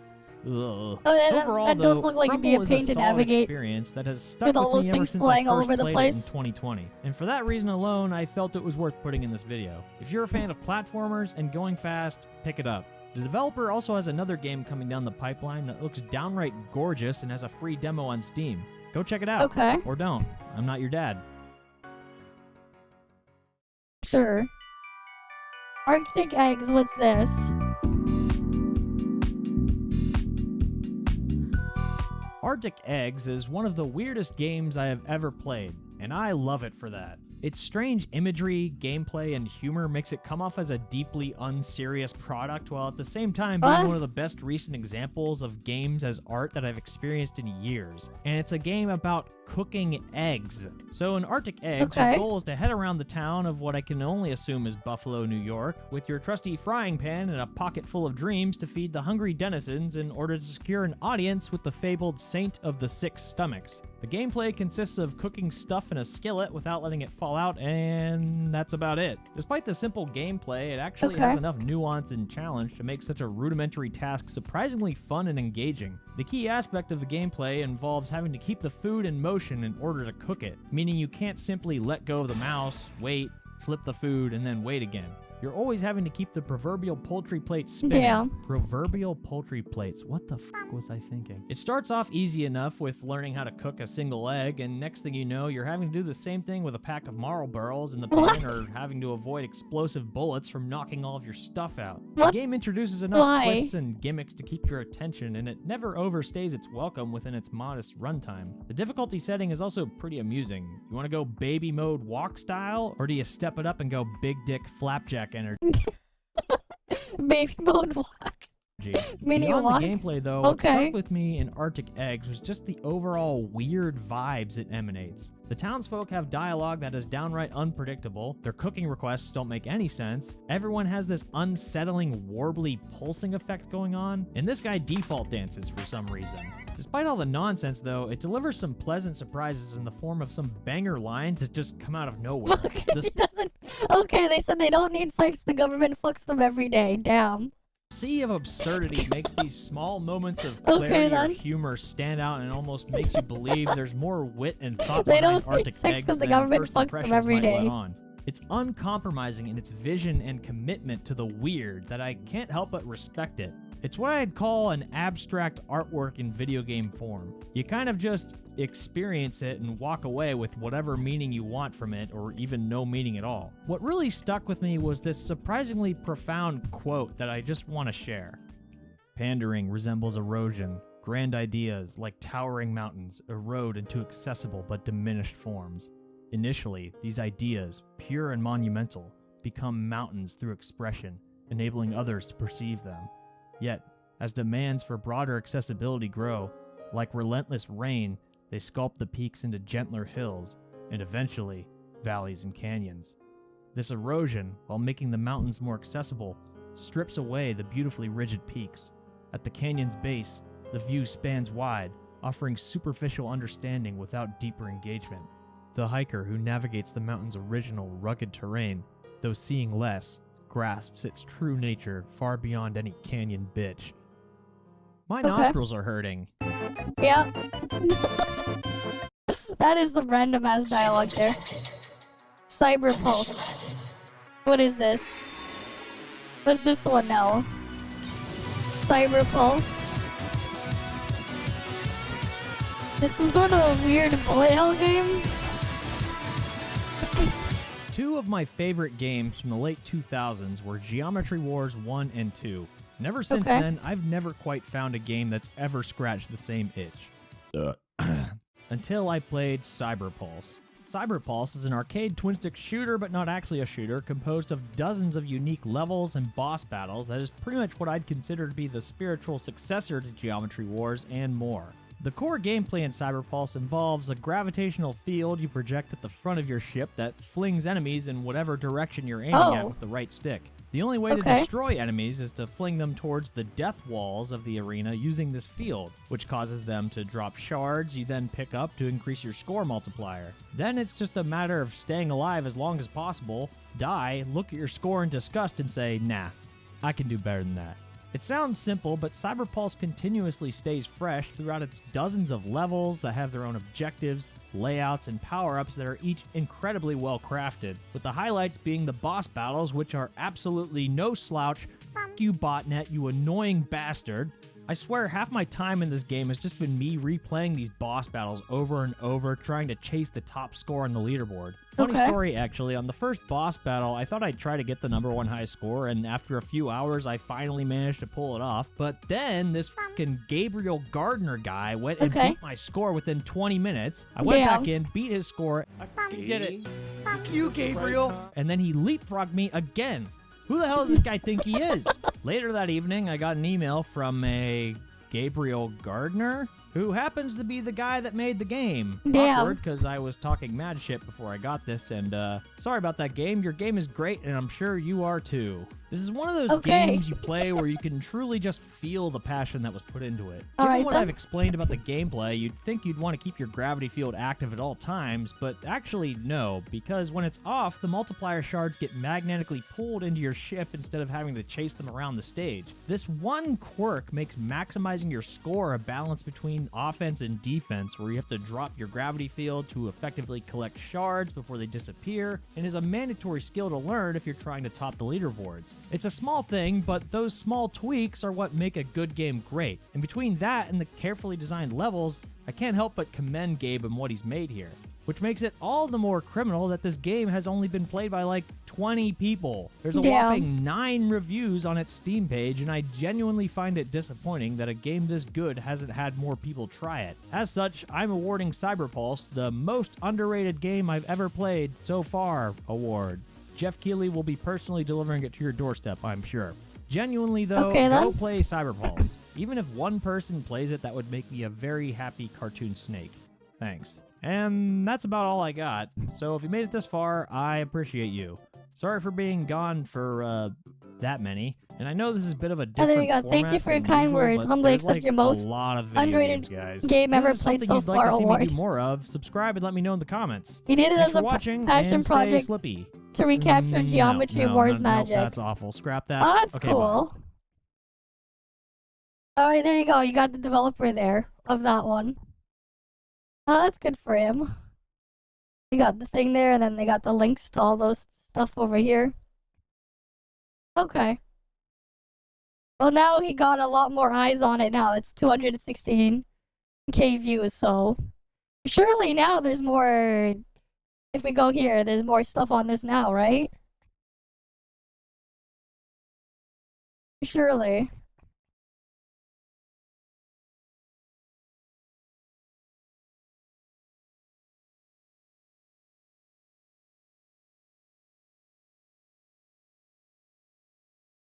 Well, it looks like there's a lot more stuff there now. How about reviews? Now they have 10 reviews! They went to 10 reviews now. Instead of 9, now they're at 10. Surely they got one more player now, that guy. Good for them. What else was I sent? There's this one, Never Ending Hell of Streaming Services. And then there's The Cats Speak English Better Than Human. Monster Magnet Meets Computer. Oh, let's see the magnet one first. Alright. No safety instructions were followed in this video. There was no professional supervision. Okay. They ran away. Yeah, don't do this. Hello, in this video I'll test what happens when a PDA, calculator, different TVs and a computer are close to a very powerful 6-inch neodymium magnet. Some will survive, others... well, let's just see. First up is the iPack. No, not iPad. The iPack. Oh, that's good. This is a PDA, which is like a smartphone, just without the phone. When put on the magnet, the PDA decides to turn itself on. It never did before. Other times it completely reboots. However, it does seem to work, even when directly on top of the magnet. Okay. Neat.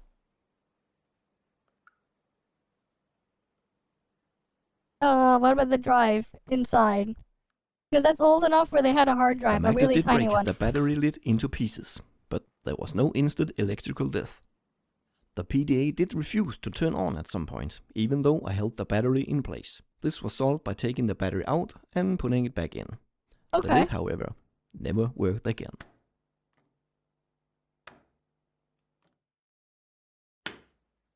The calculator worked flawlessly. It could do simple math.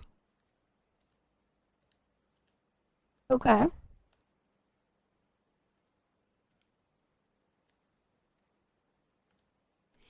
Oh, he did a newer one on monitors. Dividing by 0 was still a major error. And even a sine wave graph looked alright. Okay. Yeah. It does help that the backplate and battery lid are held by screws. Very impractical when changing batteries, but good for fighting a magnet. Next, on the test bench, is a 21-inch TV. Oh, that old CRT TV is dead. Let's first try That's my largest ferrite magnet on it.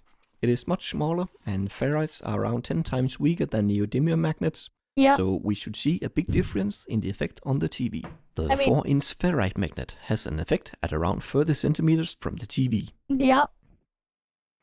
Don't The put 6-inch magnets close to a neodymium TV. magnet at around 150 centimeters. And if you expose it to it too long, you're gonna destroy the image from the phosphors behind the glass. At zero distance, the difference in strength is very noticeable and gives a quite beautiful show. Enjoy. But it also destroys the TV permanently. You can already see like some of the damage for some of it is like already there, but then yeah. If you leave it there too long though, it's just gonna permanently damage it. Not good.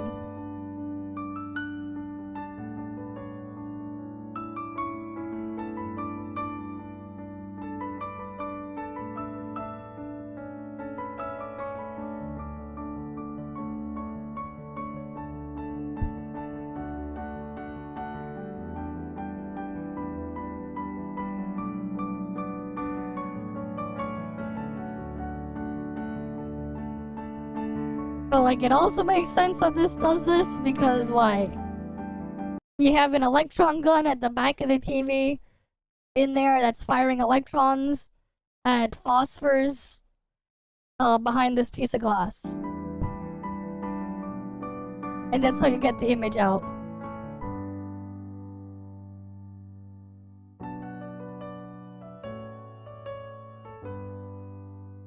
So it makes sense that electrons will get attracted to the magnet. But why does the image react on the magnet? Here's Yeah, that's why I'm like, you shouldn't use that on a TV, on those old TVs, those CRTs. Because yeah, it will literally destroy your CRT. Because like, of how they work. Right? You have an electron gun at the back, it's shooting electrons at this phosphor coating behind the piece of glass. The thing is though, those things are also magnetically charged. Eventually you can permanently move the phosphors that are like carefully placed there during when it was manufactured to a different location, and that's how you destroy the TV.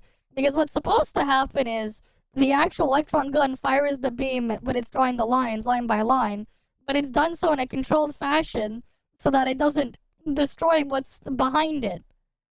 But the magnet can do it if you expose it for too long.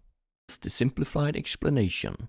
The image is drawn using electrons that have an electric charge and therefore react in a magnetic field. Yep, there's the... A transformer delivers high voltage to the vacuum tube, and this vacuum tube, and this is like an electron gun right here. And then it fires it to phosphors behind there. Electron gun that emits electrons. The electrons coming out... Well, yes. That's exactly what you were watching there. That's why you don't put magnets to a CRT. Of the electron gun. Well, it makes sense why it will do it, right? This is an electron gun right here. What does it shoot? It shoots electrons in this vacuum sealed chamber there. And what's gonna happen when the thing hits the coating, right? If it hits the thing properly, it just generates the image. It makes the image. But if you move it to where it shouldn't be, well, yeah. Gun are focused to a beam using coils that are basically electromagnets. Yep. The coils can also guide the beam from side to side and up and down, and in this way draw the image. But the electrons will also follow a strong external magnetic field.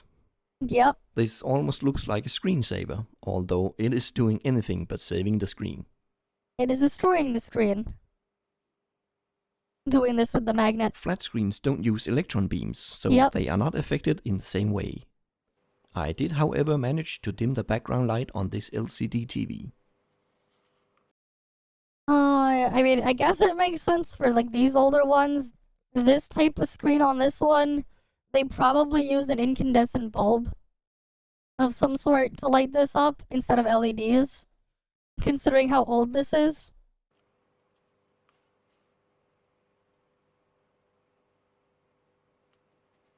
Alright, this is the final fight. I recommend at least 2 meters distance between this big magnet and a computer, but here we are at 1 meter. The monitor is reacting to the magnet, but no instant death for the computer. Let's go closer. Oh, you're just gonna destroy the fucking hard drive with this one.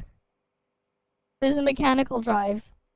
It'll destroy At that. 60 centimeter, the monitor is messed up, but still no dead computer. It may have lost data, but the picture I test with is still there. No more mercy. Let's try at 8 centimeter. This is dangerous, not only for the computer.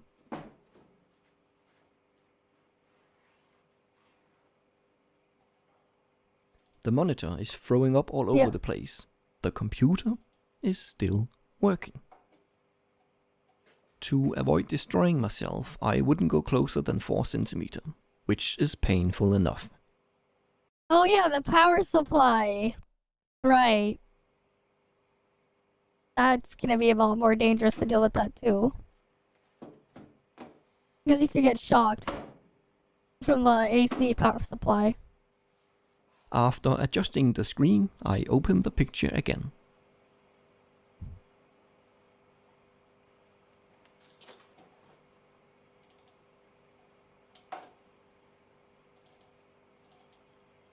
But the picture folder seems to be gone. Yeah, because you freaking broke the hard drive. He broke the hard drive now. Hard drive, the spinning platter is dead. It's dead. Completely dead. Rip your hard drive. The only reason why you see the stuff on the screen is because it's loaded into system memory. It's just what's loaded into your RAM. It's dead. Later, the mouse pointer froze, and I realized that the computer was dying in front of me. What the? Yep. Makes sense. I killed it. I have officially killed a computer with my 6-inch neodymium magnet. What? Yep. Huh? Without any error message, the computer had restarted. Yeah, the mouse is not gonna work. It's just After gonna... an error message about time and date not set, I pressed F1 to boot. And all I got was a blinking cursor and a blinking hard drive. Because there's nothing on the hard drive now. The hard drive is dead. Yep. Memory's clear, there's nothing there anymore, hard drive's dead. The hard drive's completely dead. Maybe it would help if I removed the magnet. Nope. That is, if I can. Oh, right. Because there's that.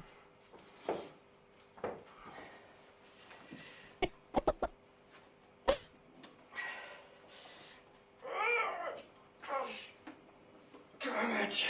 Forever stuck there.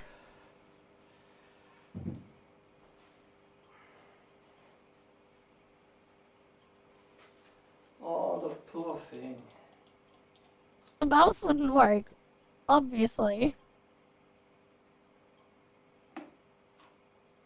I mean, it'd probably be fine if it didn't have if it had an SSD instead. Instead of a spinning hard drive platter, but like, yeah. Look, you can see the permanent damage to the screen now. And now he has to like move the thing a bit, try to adjust it.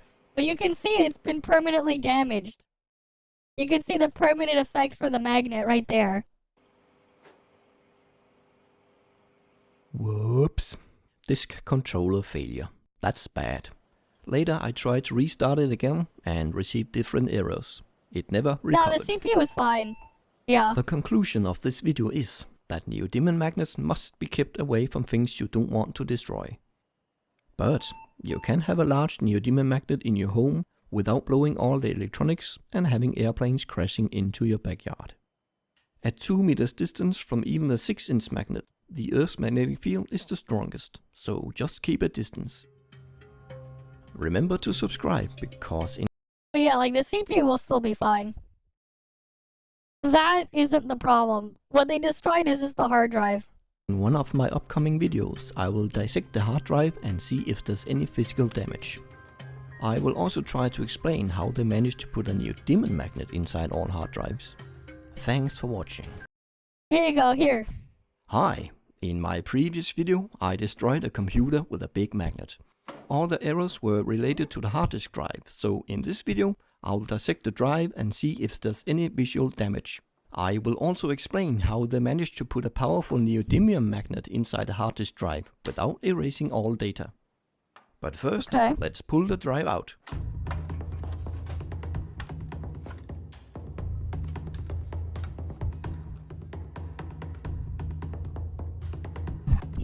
Okay, it is a 30GB drive dated March 2004. Let's open it.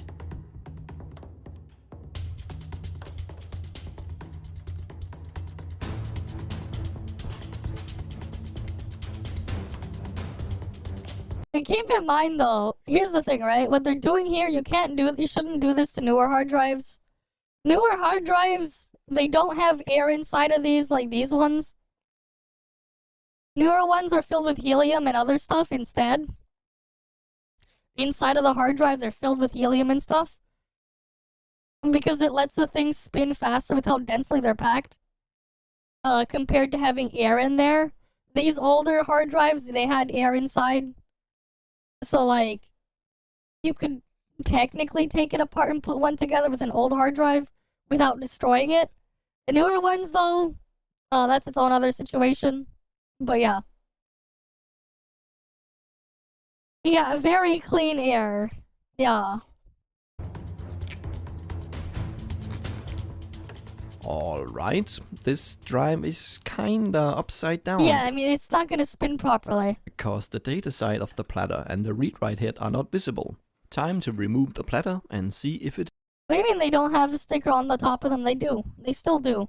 ...is scratch, which would explain the arrows. They still do. Now, I'm not an expert, but I have disassembled a lot of drives to get the magnet out of them. And on this drive killed by a magnet, I found no physical damage. No scratches on the platter, no bent or misaligned parts, all looked perfect. So I guess Ben was spot on with his comment. I simply erased... The PC was untouched, so the data on the platter is completely ruined. Exactly. It's similar to degaussing a VHS tape. You could securely destroy data for people with that magnet through all the hard drives. They'll be rendered scrap. Erased most, if not all, data on the platter, including the file allocation table. But if a big magnet can erase the data on the platter from the outside, why and how do they put a magnet inside the hard disk drive without any trouble? Well, the magnet is there to move the read-write head across the platter to access the files. Yeah, it's just there to The copper move coil it. you can see over the magnet works as an electromagnet when an electric current runs through it. It is often called a voice coil motor, named after the voice coil on a loudspeaker that works in a similar way. Yep. If we send an electric audio signal through this, nothing really happens, because the electromagnet has nothing to react on but air. Let's put a magnet near it.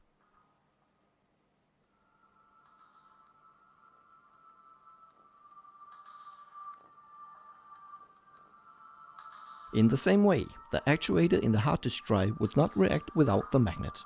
So that's why they put it there.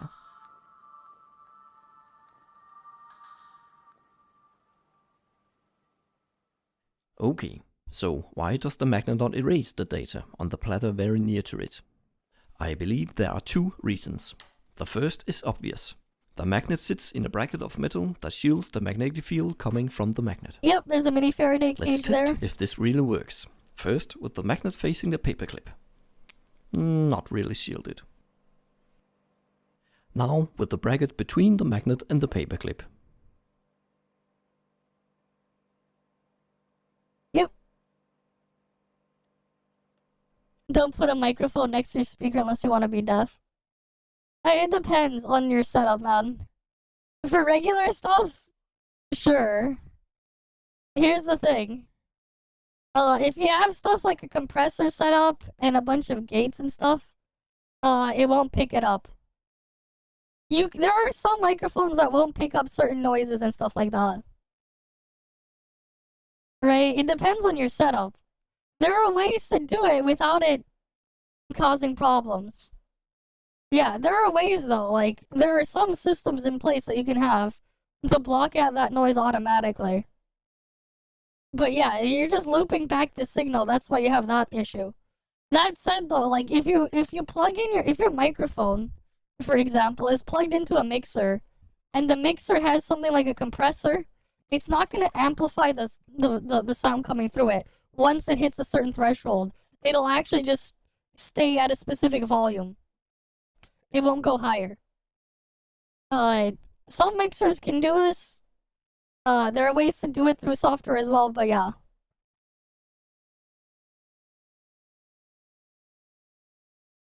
What was that Shure mic you were talking about like a week ago again? What was that mic? What was that? They literally work the same way. It's just it's how they have it set up for a mixer. Yeah, the SM58.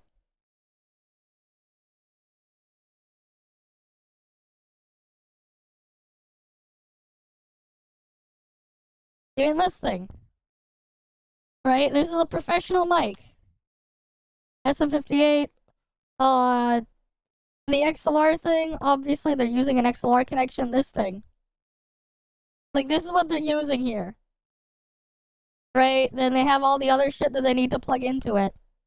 The mic is the cheap part.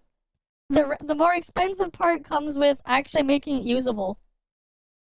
Because, like, you can go buy the mic, but it won't do anything unless you have other equipment. The mic is the cheapest part of the setup. And this mic is not cheap. What you would get when you buy this is only the mic and nothing else. You need to bring your own XLR cable and all the other shit. Right? You would need to buy an XLR cable. You need to have some sort of amp or mixer to put it into and everything like that. You don't have a stand for it. You have to bring your own of that. But like, yeah. This is a professional studio live performance mic. But yeah. It's the simplest thing that converts air into vibrations into then electric vibrations. Exactly. Yeah. And you can even turn a lighter into a microphone if you wanted to as well. Some of the parts of in a lighter, right? Your regular lighter. You can take it apart. If you can hook it up to with an electrical signal, you can use it as a microphone. It would be a really crappy microphone, but you can use them as one. But yeah.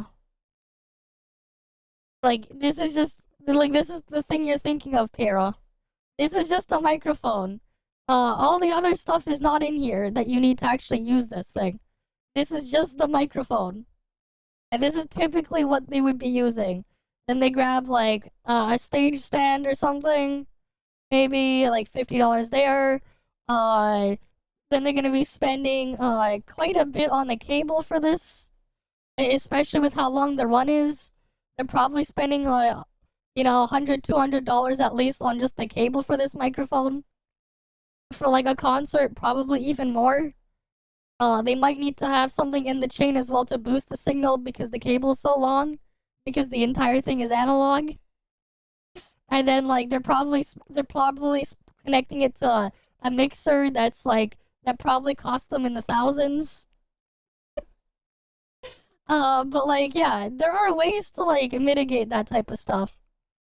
For some mixers, if you have one, you can use a compressor, and that will let you bring down the noise level as well. If I put like a really loud noise so it's not as loud. But yeah. Yeah, like the output gets picked up and amplified over and over again. There is a counter to that, right? You use a compressor. But the thing is, you use the compressor in your your system there. The sound of everything goes down. So you have to use something else to make up the gain afterwards. Yeah, and then like that thing will just distort to high heaven, yeah. But like something like a compressor can like have you convert the thing down. Right? So like on my microphone setup here, I have a compressor set to a 64:1 ratio. So if I was to have like a really sudden loud noise come through to the mic, if it could pick it up, because unless it's coming from basically right in front of it, it's not gonna pick up that sound, right? Because I got the I upgraded to the what? This one.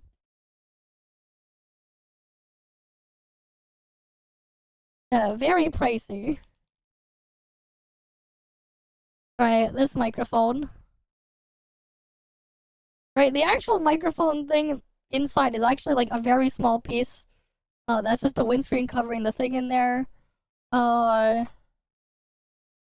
This is in US dollar pricing. Because it goes to the US site, but, oh, it's the, MV7X. Right, this is the one that I have. Right, we were, like, looking at stuff before. What was that video that showed, like, the inside?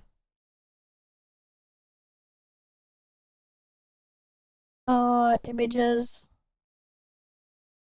Yeah, so it's, like, inside here, there's something even smaller. Right, like, this is, like, inside. But this is still not, like, the mic capsule itself, it's even smaller than that. This is just what happens when you take off the windscreen you see here. So yeah. It's like a lot smaller than you'd think. These things are a lot smaller. You have all this other shit on top. Oh look, someone tore it down so you can see even more inside. There we go, we got it torn down.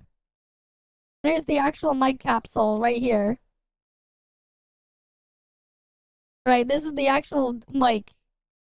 This thing on this green PCB. Right. The stuff around it's for the shock mount and all the other shit around, but this is just the actual microphone. Right, that's what it is. And then, like, that's just what's inside this thing. Oh, but yeah. It doesn't do anything else other than just... It just vibrates. It takes what the thing is sent inside, it vibrates, and that's it. But there are different ways to have it set up so that it only picks up sound from specific directions and tries to block stuff out. Like, if I even go a little bit off axis, you can't even hear me. If I like move the mic away, I guess you can't see it, but like, if I'm like off axis on this one, but with my old mic, I could be almost anywhere and it would still pick it up. Pick up the sound. Outside of like the vibrations directly hitting the shock on the mic, if I hit my boom arm, you can barely hear it, unlike my old mic where it's like, it would constantly be resonating. But yeah. That is surprisingly well shielded.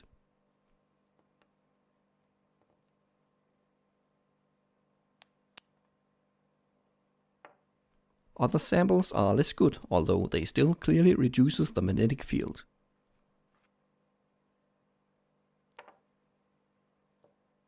The brackets are typically made of an alloy called permalloy, or similar alloys with so-called high magnetic permeability. This just means that the magnetic field lines are very easily formed in the alloys, so they attract magnetic field lines like a sponge attracts water.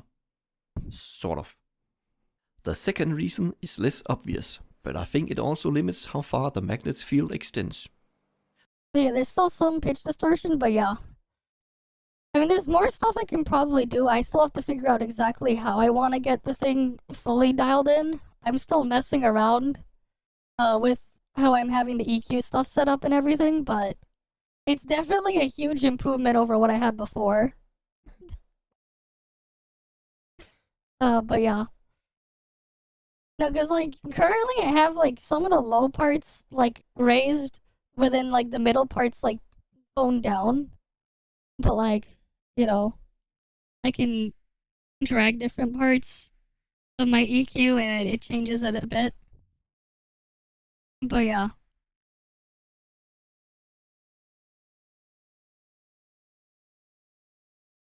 But I think part of the distortion as well is, it might be the compressor. But yeah. Like, if I, like, this is me, like, just adjusting 2 kilohertz.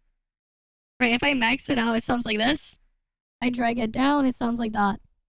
That's just one of the frequencies. But let's say I raise 500 hertz. Okay, I sound like this at max for 500, and then I drag it all the way down to negative 9 decibels, and now it sounds like this. The clipping? I might be clipping. You're right. I don't... It might be clipping for... Oh, yeah. I see. I think OBS is clipping. That's why. OBS is clipping. I can tone down OBS a bit. That might help.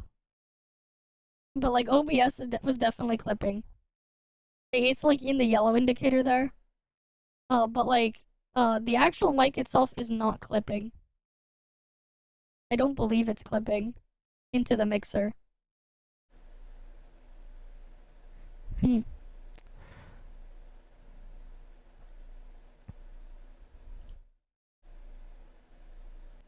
Yeah, no, it's not clipping into the mixer.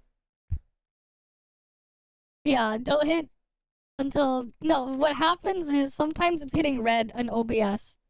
So it's... I am clipping on OBS, but I'm not clipping into my mic. Let me just double check. Oh, that's probably why.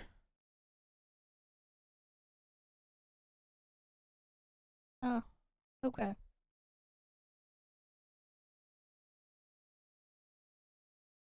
Yeah, that might be a bit better. I'm clipping a bit, but then that's probably the compressor. No, I just realized why. I think before I had like this weird filter in OBS that I couldn't hear.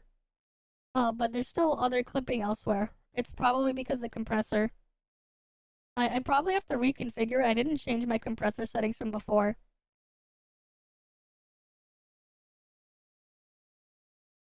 Cause like before I had my compressor set up to negative 24 decibels, ratio 64:1, 10 millisecond attack, 340 millisecond release, and then 24 decibels of makeup gain afterwards. I probably have to like mess around with this stuff later. But yeah. Like if I got like a car horn or like an air horn and put it in front of my mic, it wouldn't sound much louder. Yeah, it's very aggressive. Yeah, I had it set to something very aggressive. I don't know what I'm gonna change it to, but that was because of my old mic. I could probably lower this by a lot, but it's gonna take me a while until I figure out what sounds fine and doesn't think, because I also hear what I'm saying into the mic. But yeah. Yeah, it is extremely aggressive. But it was like, and that's the thing with my old mic. Even with all that, it would still pick up all this other weird noise and stuff. But I don't need a 64:1 compressor anymore. Yeah. But also, I think part of it is sometimes I just move the mic too close to me. Cause like when I'm done, I just move the mic away and put it away, and then I bring it back to me. But like, honestly, I don't need to be that close to this mic. It is like crazy good at like picking up my voice. Like it is crazy good for that. I'll need to figure out how to deal with the distortion though. But other than that, yeah. Let's take a look at the polarity of a hard disk drive magnet. The north pole of the yellow magnet is marked with a black line, and since opposites attract, this Fair must enough. be a south pole on the unmarked magnet. So it may be magnetized like a common disk magnet, where, seen from the side, we have one pole on each of the large North and surfaces. south pole there, okay. And the magnetic field lines follow a pattern like this. Loud noise goes in, gets recorded at full blast. For better or for worse. But here, loud noise goes in, it's the same as me using a quiet noise. A quiet one.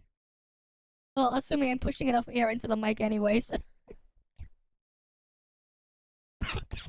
But yeah. But that is not the case. On the same surface, we also have a north pole, so it could be more like a common bar magnet, with a magnetic field more like this. Okay. To confirm this, let's test the other large surface of the magnet. Now, this is where things take a turn because the magnet actually has 4 poles. 2 north poles and 2 south Alright, poles. 2 north, 2 south, okay. I think this advanced solution compresses the magnetic field to be something like this. Interesting. I may have exaggerated the illustrations to make my point more clear, but notice how the field lines do not have to bend all around the magnet to find the opposite pole on the hard disk drive magnet. They only This need to gives bend a a little smaller bit. magnetic field that is even easier to shield and keep away from the data on the platter. Alright, that's all for now. Remember to like if you did like, and maybe subscribe break, for yep. more to come. See ya.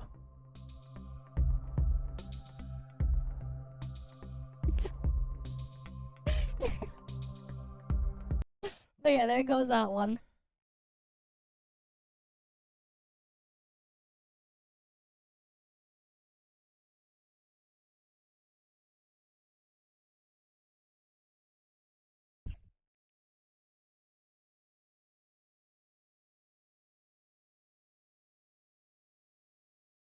Oh, that one was because, yeah.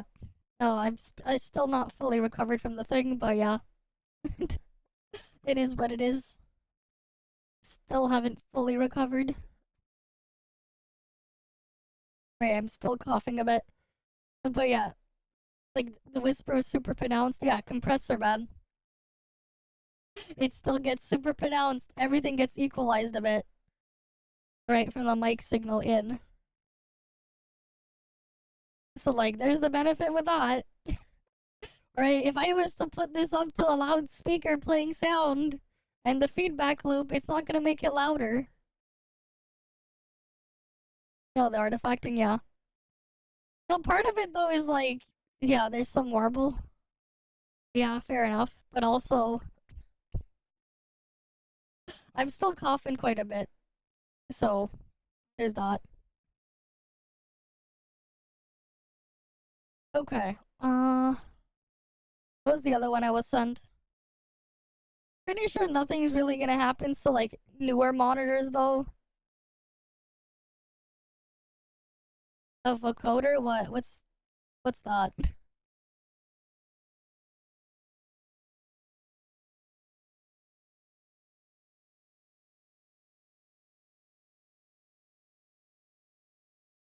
Oh. Oh, because it's, like, not picking up the thing properly, and I'm, like, wheezing a bit in there. Fair enough.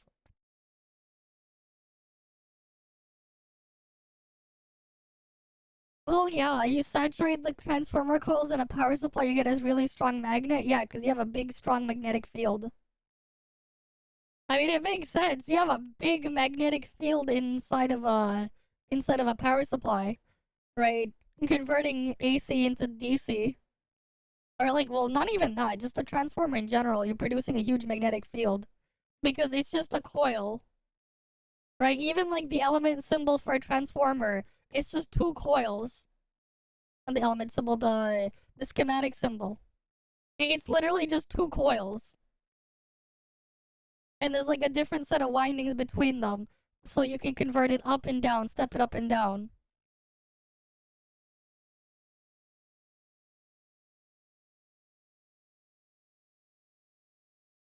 Yeah, this whole thing. Yeah, this is a transformer. Your circuit, the thing in goes here, out goes the other one.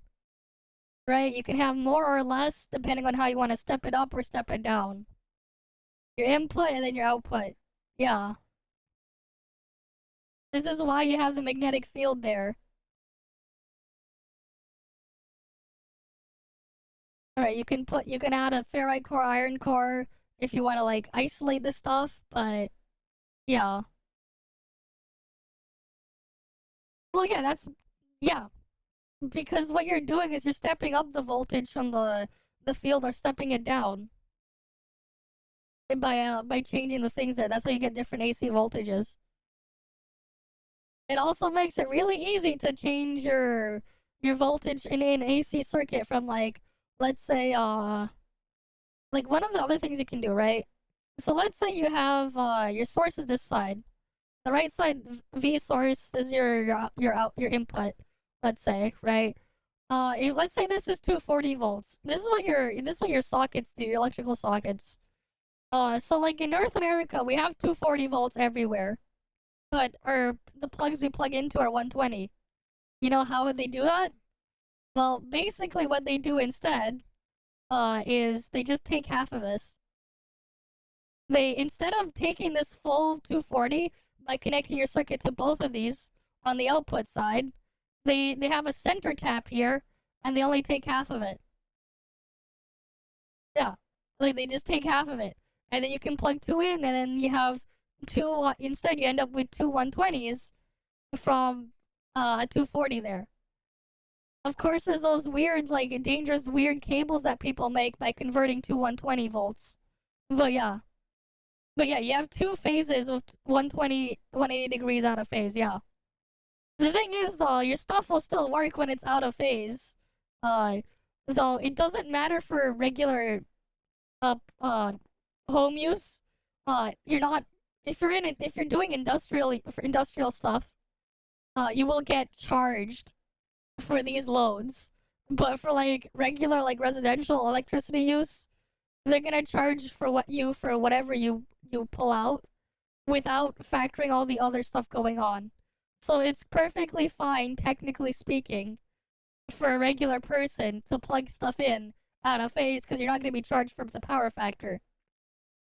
But let's say you're, I don't know, let's say you're a laundromat and you have a lot of stuff that use these giant motors that have these heavy inductive loads that's going to charge, like, bring up the power factor, right? Let's say you're like a laundromat with the dryers and the washing machines, which will actually move the thing out of phase, just by the matter of how they work, because of what's inside them. They will get charged for that. But that's a different thing there. But yeah, the voltage, yeah. No power factor, that's true. You weren't talking about that. But yeah, like, this is just an example here, right? You can get your higher voltage here, on this thing to become a lower voltage here. You can do the same thing in reverse. Turn a lower voltage into a higher voltage. That said, though, the current going through will change as you do this. Right? Because, like, the actual power being output is still going to be the same.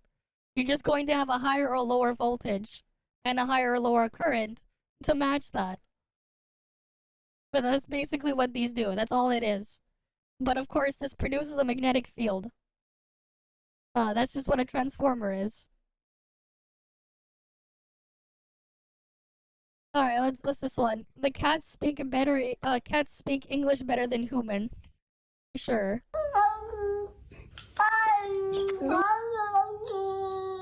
Okay. Yeah, that's how you end up with giant Tesla coil outputs. The electricity is just jumping back and forth. Yep.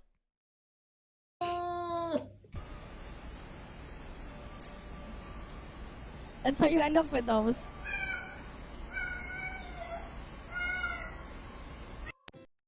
Okay. Mama. Who dares to say cats can't talk now? Okay. But you know what this is? What is this? What is this? What is this? Yep, it's ham. Hi. This stray cat is on another level. No more meowing. It's straight up saying hi now. Okay. Alright, your bath is ready. You're stinky. It's been weeks. Smell your tobies.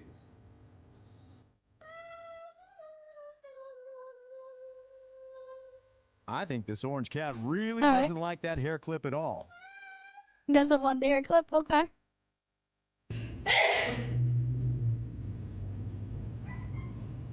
Thank you. You're so sweet. What do you think? Thank you. Perhaps this is the most polite cat in the universe. Alright then. You said hello? What's up, Sting? You just said hello? What's up, son?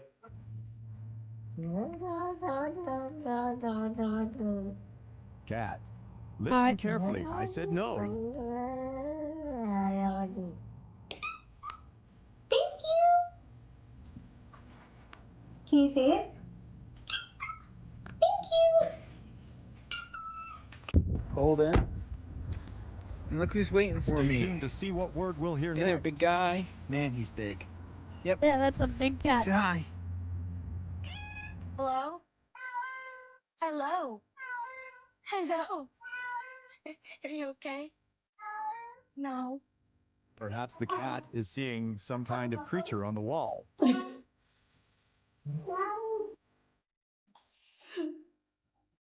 Oh Lord, he coming. Can't stay up. I missed you, Cooper. Are you in a good mood? I love you.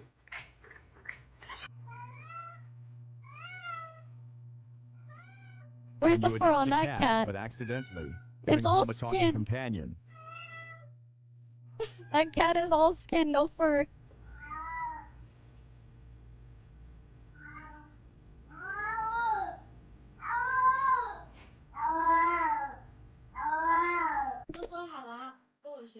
Yeah. For me, speaking Chinese is very difficult, but it seems like it's not for this cat. Say hi to Dad. Say hi.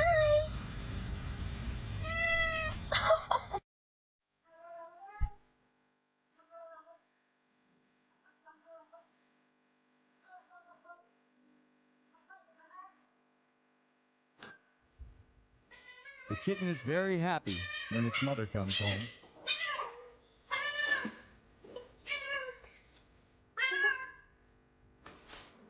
You. Hairless cat is a sphinx. Okay. What?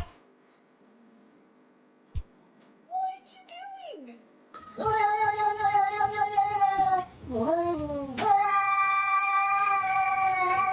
It seems like the yellow cat has ended up in the wrong Oh, he's crying. Mervyn Kimberly Williams. I love you.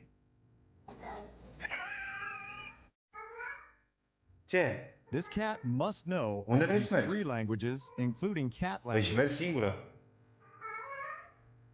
Yuna, bo jest wino? Sorry about this cat.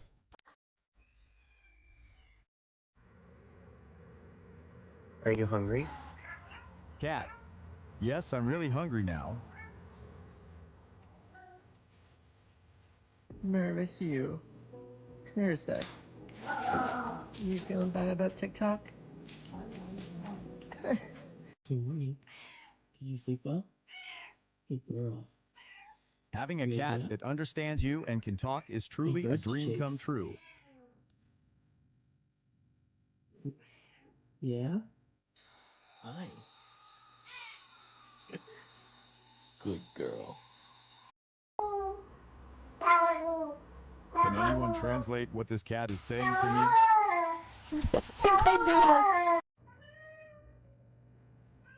Okay.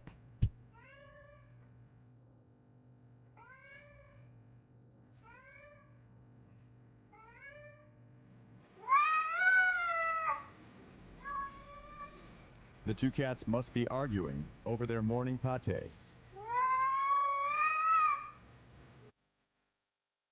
Hello.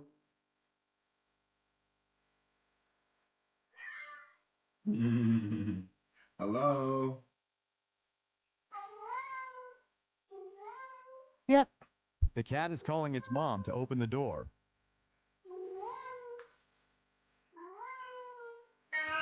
Oh, he's talking too bad.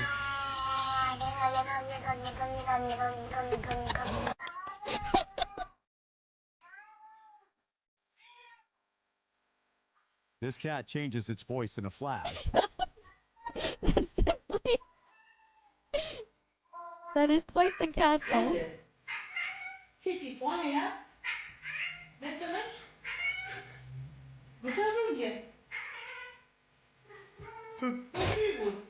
Broccoli, apples, pears, We're getting closer to bananas, the bilingual cat. carrots, chicken.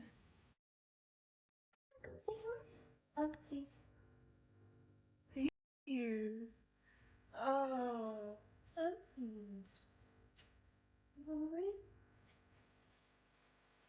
Office. So. I really want to know how to teach a cat to do this. Okay. Are you talking about the foster kids? Huh. Hello. What did we got? Hello.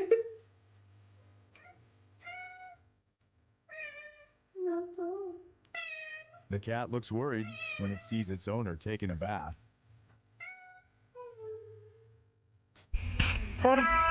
Por favor. I had to replay it a few times to really hear that this cat said good morning.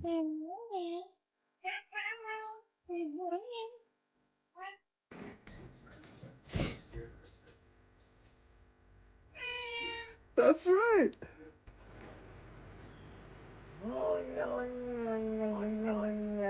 Today it says no. Tomorrow it might be filing a complaint. Okay. Bird. Bird, look at the time. We have to go to Ohio. Bird, realize the Uber's here in like 5 minutes. The cat don't want to go to Ohio. Okay. This is no longer just a cat. This is an official roommate. Yeah? What do you think? Let's get rid of your tinkles. Yeah. Susie? When cats stop meowing and start communicating like humans. Susie?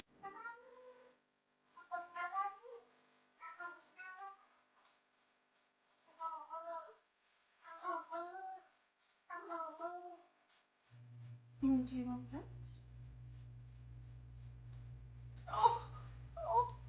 Oh, Yes, this cat is not only sweet, but also smart.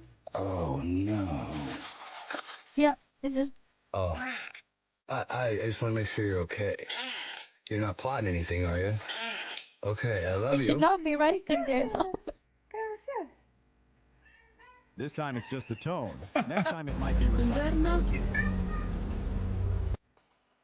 Hi. Are you guys hungry? Do you wait? Are you waiting dinner? Do you want it right now? I understand her feelings at this moment. Pure surprise and immense pride in her cat. Okay, come on, let's go.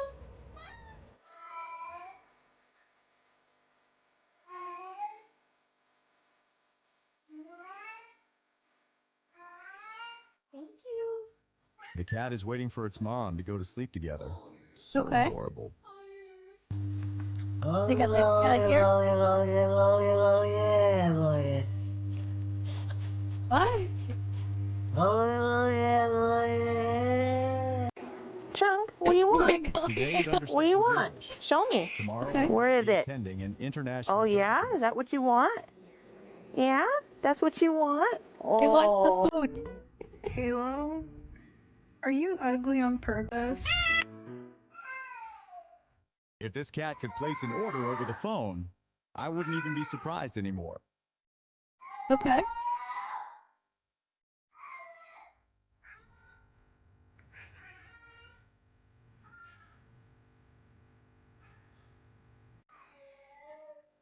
If it says a few more words, I'll seriously consider training my cat to talk.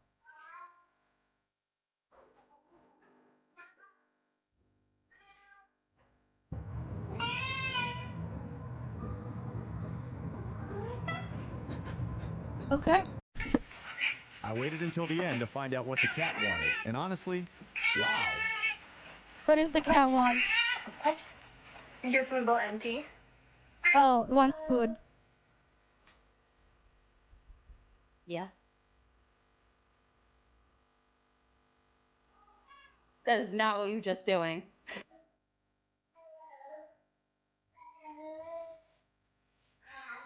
Tell me, what did you hear?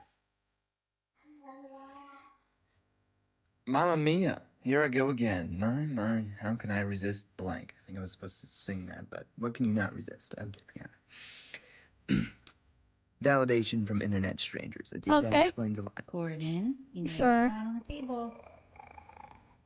You know you're not allowed up there. Come on. They... Get down. Zoe, are there so many birds right now? It wants a bird? Okay. What do you think of all these birds?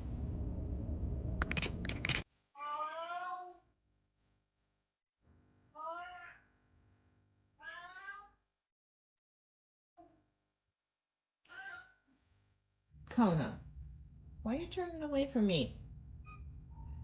You don't know? What did you hear?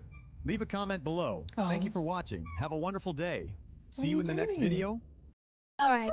Gotta be careful, otherwise I'm just gonna get flooded with cats again. Like the last time we did this a couple months ago, there's already a cat right there. You look at one or two, and then there's another one, and there's another one now. Now my stuff is gonna get filled with cats. And there's a random echidna there. Okay. Did we get cut off with... What's this one? If Big Ounce dies, what's this one? That was sent. Right, we saw these other ones, right? Oh, we didn't see the Never-Ending Hell one of streaming services, but yeah. Okay. This guy would annihilate Big Ounce and shut it like this. Beautiful little bigot. She's just a little titty. They need to eat a diet of mostly live animals. Sure do love their rotten meat. Oh, and there he goes. And we're gonna grab him, put him on a bottle, and eat him. Good morning, everybody. I've had these vultures in vulture jail for 4 days now because we've been rehabilitating a great horned owl. And today we're gonna release him. And I'm going to show you guys how I get these vultures to follow me. I don't even have to do anything. Welcome back to the Urban Rescue Branch. This is Fake Patrick, and these are my vulture babies. As you can see, a lot's changed here at the ranch, you guys. I still have these cringe-ah bobcats. And Ounce-topia here is lovely and thriving. This is actually a better setup for prairie dogs than most zoos have, because these guys can actually make their own burrows. This peacock with a broken leg is doing so much better now. I've only got 2 kangaroos here, DeBaby's beautiful little wife, and DeBaby, who is now healed up completely, and he has all of his strength back. And I'm sorry for not making more videos for you guys. I love you, I appreciate you. I've just been so dang busy. Also, it's just been so dang windy here that it's really hard for me to film without it sounding horrible. And I know all you guys in the comments are gonna be saying, Uncle Ben, you need to get a mic. You need to get a mic. What do you guys think I am? Rich? But I learned a new trick, you guys. I'll show you something. This is what I do for Kevin now. Oh, turns out they can't bite your open hand. An old man showed me this trick. They won't bite your open hand, so you can just grab them and shut it like this. I've officially reached expert Rhea handler status. Mwah! Real Patrick and all my other little creatures are at the new property, but this little guy is so sweet and friendly that I just keep him here. I'm gonna get this gauze off his head. Come on, let it off, let it off. There you go. This was just some nasty gauze that I used after he broke his antlers off when Austin Wildlife Rescue was transporting him to us. But no harm done. He's doing great now. Garbanzo Beans and his wife are hanging out in this lovely little pond. And my vultures follow me around everywhere I go here. Look at this precious little creature. My goal today is to release that owl at the new property, set up some troughs over there so the animals can eat. But like I said, you guys, I'm sorry I haven't been posting more. The city of Waco gave me this and I stole it. Oh, my cast net's broken. This is my fish. How did he steal it if they gave it to him? Boy gave me all of her fish. As you can see, that's my cringe-ah bluegill. This is a bluegill that I have in here. And yes, I did finally get some farmer's market space, and I can legally sell these eggs at the Waco Farmer's Market. Okay, you can sell eggs now. Now, you guys. And you all brain thought rot to I reset our wouldn't brains, be able to do it. You all thought, oh, Uncle Ben, you're never going to be able to get farmer's market space. It's too late to like this video. You're getting touched. And this is expired. Well, this is where Poggers lives, you guys. And as you can see, the vultures are over there sitting on the vehicle, waiting for me to take them somewhere per usual. The goal for this video, or maybe the next, is to catch one of the alligator gar and put them in there so they stop pooping in my new pond. Oh, and the only cappy that I have here now is Gorge and her 2 babies. So hopefully they don't poo too much in here while I'm gone. As you guys can see, there's a couple eggs that I need to harvest back here somewhere. First, I need to catch this great horned owl that's in this eagle flight pen. But these vultures are not allowed in here until I get rid of that owl because I'm afraid the owl is going to hurt them. As you guys can see, this pond is doing really well. I have infinite food here for all of the quail. Tons of grass and this chicken coop for the quail to hide in. They all hang out here. And there's our boy that I need to catch. Beautiful little creature. This is not going to be easy, you guys. guys, this is why having a huge flight pen is actually kind of hard. It's only going to get harder, especially if we get an eagle in here. Just kidding, I got him, and that was not as hard as I thought it would be. He caught the owl. Too bad you guys missed that.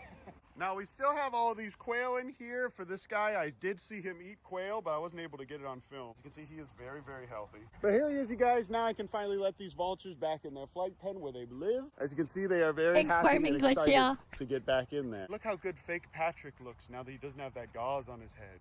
But this is the great horned owl, you guys. It is a very, very beautiful, beautiful bird. As you can see, he's a little bit stressed out. But we've been taking really good care of it. First, we had him inside for a while. Then we had him in the barn, and he was killing all of our rats. And I can show you guys a clip of that. I don't have a clip. I just have these pictures. He stayed in here eating the rats for a while, and he didn't bother Gustavo, surprisingly. Also, I have a cavity, and I'm getting it filled right now. But now it's time to finally let these little guys back inside where they belong. Hey guys, get in here. Oh, these guys sure do love their rotten meat. Get out of here, boo-boo. You don't want no part of this, boo-boo. As you guys can see, the grass is growing back in here, and this is where these beautiful little vultures belong. Having said that, this great horned owl would love to rip these fellas to pieces, I believe. These are the only owls that can kill just about everything else, even other owls. Don't mind if I do. Here, boo-boo, have an owl. Okay, now I'm just going to go ahead and close this up so those vultures don't get out. Okay, guys, this is my dog, Boo-Boo. As you can see, he's very safe now. I'm not going to let this owl hurt him. But he loves to kiss me, and he just licked me on the inside of my mouth.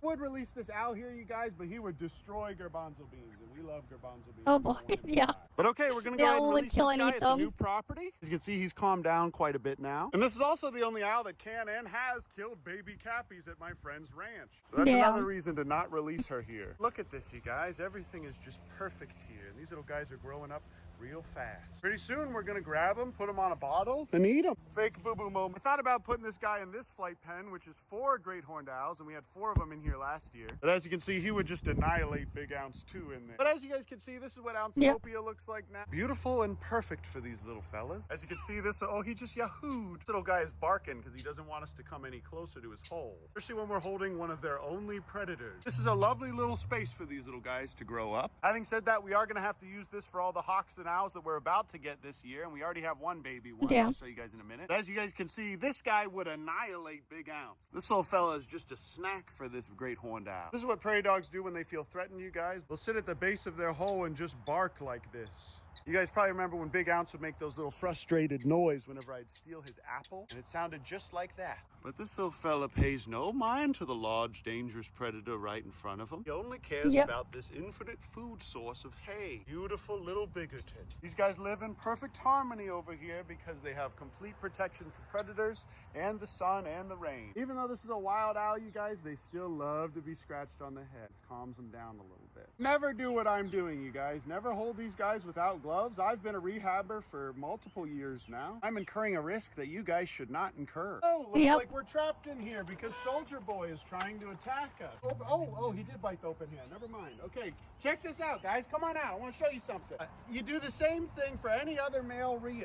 Just kidding about the open hand thing. I was horribly wrong, and Kevin's son did make my hand bleed. Damn. Uh-oh, the Parks and Wildlife sirens are on. They know I'm illegally hoarding quail. One of them is a female, as you can see. Look at that egg. All of these, for the most part, are roosters. Oh, they're here. There's the baby now for some reason. All these bobcats are not friendly at all, as you can see. Guys are on track to be released in, I think, 2-3 weeks. And because we're releasing these guys soon, they need to eat a diet of mostly live animals. As you can see, they're very efficient and effective hunters now. And this one just hides every time I come in here. But this is how you correctly raise bobcats. I like to scare them every now and then by going blah, blah, blah, blah, blah, blah. One of the conditions of pre-release is to make sure they are horrified of people. And now I've shown you guys how to correctly and incorrectly raise bobcat. Because Tibby was raised illegally and had horrible metabolic bone disease when she was a baby, she will not be able to go back to the wild because she's just too dang friendly and she does not express any fear of human beings. Oh, because we don't need this little guy going back to the wild and climbing on top of a human looking for food. Having said that, Biggerton Pouncerton here probably could go back to the wild if we released him really, really far away from people, like on a nature reserve in East or far West Texas. As you can see, he is not very scared of people at all. That's why we love Biggerton Pouncerton. That's why these guys would also make amazing educational ambassadors, whether they stay here or go to a different facility. Look at this little girl. She's just a little titty. I'm also taking this to the new property so so it could feed the other animals. Also, look at this nice new tree that we put in, you guys. That's Okay, in they put a honor new of tree? Queen. Real fans remember when I used to sleep in this bus with Tank. And now What? it's time for me to finally show you guys Why what do you I've been sleep doing in a at the new bus? property. This is the new property, you guys. As you can see, we have this visual barrier now. My beautiful Romanian friends gave this to me. They helped me put it up, but then we had a 50-mile-per-hour windstorm that just destroyed everything. As you can see, we have little picnic tables here. We have this full enclosure here that can legally take in multiple cougars. But more on that in a minute. Right now, we're working on the ceiling for this enclosure. As you can see, that's Big Ounce and me doing it by ourselves. We finished in this fenced-in area that we can have cassowaries in legally. This enclosure is the legal requirement for cougars or bobcats if we want to move Tibby out here. Matter of fact, this is 10 times the size what the legal requirement is for a cougar, which is kind of sad. Okay. Honestly. We got this well dug. Damn. This is the old trailer I used to live in. And as soon as this enclosure That is is done, kind we of can sad. That's legally 10 take size, in times any the size they native need. Texas fauna. Literally anything native to Texas, we can take it in. All of Kevin's grandkids are thriving in here. Should be covered in nice grass in 2 weeks. All the animals have so much more space and infinite food and water here. But look at those precious little boys. Now all these little guys have so much more space. And I'm getting a cavity removed while I edit this for you guys. But we should be done with this in a couple days. All right, everybody, I know that there's great horned owls that live here because there's tons of cottontails that live in this little area here. And this round bale is basically a beacon for cottontails here at night. This is gonna be a fine place for us to soft release this little fella. Okay, buddy, you're free to go now. Oh, and there he goes. As you can see, he's flying really, really well. He can still get lift, and that's all you need to see. We saw that he was flying around that flight pen for a long time. He hunted a ton of quail, and now he's off to kill the baby. That, you guys, he landed right on those cappies. Okay, now that that's over with, I gotta take all this feed to the back. These dang college kids that work for me keep leaving shopping carts on my property.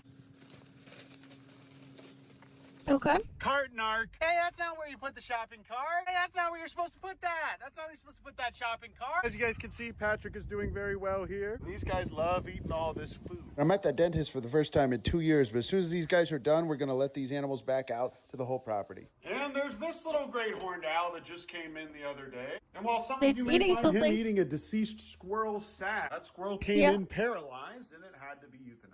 If you guys aren't willing to do that kind of thing, then you probably shouldn't be a wildlife rehabber. But look at this angry little boy. He hates me. Also, I'm going to pick up my 3rd squirrel of the year just from the Baylor Library alone. He'll be going right back to the wild in a few months. But this is what the barn looks like now, you guys. That owl literally killed most of the rats in here, which was amazing. Gustavo lives in here, where all this algae came from. Obviously the sunlight, but I think Gustavo actually kind of likes it. He is now much bigger, you guys. Look at this. Yeah, big boy. And this was another little squirrel that just did not make it from a cat attack. And pretty soon, Gustavo's going to go back outside eventually to a big pond at the new property. That's it for now, you guys. Here's your scripture loach of the day. Hey, it's me, Scripture Loach, and definitely not Uncle Ben, who just got a cavity filled. And I just memorized Romans 8 for this class. I love you guys. I appreciate you, and I'll see you in the next video. Ooh, Alright, cool. We got through that one. Don't know why that one was sent, but sure. Right all over the place with this stuff. Now I'm gonna get random wildlife stuff in there. But yeah. Wait, this is the last one then. Right, the never-ending hell. We didn't see this one. Right, that's the last one. Someone said something in general chat. Oh, while this is going on? Oh, they were just looking at the link. Okay.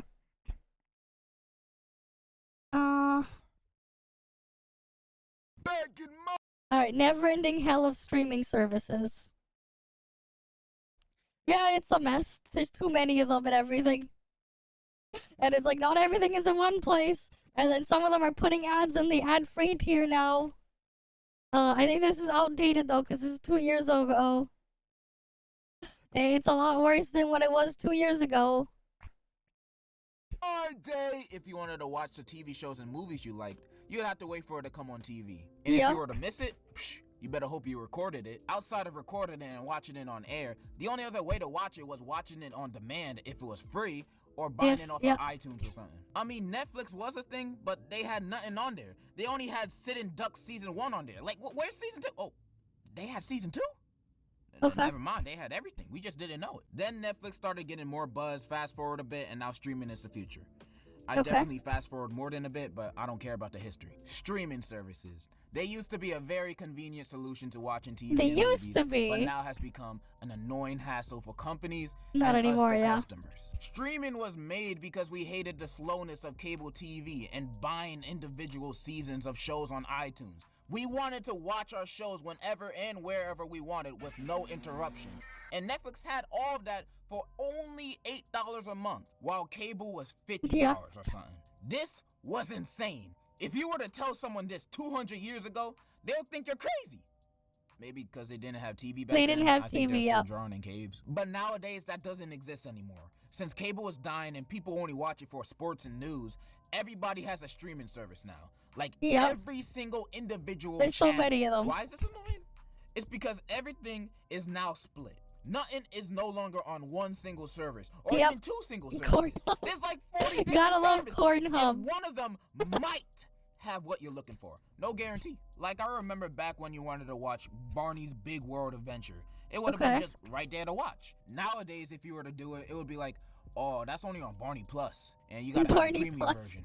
You gotta get premium. There's so many $30 services for different things. It's gonna get to the point where someone like Amy Schumer is gonna have their own service with only her specials and movies on it. That's gonna be the first streaming service in history to have 0 subscription. As you can tell, I hate that I have to pay for a million different apps just so I can get everything. It's mad annoying.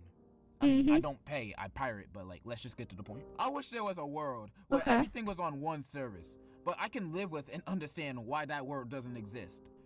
Unless it's endless. Like, why is it still only on Apple Music as a music video? This is a whole nother Frank Ocean album that most people haven't even heard yet. Like, I don't understand! What I can't understand is when streaming services constantly shoot themselves in the foot, i.e. Netflix. Now, Netflix has a bunch of exclusives, but over the years, the shows and movies have just been getting worse and worse. Yet the prices keep going up. I mean, price some goes new up, ones are good, everything else but gets worse. I feel like there's more mid now than ever. And stop canceling good shows. I'll never forget you canceling The Get Down. Hell nah, that show was great. Y'all Netflix executives must have your heads up your asses thinking, give The Get Down a second season?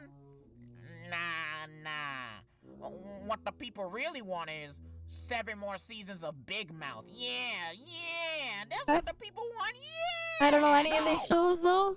That's not what we want. For sure. Who wants a 9th season of Big Mouth? And they wonder why their subscriptions are getting lower. And their response to this was to also add commercials. Yep, they're dead. Also, let me talk about streaming services with ads on them. If your streaming service has ads on it while I'm already paying for it, I hate you. Your mom doesn't love you, and your dad's a virgin. Why am I still looking at ads while I'm already paying monthly for it?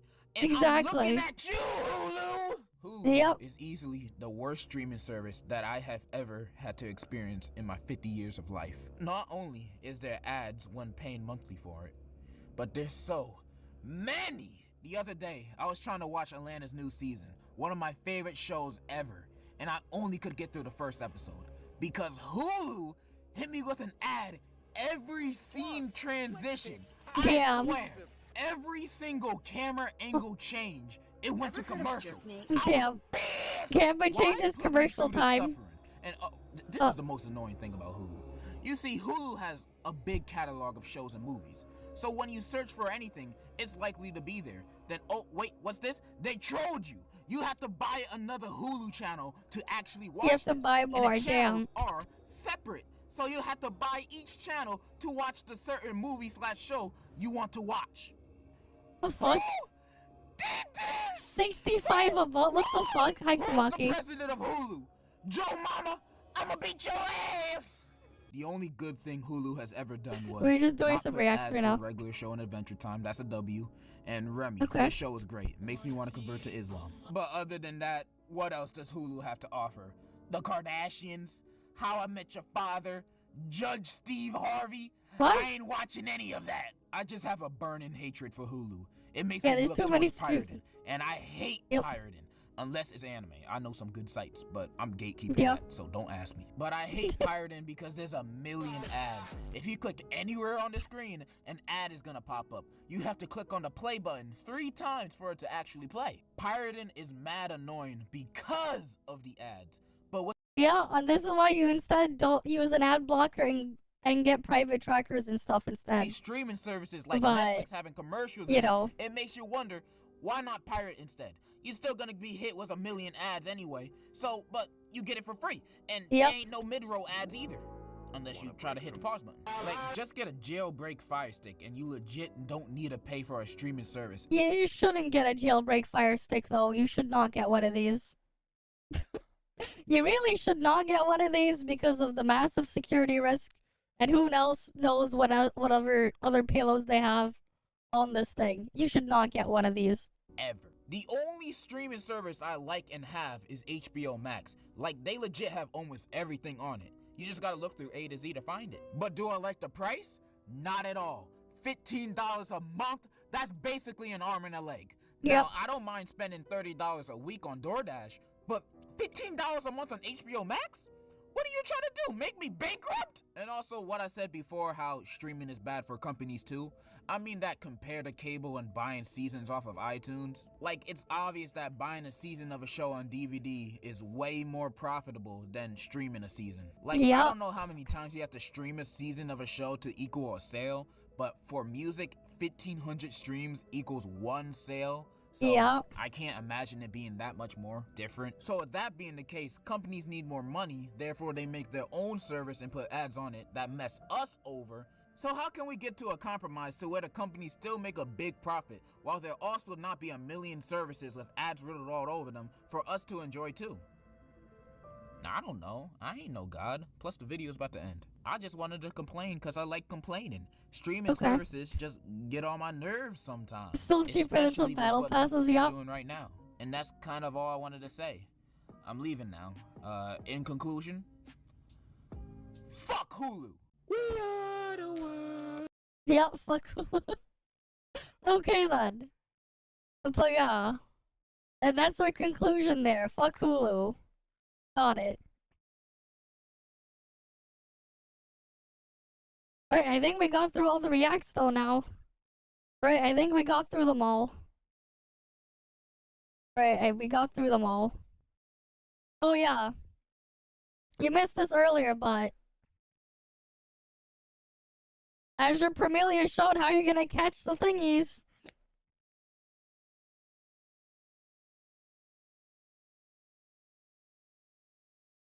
They throw cards at them instead. But the animation looks a bit weird. Probably because they wanted to throw something else instead before, but ever since the Pal World stuff, they obviously changed it into something else just so they could try to avoid anything. As we can see, they're just throwing cards at them to catch them. That's from an official Weibo account for Azure Premilia. They have that. So yeah, there's that there. Let me boot off back up again. Yeah, they throw the card at them. But yeah. They throw a card.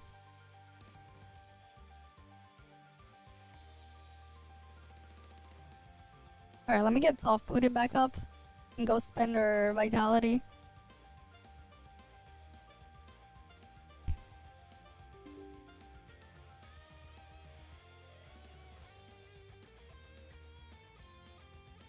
Right, because it's the gear rolling event and everything. Double drop join ops as well.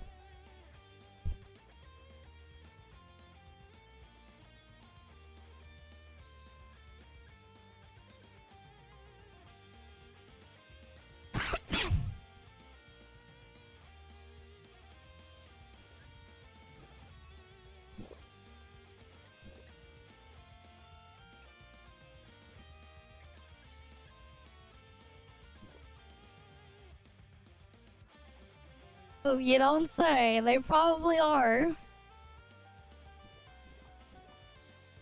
Right, I wouldn't be surprised if they are afraid.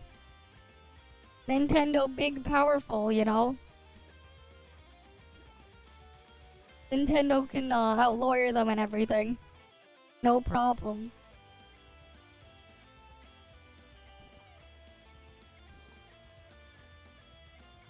So, like, yeah, makes sense. Checks out. You know?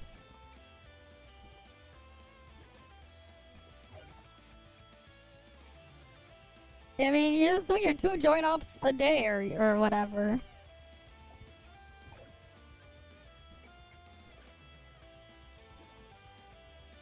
Probably we could. It's also gear rolling event too. Rolls for gear when you're rolling new gear. It's slightly better than before. So that's something to think about. What is today's joint op?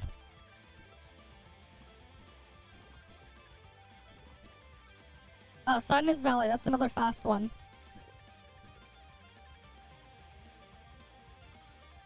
Like what, 3 weeks? 3 weeks or so? It should be about 3 weeks.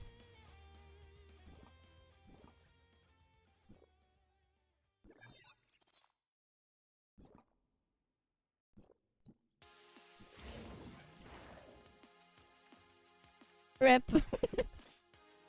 Rip, man. Twitch ads, can't do anything about them. They're gonna be there regardless.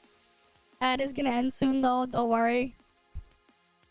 At least it'll be over soon.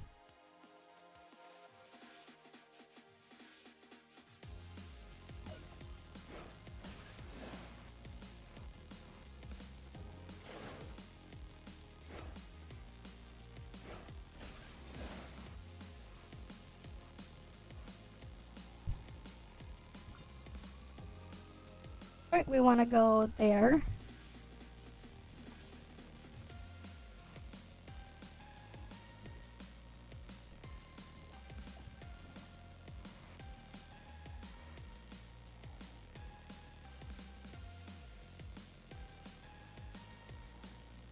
Do do do do do do do.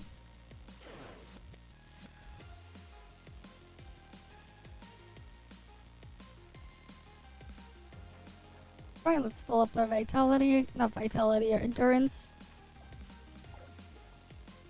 Let me put on Leia again.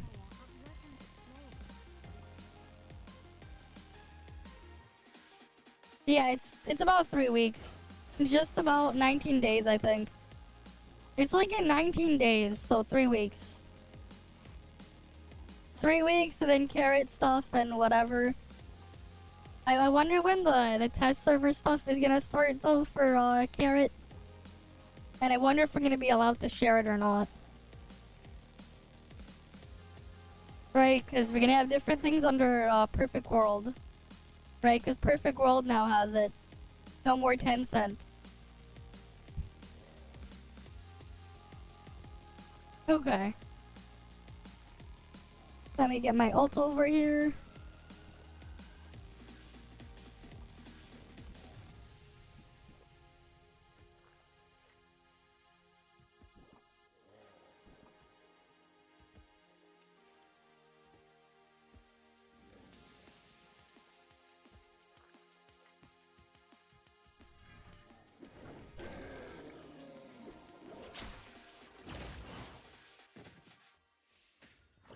Your course ending soon? Oh, nice.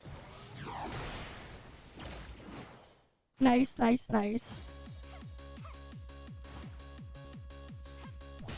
Wait. Oh, wait, what are my dailies on my main? Rift drones and mechs. Okay. What about my ult? My ult has advanced combat mechas. Okay, that one's easy. My ult can just go to thing. Actually,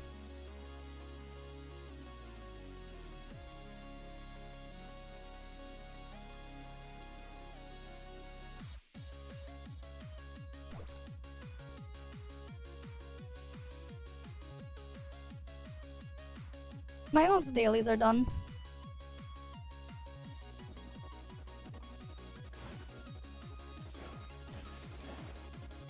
Now for my main.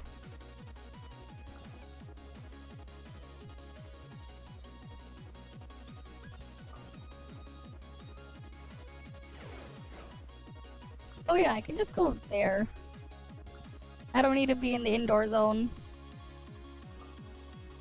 I can just kill whatever here.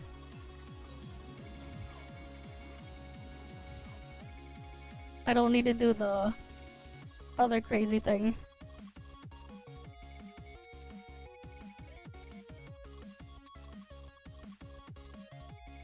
But yeah, we probably won't have a stream tomorrow because of thing.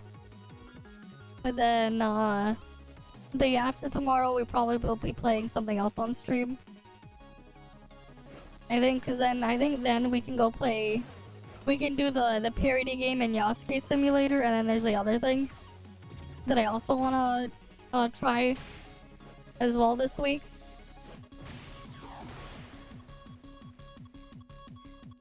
Alright, cool, that's Dedge. And eventually I need to find time to like finish Trails Through Daybreak. Still need to finish that at some point.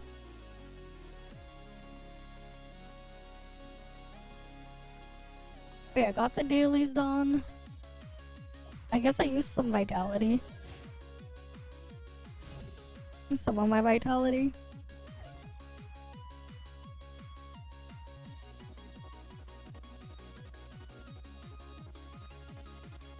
And the problem is you can't really catch up in a nice way. It's because of like how things are gated, man. It's more so your upgrade stuff is like it's slowly gated, and you gotta like log in weekly and shit.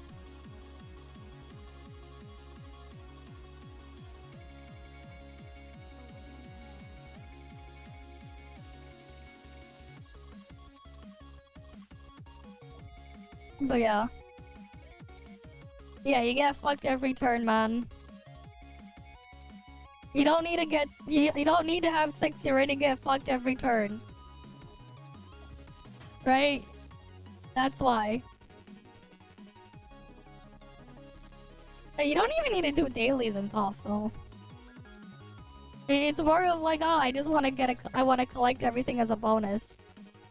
With the freaking gold nuclei stuff, but even those don't need to be done.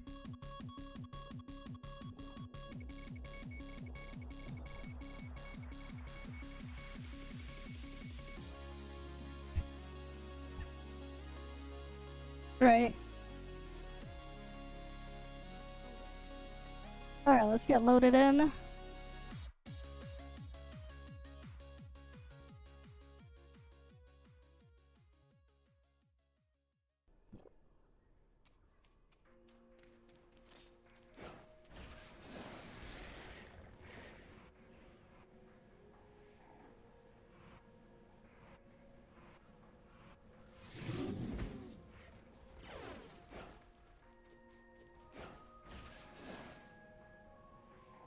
Yeah, it's so nice to just be able to like fly there.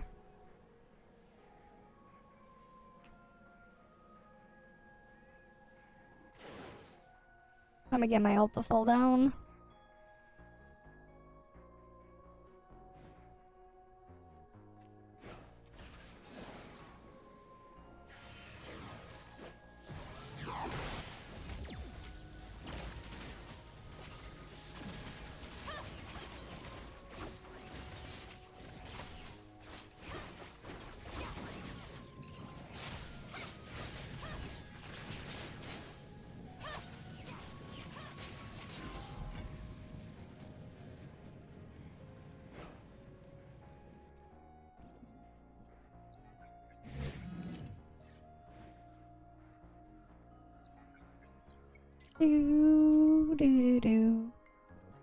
And because it's double drops, I get more condoms.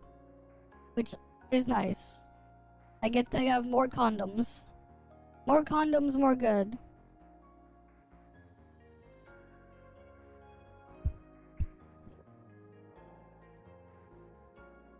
Okay.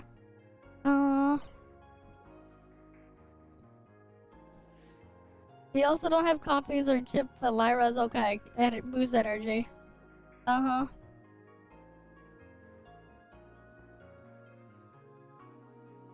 But yeah, it is nice to just fly over the thing in some of these joint ops, man. Just skipping to the end is always nice. If you want more, you can get copies down the line. Yep. You can always get it later. Exactly.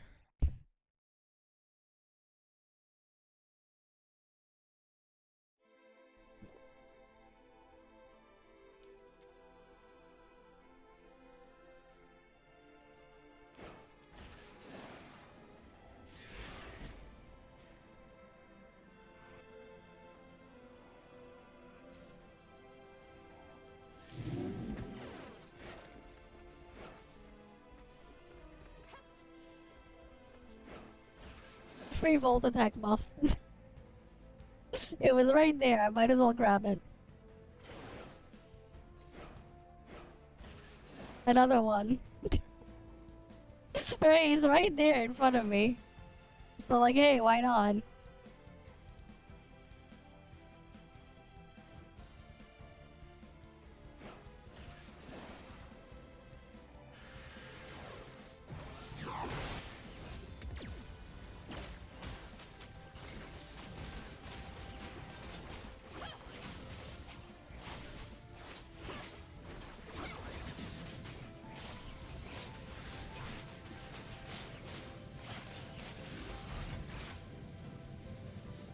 Right, it's right there.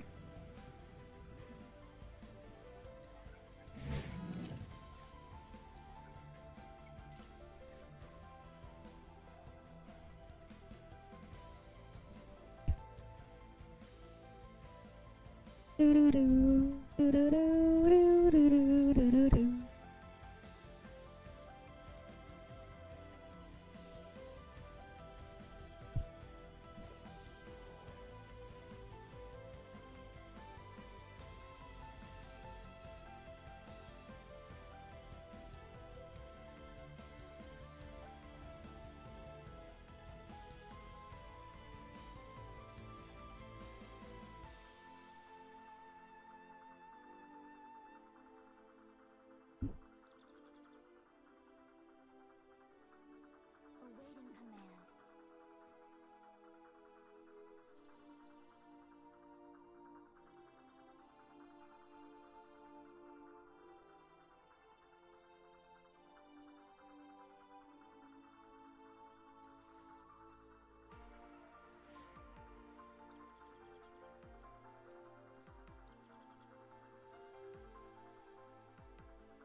They found it easier to download the game under Perfect World compared to Level Infinite.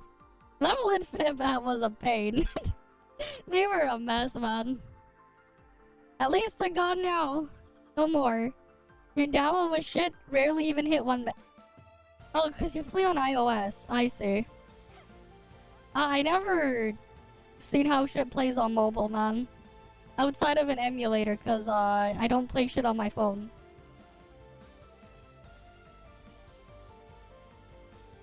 Right? I don't play shit on my phone.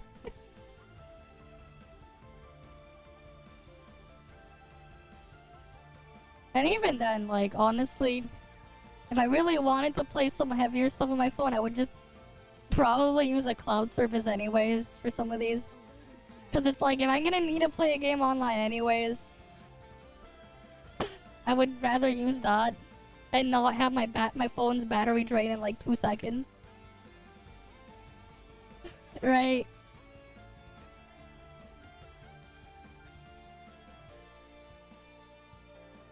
Oh yeah, the launcher's its own thing. I mean, I've tried ToF on cloud, just not the service you're thinking of. I have tried ToF on a cloud service, but it was a paid service. But yeah. So I could play other stuff on it too. But yeah, like that's its own other thing. Honestly, maybe one of these days I'll finally go play Cyberpunk on it. I'll use my cloud service, the cloud service I paid for. One of these days. That way I don't have to install it on my machine.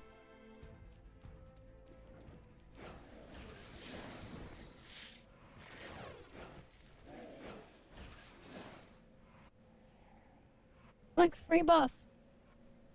Or not, I missed it. No, because like I actually just have, I did pay for one to like try stuff for multi-boxing, but I haven't used it.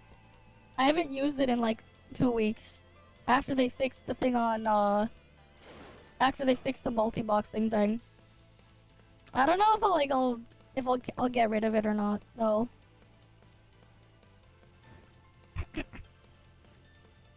Because I would rather use the thing than use an emulator to multi-box.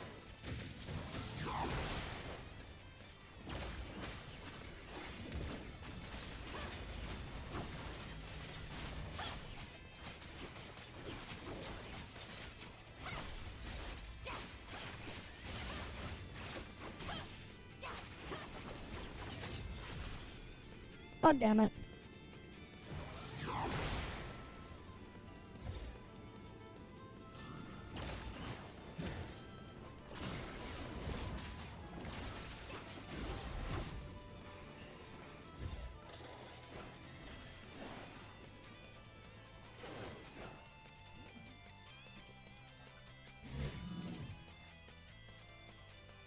Alright, done with my vitality there. And I'll just wait for my stuff to regen naturally to go before I do other runs. Eventually I want to just spend all my vitality though.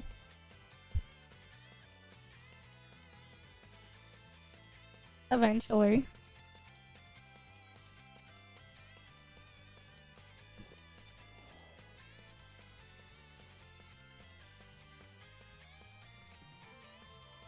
Oh wait, we didn't do the survey yet. How much time is left on the survey thing? I keep forgetting because of where they put it. Oh, survey ends in a couple hours. Let's go do this top survey. Oh, let me warp my ult to the out of bounds place first. We'll do the survey before we end off.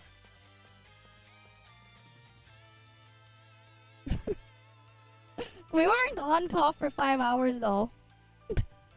But sure. I wouldn't say 5 hours. We spent like 2.5 hours doing reacts. At least. We also spent like 20 minutes in stone break. And then as well, the top one, we were just doing freaking math on on how certain mechanics worked. Yeah, it's 200 dark crystal. It's free dark crystal.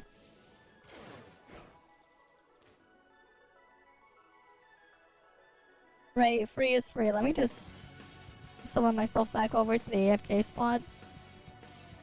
Might as well get cipher points while we do this. Right, might as well. Do do do do. Do do do do do do do do. Alright. It's over here. Honestly, they should do something about these freaking backgrounds, man. It becomes hard to read some of them, the text there. Alright, survey. Fill out the questionnaire. Wait, can you even see the questionnaire?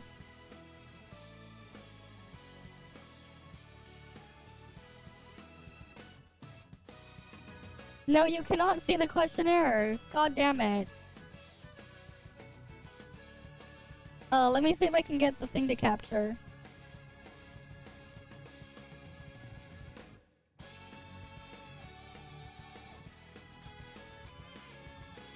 How do I capture the questionnaire then?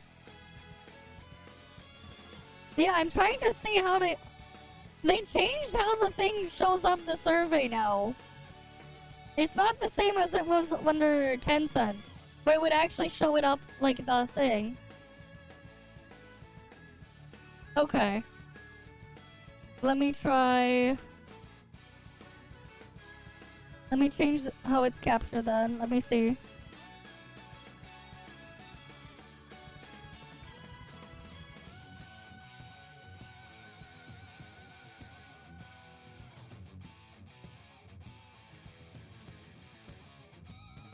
Can you see the survey? No, you cannot see the survey. I'm trying to figure out how we can make it so it captures the survey. I'm trying to!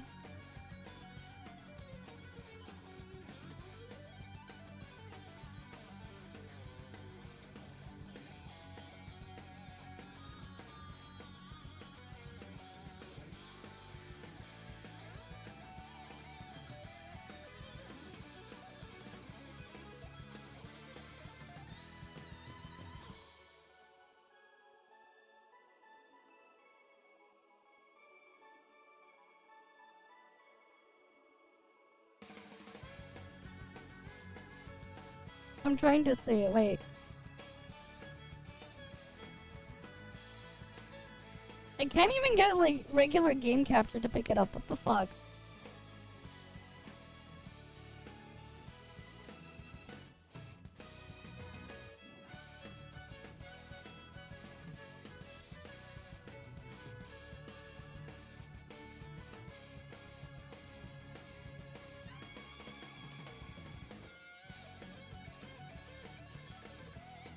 What's the hotkey? Wait, how do I get it to capture a specific window with a hotkey? What the fuck?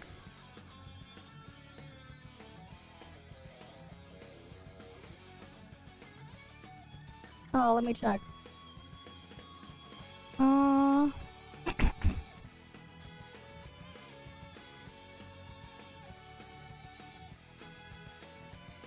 There's game capture 4.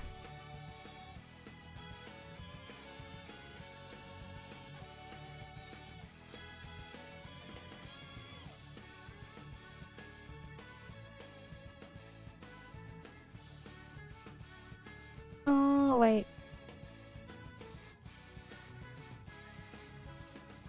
No, that's only show and hide. How the hell do I get it to do that thing?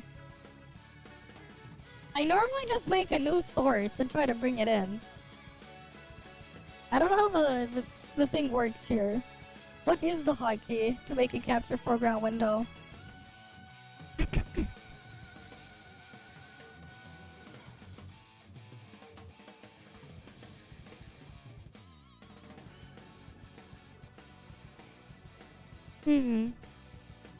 Wait, I have an idea.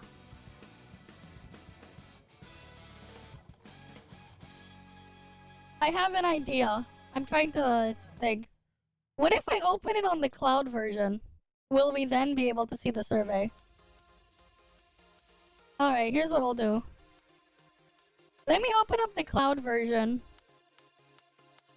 I'll try to open up the cloud version. Maybe then we can see the survey.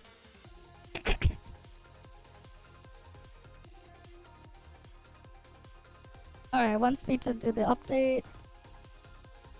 One sec, I have to update Boosteroid. Maybe if I open in the cloud version, I can capture it. But I don't know when the CBT stuff is, the next ones and everything.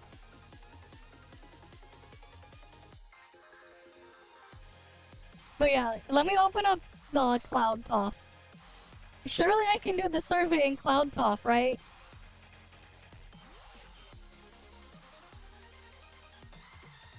Surely.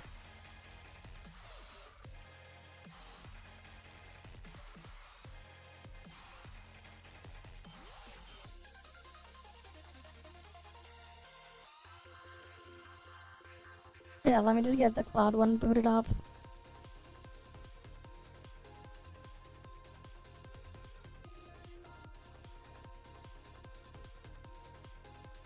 I don't remember what source that I even used for the cloud ToF. Fuck, what source did I even use?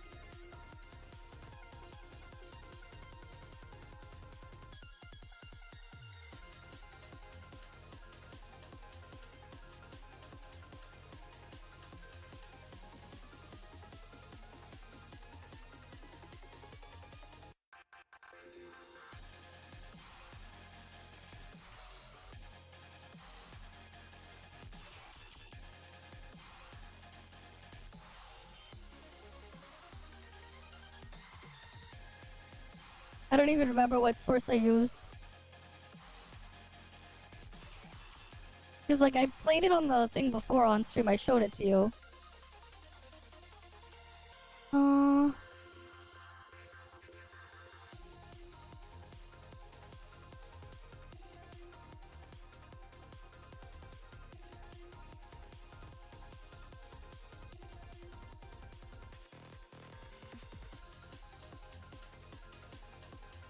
I'll adjust this window size after. Or wait.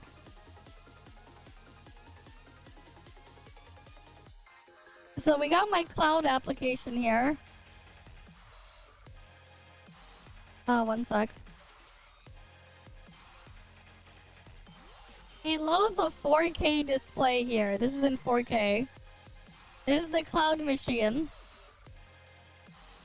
So let's load up ToF.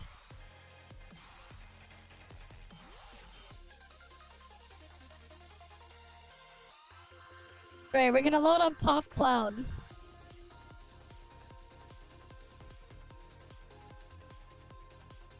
Right, this is not GeForce now, this is Boosteroid.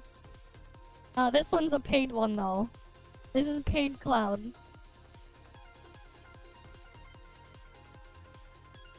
Right, it's booting it up.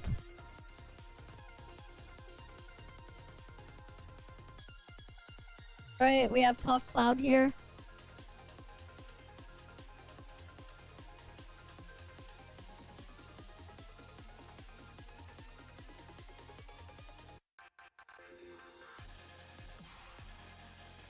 Surely Steam login will work properly.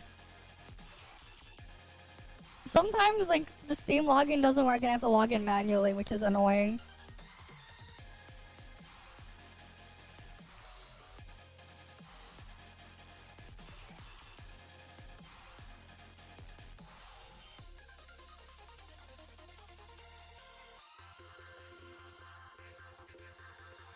Okay, I'm gonna have to log in manually.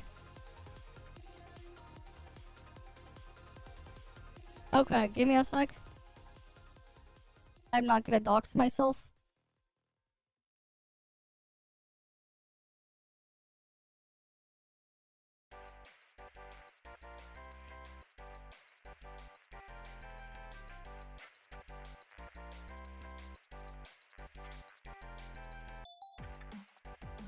Alright, I need to get my email verification code.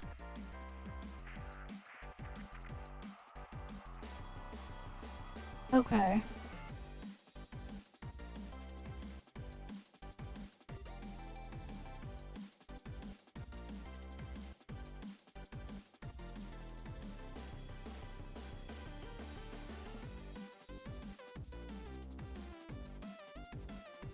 Okay.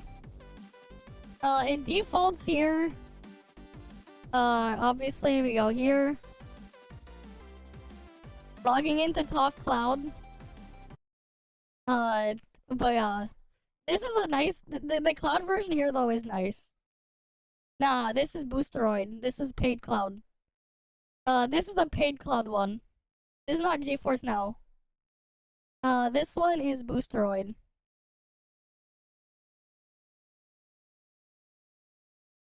Oh yeah, I have to fix it to play at the right output. Video settings. Yeah.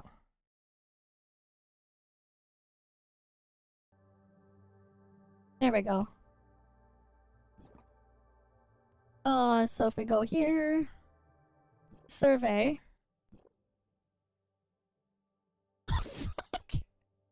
Right, I forgot. The fucking survey doesn't scale properly on a 4K display. The cloud version of this ToF runs at 4K. This is 4K ToF. The cloud version here is in 4K. Right? It plays at 4K, everything maxed out. Why is that on?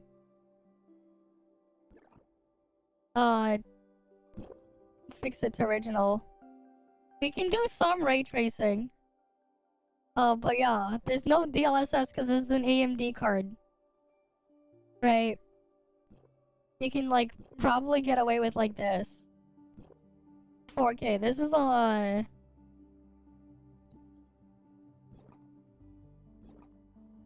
Right. This is 4K ToF Cloud. Obviously, though, you're not seeing it at 4K, but the survey loads. It's just because the screen's in 4K. Wait, maybe I can do something about that. It looks very small.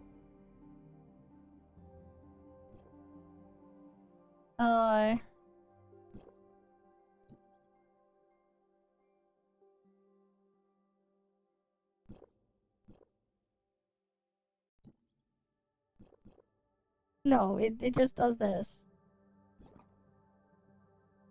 The survey loads is just very tiny. This is the problem with having a 4K screen. Survey is super tiny. Unless, wait.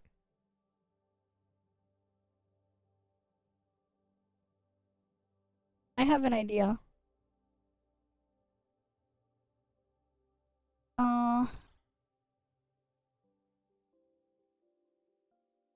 No, I still can't read this properly, even when it's like this. Fuck. Oh, no, that's not gonna work. Okay, it's too small to read. But it's scaled to 4K. This is the problem of having, like, a really high-res display. It's gonna do that. Right? It's gonna do that.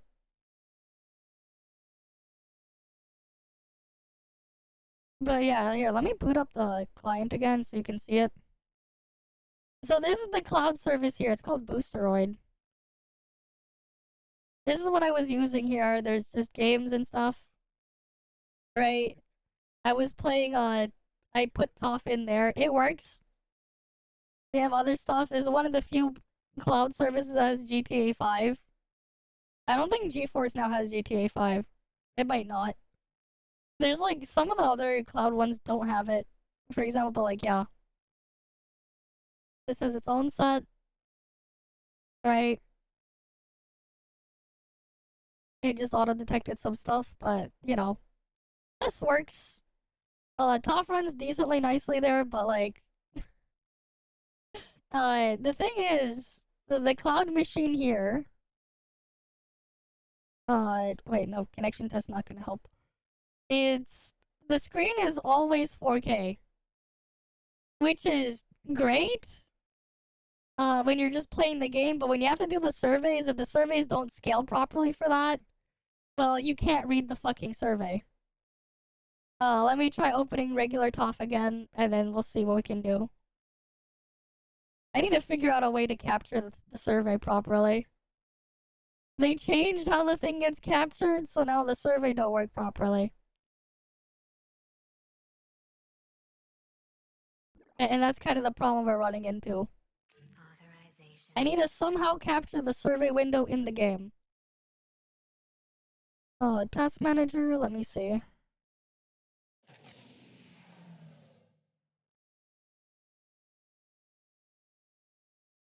I have to figure out, like, which window to try to hook into for OBS. You need Vulturized? Yeah. Like, the survey looks normal here, it's just when it's in windowed mode on this thing, but... There's no display scaling or anything set up there. Oh boy. I can't even read all the text on this thing. Oh boy, I can't even... How is this thing scaled? This is so Pepega.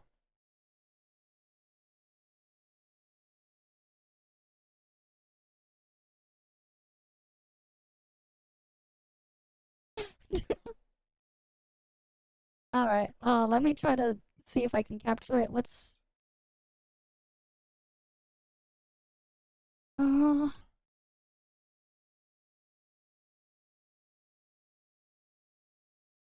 I'm trying to see which is the window then that has the survey. Because like it does not scale properly. If I full screen it? Oh. Yeah, I don't know why it's like really weird on the cloud with rendering the survey. Okay, I'll probably send them something on that, on how it looks.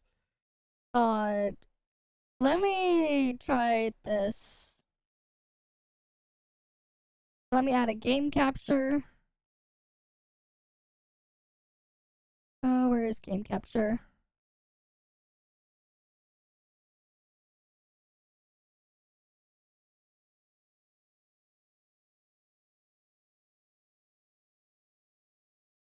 Can you see Toph when it's like that?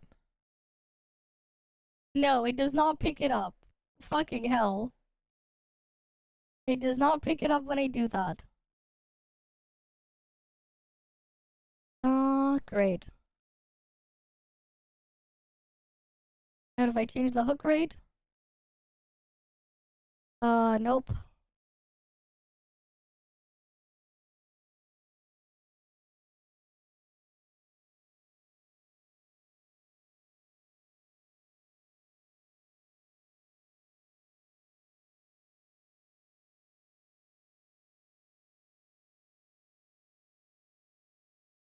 It does not get picked up by that capture either.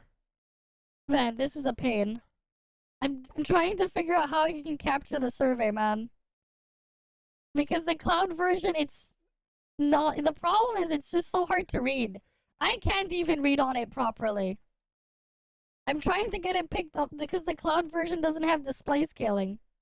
They don't have display scaling set up on the cloud thing. On the cloud machine.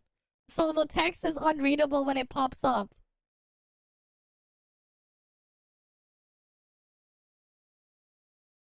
And like, the thing is, it's not that's, you don't understand. It's not gonna work. That's not what I'm trying to get captured.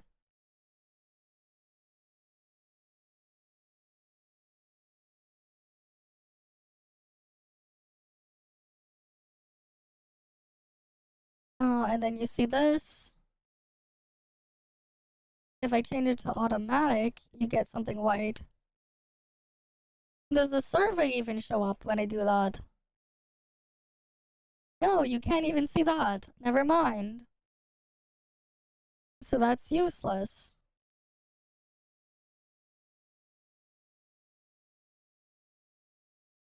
Oh, great. How am I gonna capture the survey?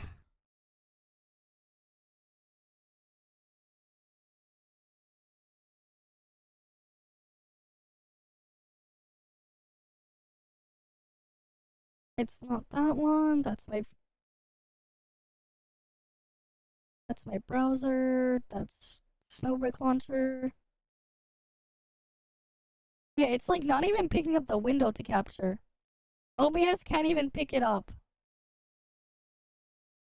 Do I have to use the thing I don't want to use? No, that's not what it is either, Tara. You don't understand. It doesn't see the window at all. That's the problem.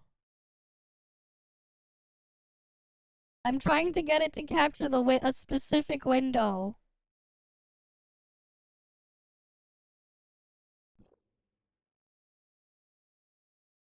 Alright, let me try changing the game's resolution.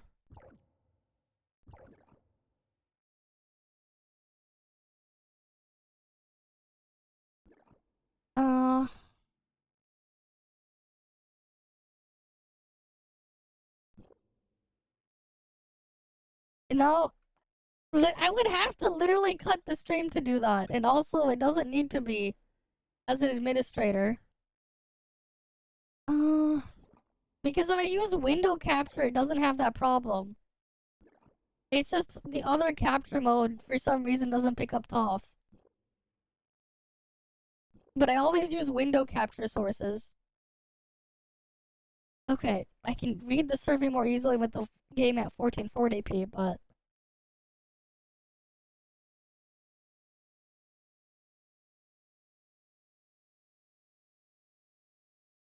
Okay, let me see.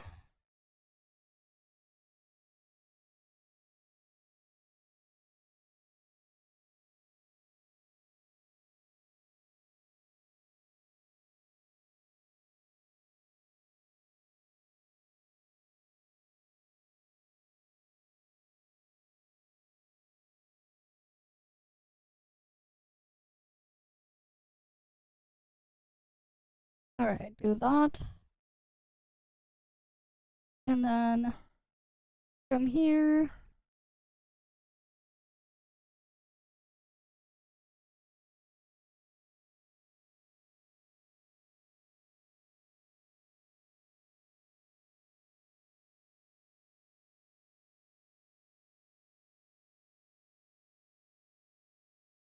Let's see.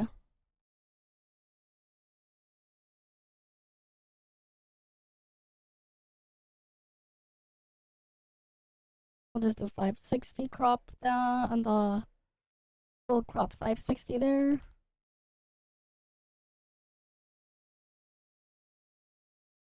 And then we'll crop from the right side.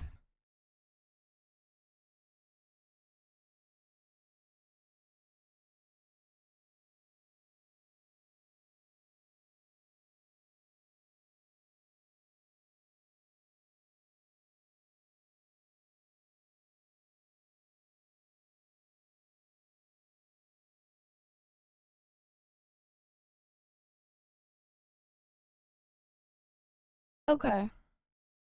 Do you see the game window now? How well do you see it? This is hard to see because like when I'm trying to like alt tab into the display. I don't know, does it get picked up?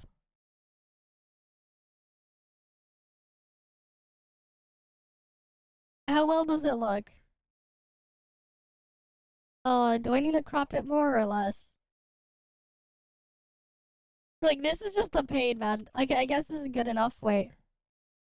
Let me drag this over here a bit. Let me move this. There's a reason why I don't use this method to capture, because it's really, really annoying. I have to use display capture mode, which I hate using. But okay, the survey should be there. Right, it should be bigger now. Right. You should be able to see it. Okay, good. No infinite looping. Alright, let me just get the music playing again.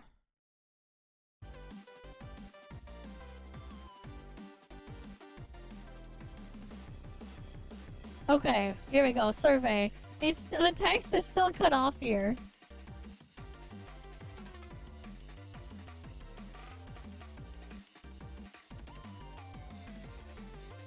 But here we go. Right.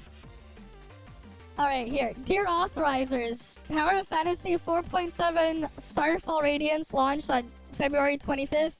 The official team has prepared a survey to gather information about your actual gaming experience. Your valuable feedback will help us continuously refine and enhance the game. If the questionnaire isn't displaying correctly on your PC, try switching to full screen mode for a better view. We've seen how it looks on the cloud version, so, there's that. Also, display scaling windows. Nice job. It does this to the text here. It doesn't fit in the box. Alright. Based on your overall gaming experience, which of the following descriptions best reflects how you feel about the quality of the in-game text? Text is well written, uses appropriate terminology, easy to understand, overall quality is excellent. Or B. The text is understandable, but some of the language expressions are unnatural. Let's see. Text is understandable, some instructions are unclear, don't know what I'm supposed to do sometimes. And D. There are many grammar and spelling errors to the point I have trouble understanding the game. And then E. I gave up on the game because of poor writing and many grammar and spelling errors. I mean, the freaking text sometimes just skips around and stuff like that, man.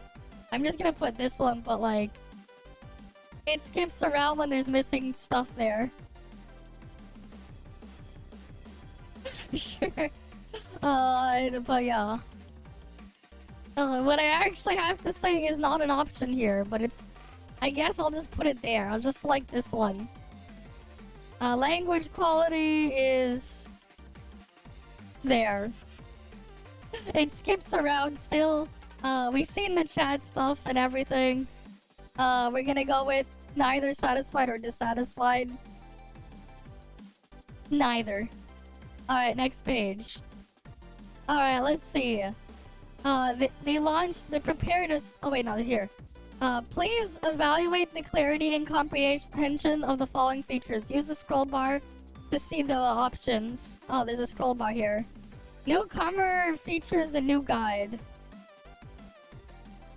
And then it goes to very difficult to understand and everything. Neither easy nor difficult. Relatively easy to understand. Very easy to understand. Newcomer, I'm probably just gonna put there. They haven't really done main story, simulacra quest, side missions. I mean, it's relatively easy to understand if you pay attention. Relic feature descriptions.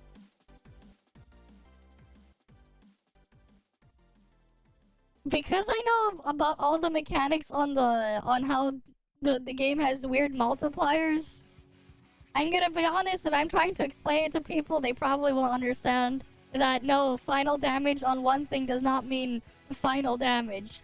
And not all elemental damage is the same. Because they have a weird way of putting everything on different multipliers.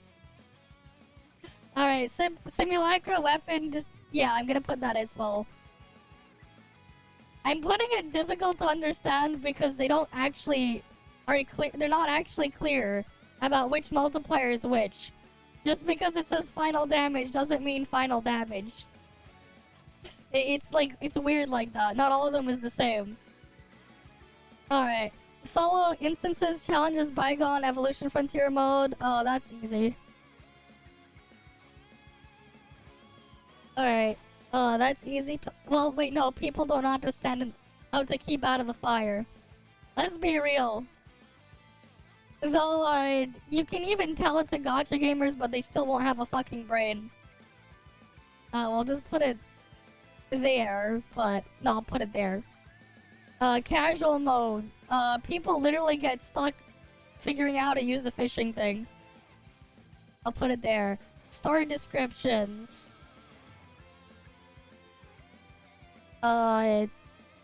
There. Honestly, a lot of that stuff could improve.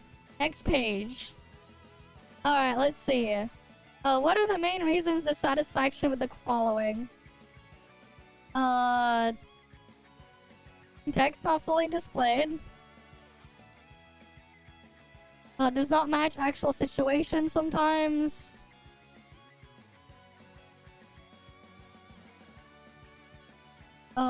Text not fully displayed is a thing though. There though. Can we select multiple? In them? Yeah. There are a couple mistakes there. Here we go. Newcomer guide, text not fully displayed properly. All over all the UIs, there's still some text issues. There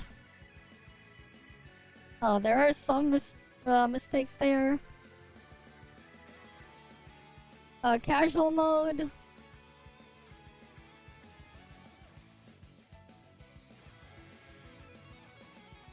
And then here, too many menus.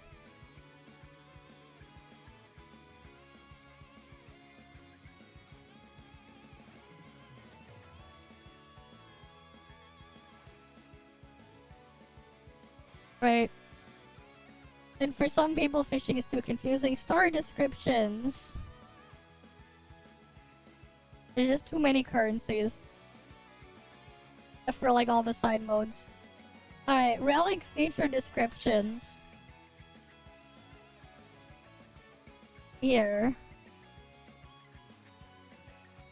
And then this one too. And I'll just put it in here.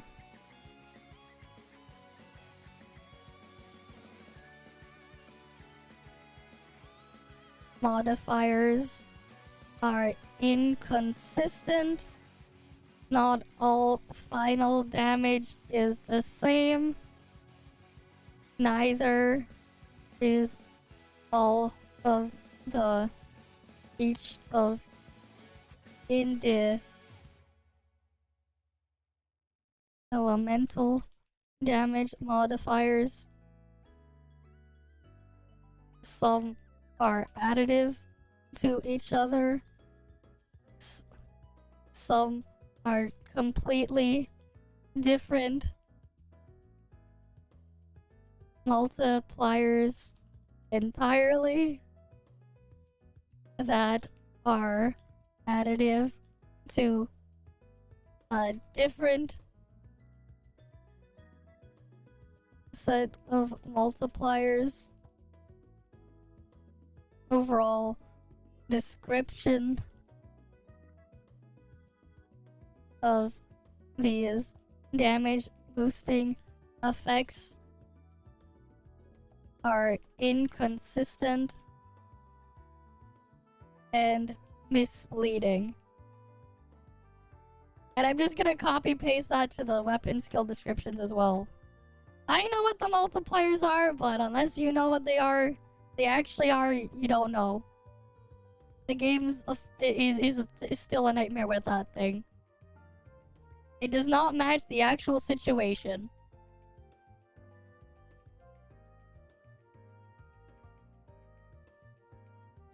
Also, Lin Synesthesia 4 does not work properly.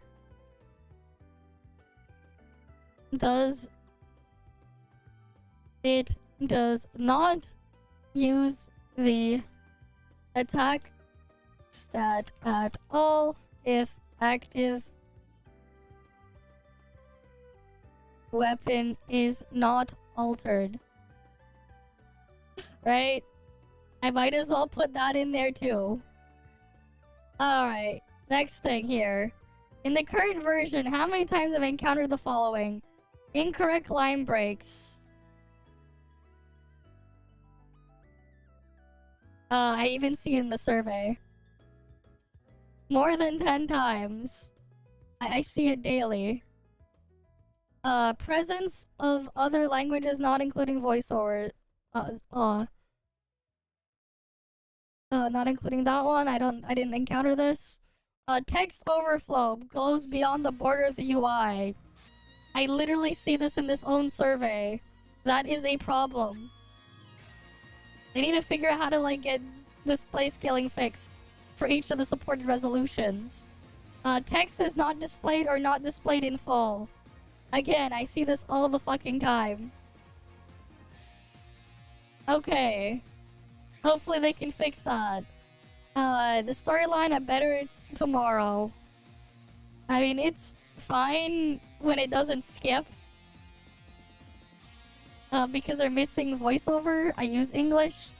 I don't understand why they don't have the option for the Chinese voiceover when they have Chinese. Alright, hopelessly overworked interns. Here's the thing, right? It's like I already told some of these things to someone else before. Voiceover quality. We'll put it there because it's missing some stuff. Either satisfied or dissatisfied. For the most part, it's fine until it's missing stuff and skips over. Animation mismatched. Some scenes skip over when voices are missing, resulting in some scenes skipping over itself, making experience overall inconsistent.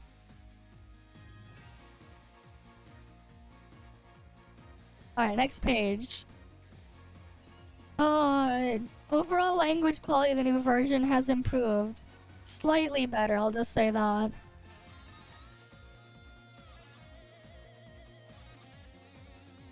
I mean, for this thing, fix text and dialogue fix text, text, descriptions, dialogue,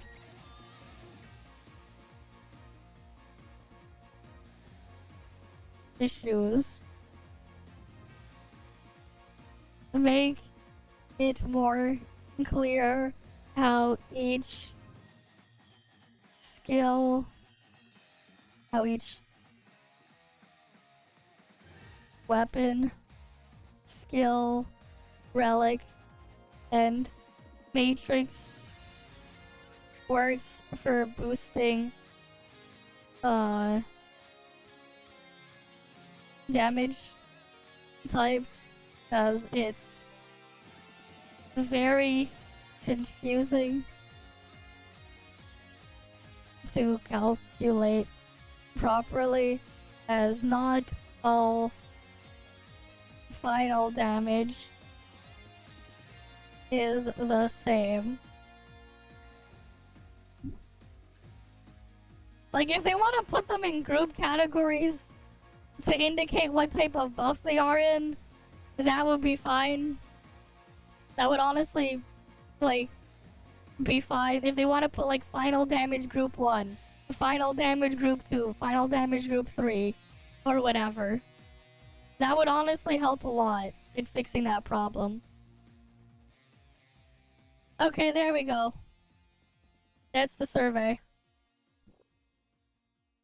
Right, plus 200 Dark Crystal.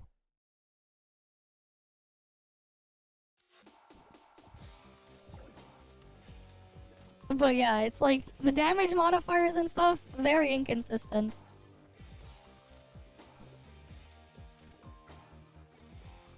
Wait, you know what we should have tried looking at, actually? Wait, let me boot up the cloud version of ToF again. Let me see if I can get it booted up again. If I have to relog, I'll relog. I kind of want to see what Meroria looks like at back, if it, like, how well the AMD card handles the ray tracing for the lulz. Where's Boosteroid?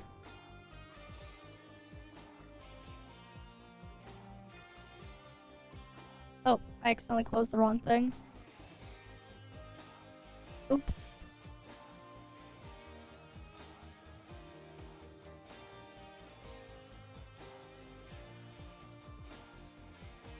Yeah, this is on when I just click the thing to go in line, I'm already in. It's already preparing my thing, my session. I just clicked on the thing, now it's preparing my session. Got it. I have like 37 milliseconds latency to their server.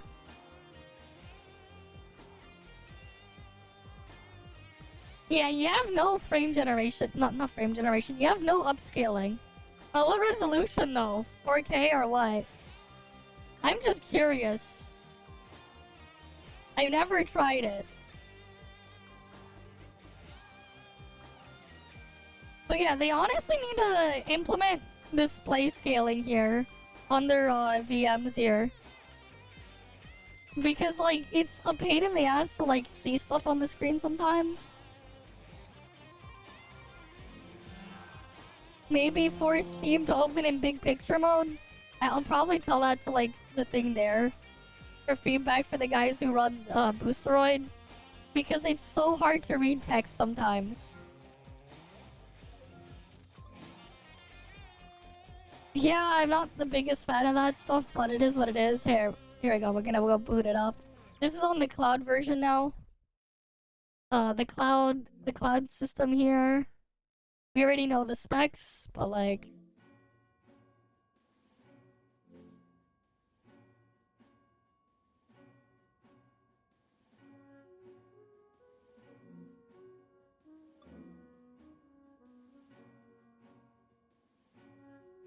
Oh, what was it? System. Right, we know this is Windows 11. Authentic AMD Epic 9374F. They give us 8 cores, 16 threads, 28 gigs of RAM, and a 7900 XT.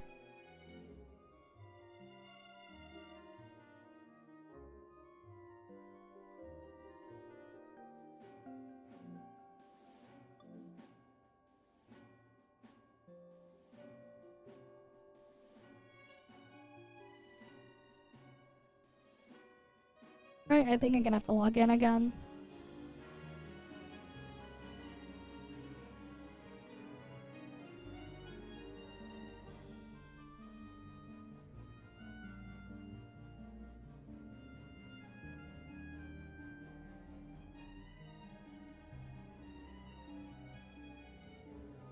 Alright, they're gonna send me a new code.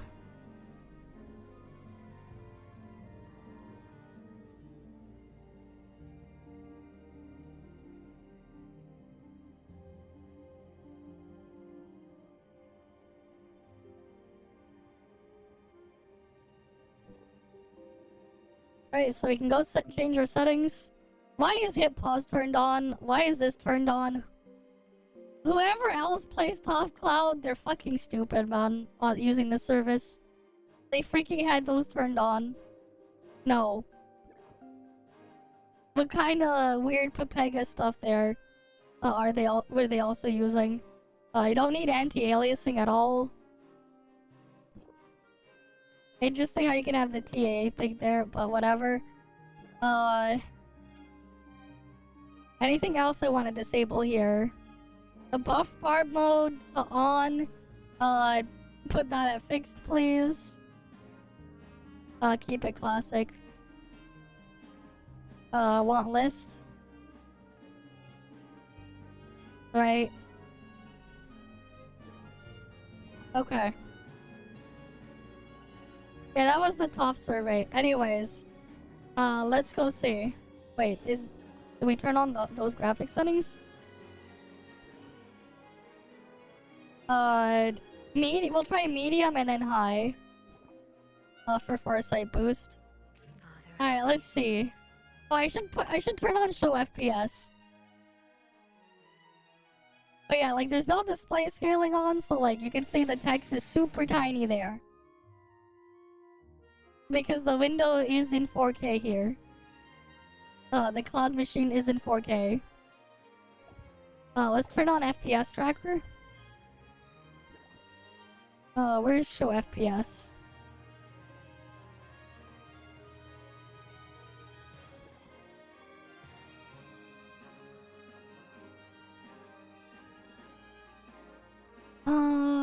Manual custom. We want smart plus manual target switching. But yeah. Where was the FPS tracker again? Is it under basic?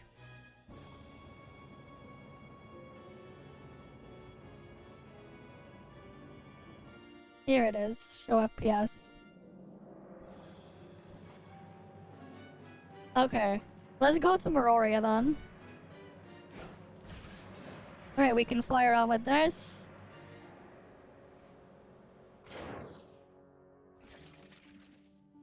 Wait, I wonder, is the latency good enough for me to use the tech?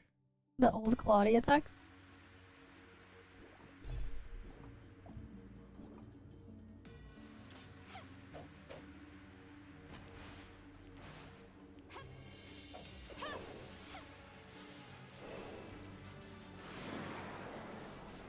Too high for that.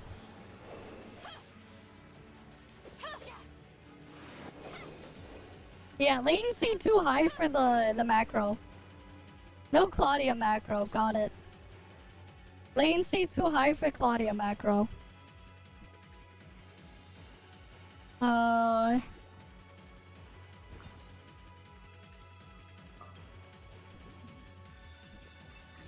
let's see.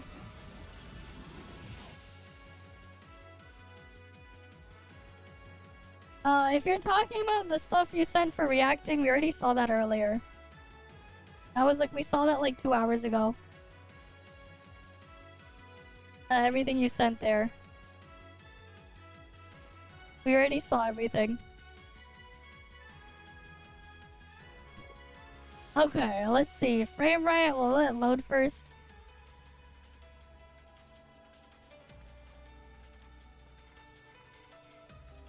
Alright, we got ray tracing set to medium. Here we go. Ray tracing on AMD cards. It's... Ooh, we're dropping to like 17 FPS.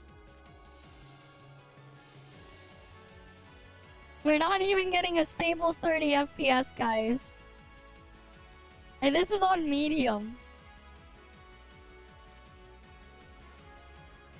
Right, this is on medium.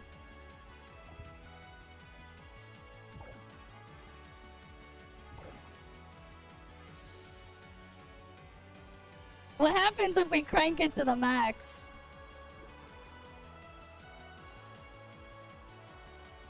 How much worse is he gonna get?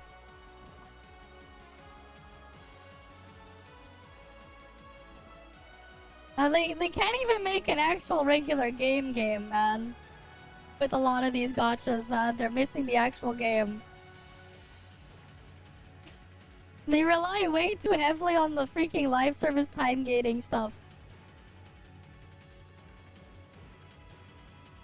Yeah, 30 FPS is the best we can do here. Is it 'cause is VSync on or something? Maybe that's why. I don't think VSync is on. We don't have VSync on. Doesn't look like that. What if we set it to 45? No.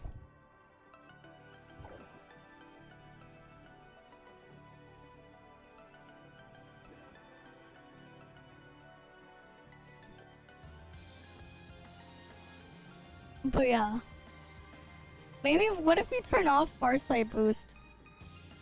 Will that help?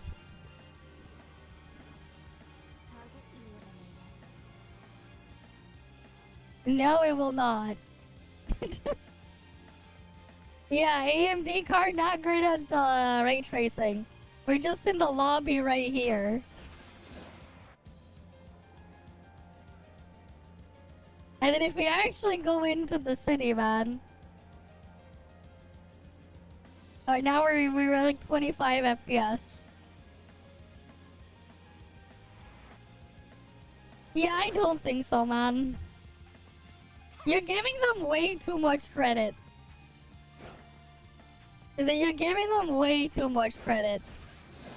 They can't.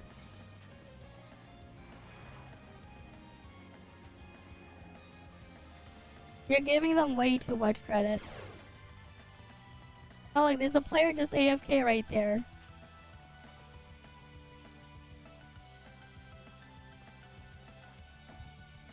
But yeah, there you go. AMD card, ray tracing, nope. It's not happy. And what if I set it to low? Surely low can it can handle low, right? I'm only now I get to 40 FPS on low.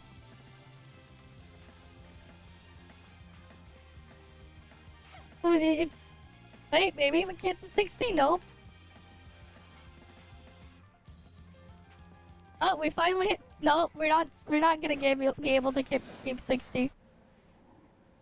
Yeah, and then we just dropped to 47. Not a great experience.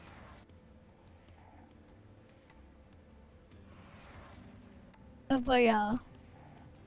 There we have it.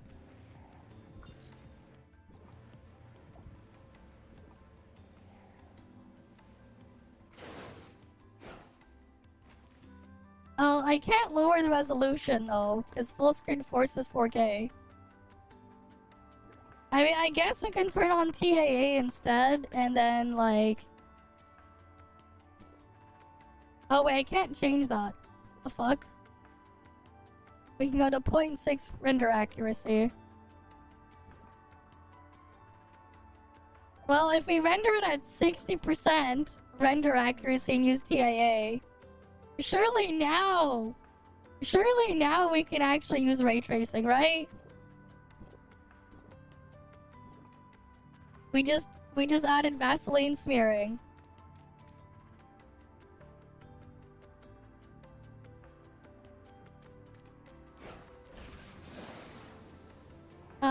No, that did not help. You sure MSAA? I mean SMAA? You sure?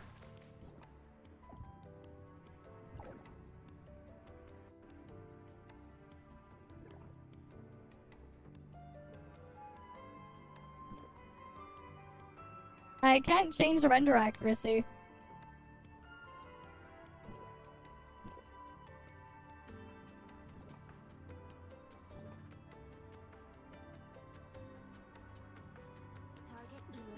Yeah, no, we're getting 30 FPS, and it's not a good 30 FPS. Well, then yeah, that's because you have no ray tracing on. Right, we can turn off ray tracing. We don't even need anti-aliasing though, man. And then we'll be fine, wait.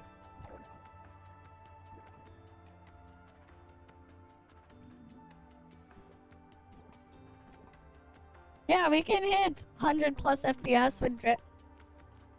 It'll go to 120, but it'll drop to like 100 FPS. Yeah. It'll drop, it'll spike up and down. But there you go. Ray tracing can't even do fucking 30 FPS. AMD cards, like, nah. And like, that's the thing, right? The threshold of the stuff they're targeting there. The ray tracing for this game is going to heavily favor Nvidia. AMD's ray tracing still quite a bit behind. It's only in like lighter workloads and the things otherwise. Right? Like the reality is, right, if you want to play some of these things with ray tracing on your machine, whatever, you look at like you look at like how things compare for like Black Myth Wukong, for example. You look at ray tracing benchmarks for that one.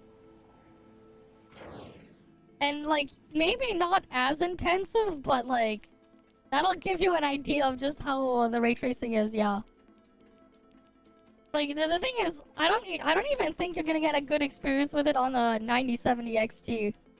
The new AMD card as well for ray tracing. Because the ray tracing here is actually pretty heavy, even on light. Like, even on the low setting, it's already pretty heavy. Like, it's heavy even on low. Right? Like, it's even heavy on low. It depends. It's a mixed bag. It depends on how it's handled.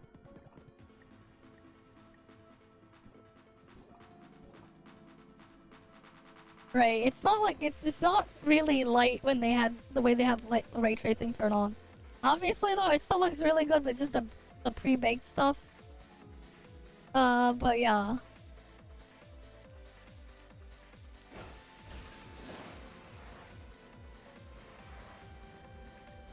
Yeah, like, it is what it is.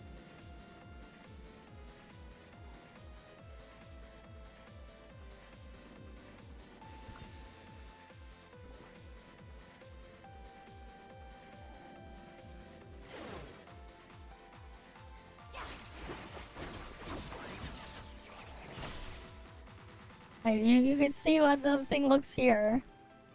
Right? I don't even have any anti-aliasing turned on right now. And game looks like this.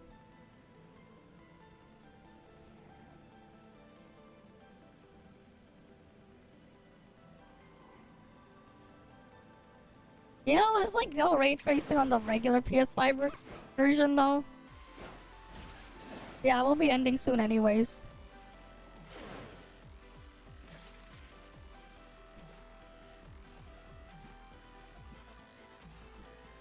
So, like, the thing is that, like, Meroria is just a very hard area to render properly with all the light sources all over the place. I think if I go to a different area, it's not going to be as bad with ray tracing. It's just that Meroria literally has light sources everywhere. So, like, it's the hardest one to ray trace properly. Just because of, well, yeah. You look around. everything's a fucking light source.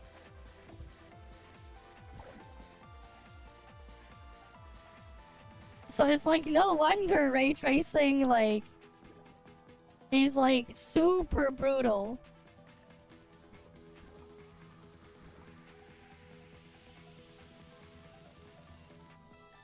Like the reflections are a little bit better and stuff like that.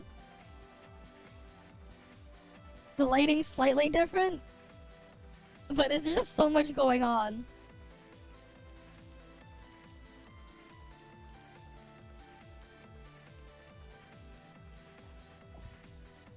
Same time though, I turn it off.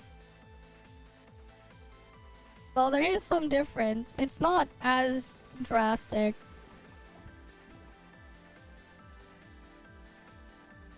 It's still there, and yeah, the reflection and stuff not handled quite the same and everything. But like, there's just so much shit going on anyways. You won't really notice it. But it does improve it a little bit how it looks. But yeah. And you can tell already, just look at the lighting there. It's so much lighter and brighter there, but then...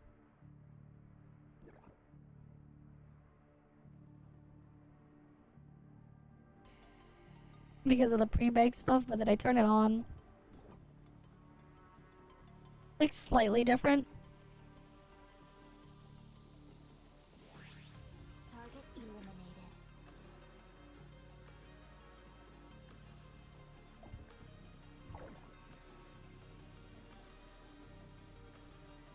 As for the ray tracing stuff, that's not gonna go away. For good reason. The good reason being it makes it so developers can be lazier.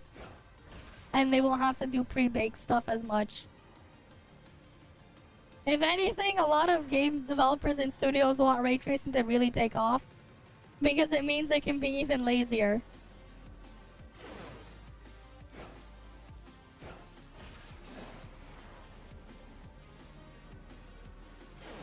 Oh, but yeah.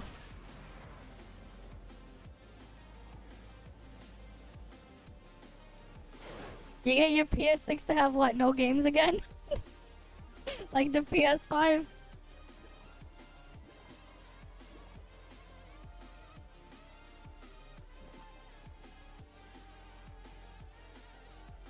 But yeah. That's a video setting, you can do custom settings. I can like put a custom filter in game, I can apply that. I can do that, I can use the bright filter. I can have it stream this thing. I can set my bitrate. I have my bitrate set to 80 megabits per second.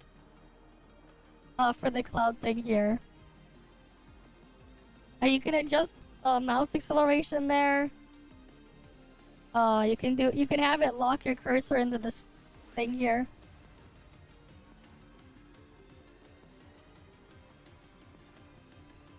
So like, that's it. And then that's basically it, man. That's at least 3, yeah, and I can get Spider-Man 2 is on Steam right now. Stellar Blade will be on Steam in a few in like a month or 2, I think. I don't know about Astrobot though.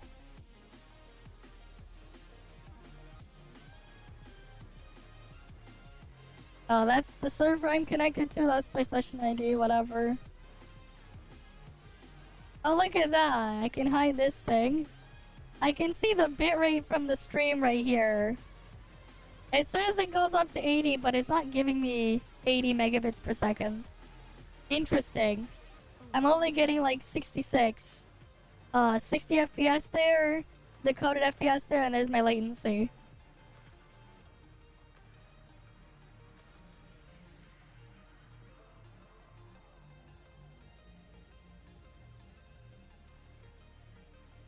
If I change it to 120, it's gonna adjust its thing. Why is my bitrate lower? That is so weird. It should be... It needs more data to do 120. What the fuck? Oh, I guess because it's... Are they using VBR? Interesting. They use VBR for the stream there. The bitrate. Okay.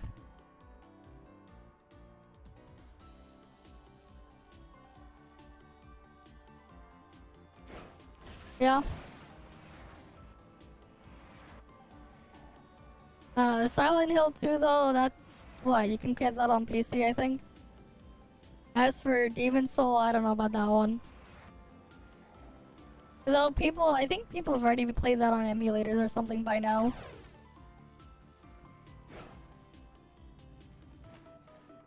I wonder though if like people will make like a recompilation thing. If we'll get like recompilation projects for stuff on the PS4 and on the Xbox One. Yeah.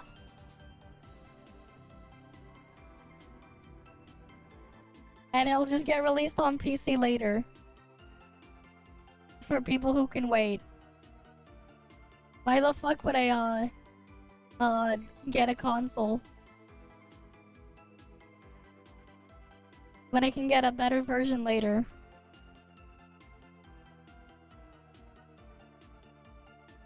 I don't even know that one.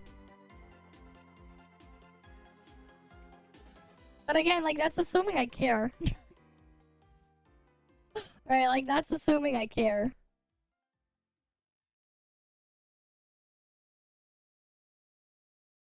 But yeah. Well, we saw how ToF works with ray tracing on an AMD card. Not great. Though I don't think the 9070 XT and stuff will do much better. It'll definitely do a little bit better, but it's still gonna get destroyed. Yeah, and then people will figure out a way to get around some of the stuff. People have found ways, man. People have found ways to remove their shit. Yep.